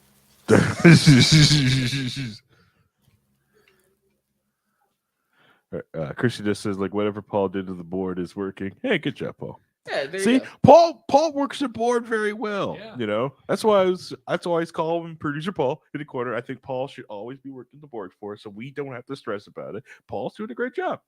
You know, and Well, you know that Dear Leader will never be able to give up power of the board, right? oh yeah. Well, He's too much of a perfectionist. Yeah, to his fault, to his detriment. You know, that's why I tried to tell him that last episode. Why did you stop me from keep saying the wrong name? And I just kind of explained to him, like, bro, you muted our mics the last time we interrupted you. Yeah. I told him I didn't even notice it because I just didn't. Oh, I noticed. I was like, Oh, I noticed several times. Yeah. I noticed early on, but I knew better. Yeah, if we had the cameras on, you could watch like Vincent and I just Harry look at eye each other contact, like, yep, this is what's happening. you know. I was off. I was thinking about things to say and everything. I wasn't even paying attention to the name thing. It's just Oh yeah, no, such a minor thing that everybody was complaining about. I thought, Oh, oh, it's funny. Yeah, just a midwit. Especially since he said at the beginning of the show, I keep getting the names mixed up. I mean, Yeah. Mhm. Yeah. But it's different. He only called him his real name once in his whole spiel. Mhm. That's the issue. If he kept doing it, if he just kept switching back and forth, that would have been a gag. Yeah. That would have been a great gag that was Mhm. seeded early on. Mhm. Instead, he just said the wrong name the Yeah. entire time. Very honest. right, It's also but like but he Vincent's said fault right for at the not doing beginning, Cowboy Fest. I always get this name wrong. Mhm. You know, he I don't says like I got a the mental Cowboys block stuff. and I always get this name wrong. And then everybody's like, I can't believe you got the name wrong. And he's like, I told you at the beginning of this stupid episode that I'm going to be doing it. Yeah. Yeah. I don't have Cowboy Fest. I don't like the Cowboys as a team. Okay, that's fine. That's fine. Raiders fan. Anyways,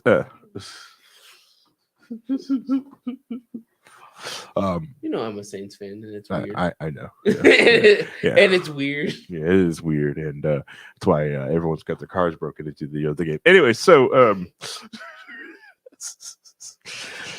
when yeah, it's it's I am going to explain it to him tomorrow that like he needs to open up so we would feel comfortable if he does say the wrong thing, that he is opening to that. Because if he's not gonna do steps to make us feel comfortable doing that, then we're just gonna let him make those mistakes and just stare at him.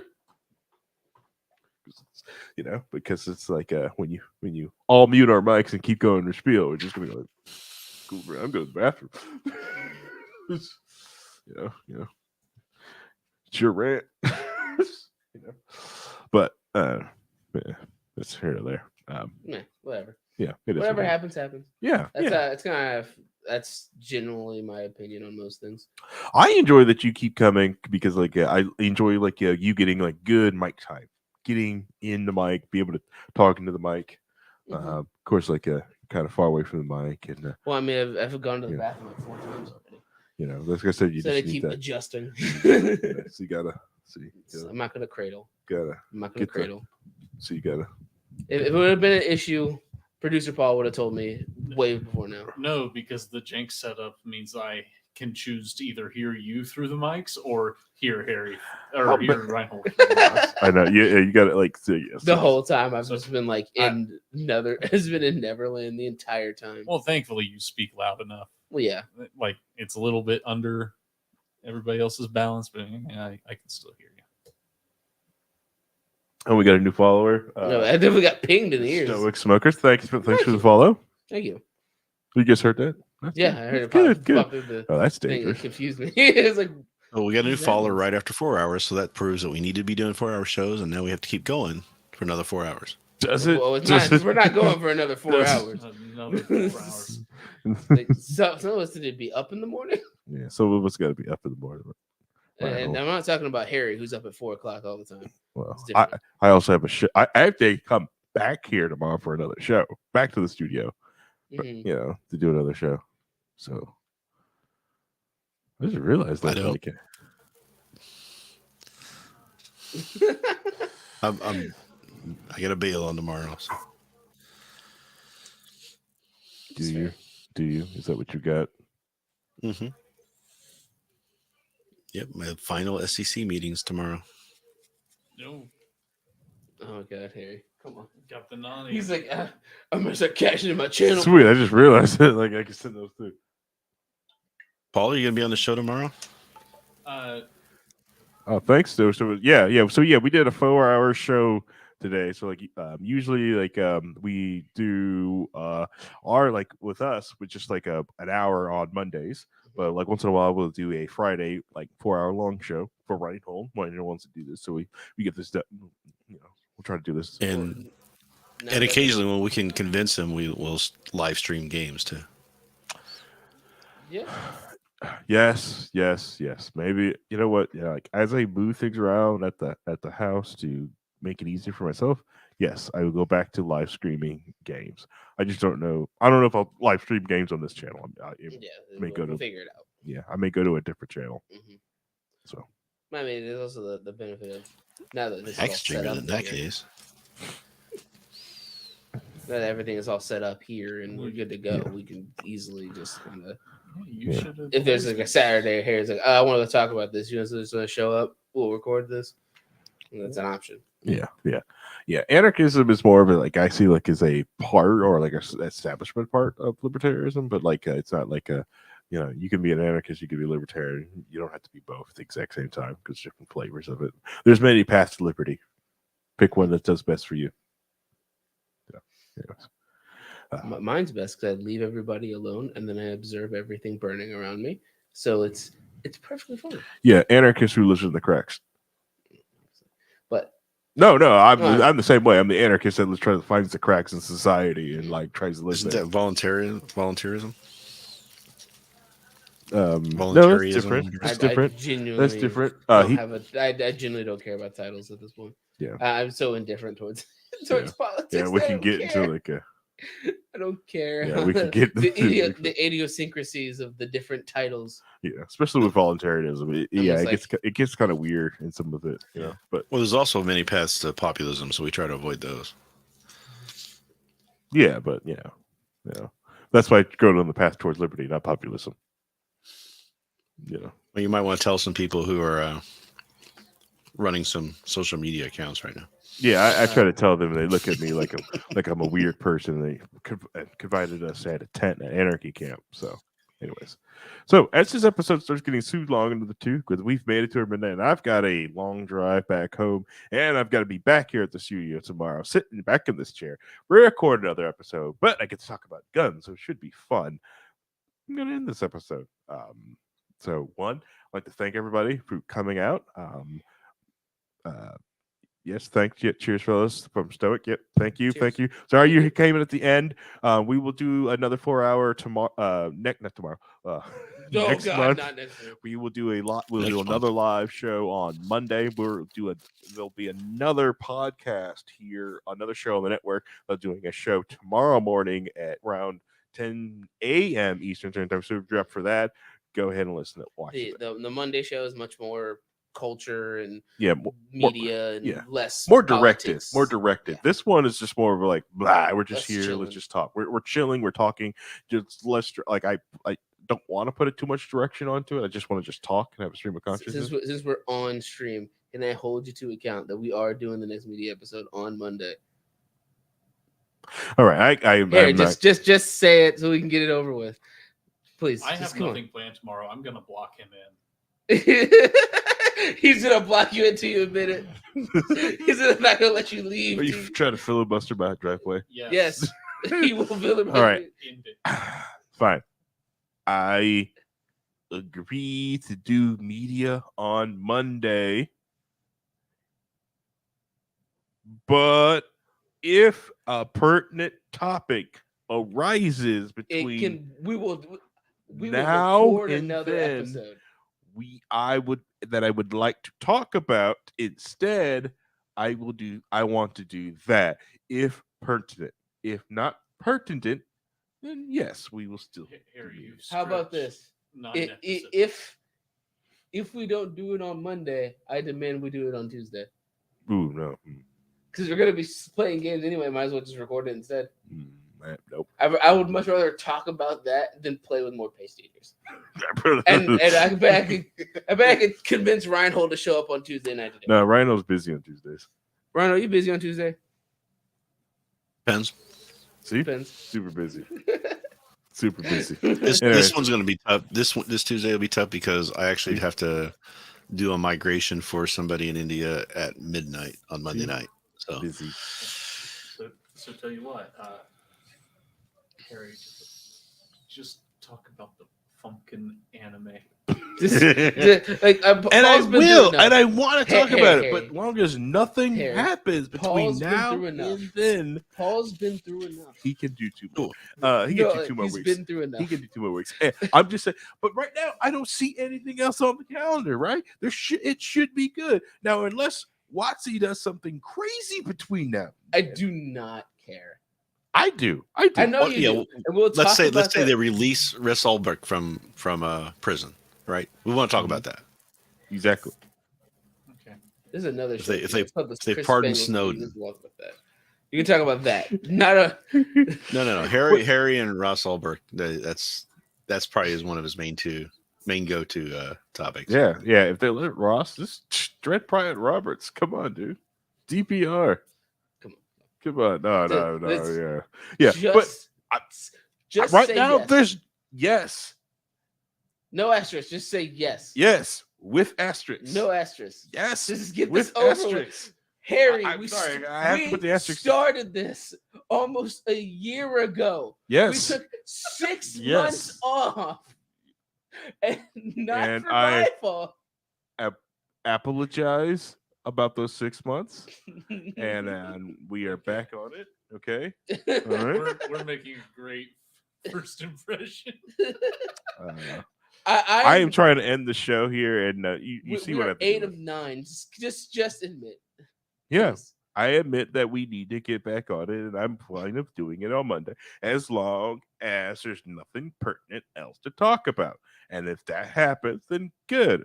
I'm fine. Just like I was last Monday when Reinhold had the 1-to-1 Dalmatian thing. Then the other Monday, I had to blow up about OGL. Okay, it was very pertinent. I need to get it out there before anything else happened. Okay, so that being said, I'm ending the episode. We got it there. So if you have listened this far in the episode, you're a true fan. You're amazing people. You could have listened to anything else in the world, but you decided to listen to this, and that I thank you. Please tune in on Monday at 9 p.m. Eastern Standard Time because this is a live show. If you're listening in the podcast version, we may or may not be talking about media on Monday. Hopefully, we have media stuff to talk about because we'll go back on our 3x3s where we talk about the media that shaped us on Mondays. Unless there's something pretty to talk about, then we'll talk about that. So thank you for tuning in to this episode. Gonna watch you while you sleep.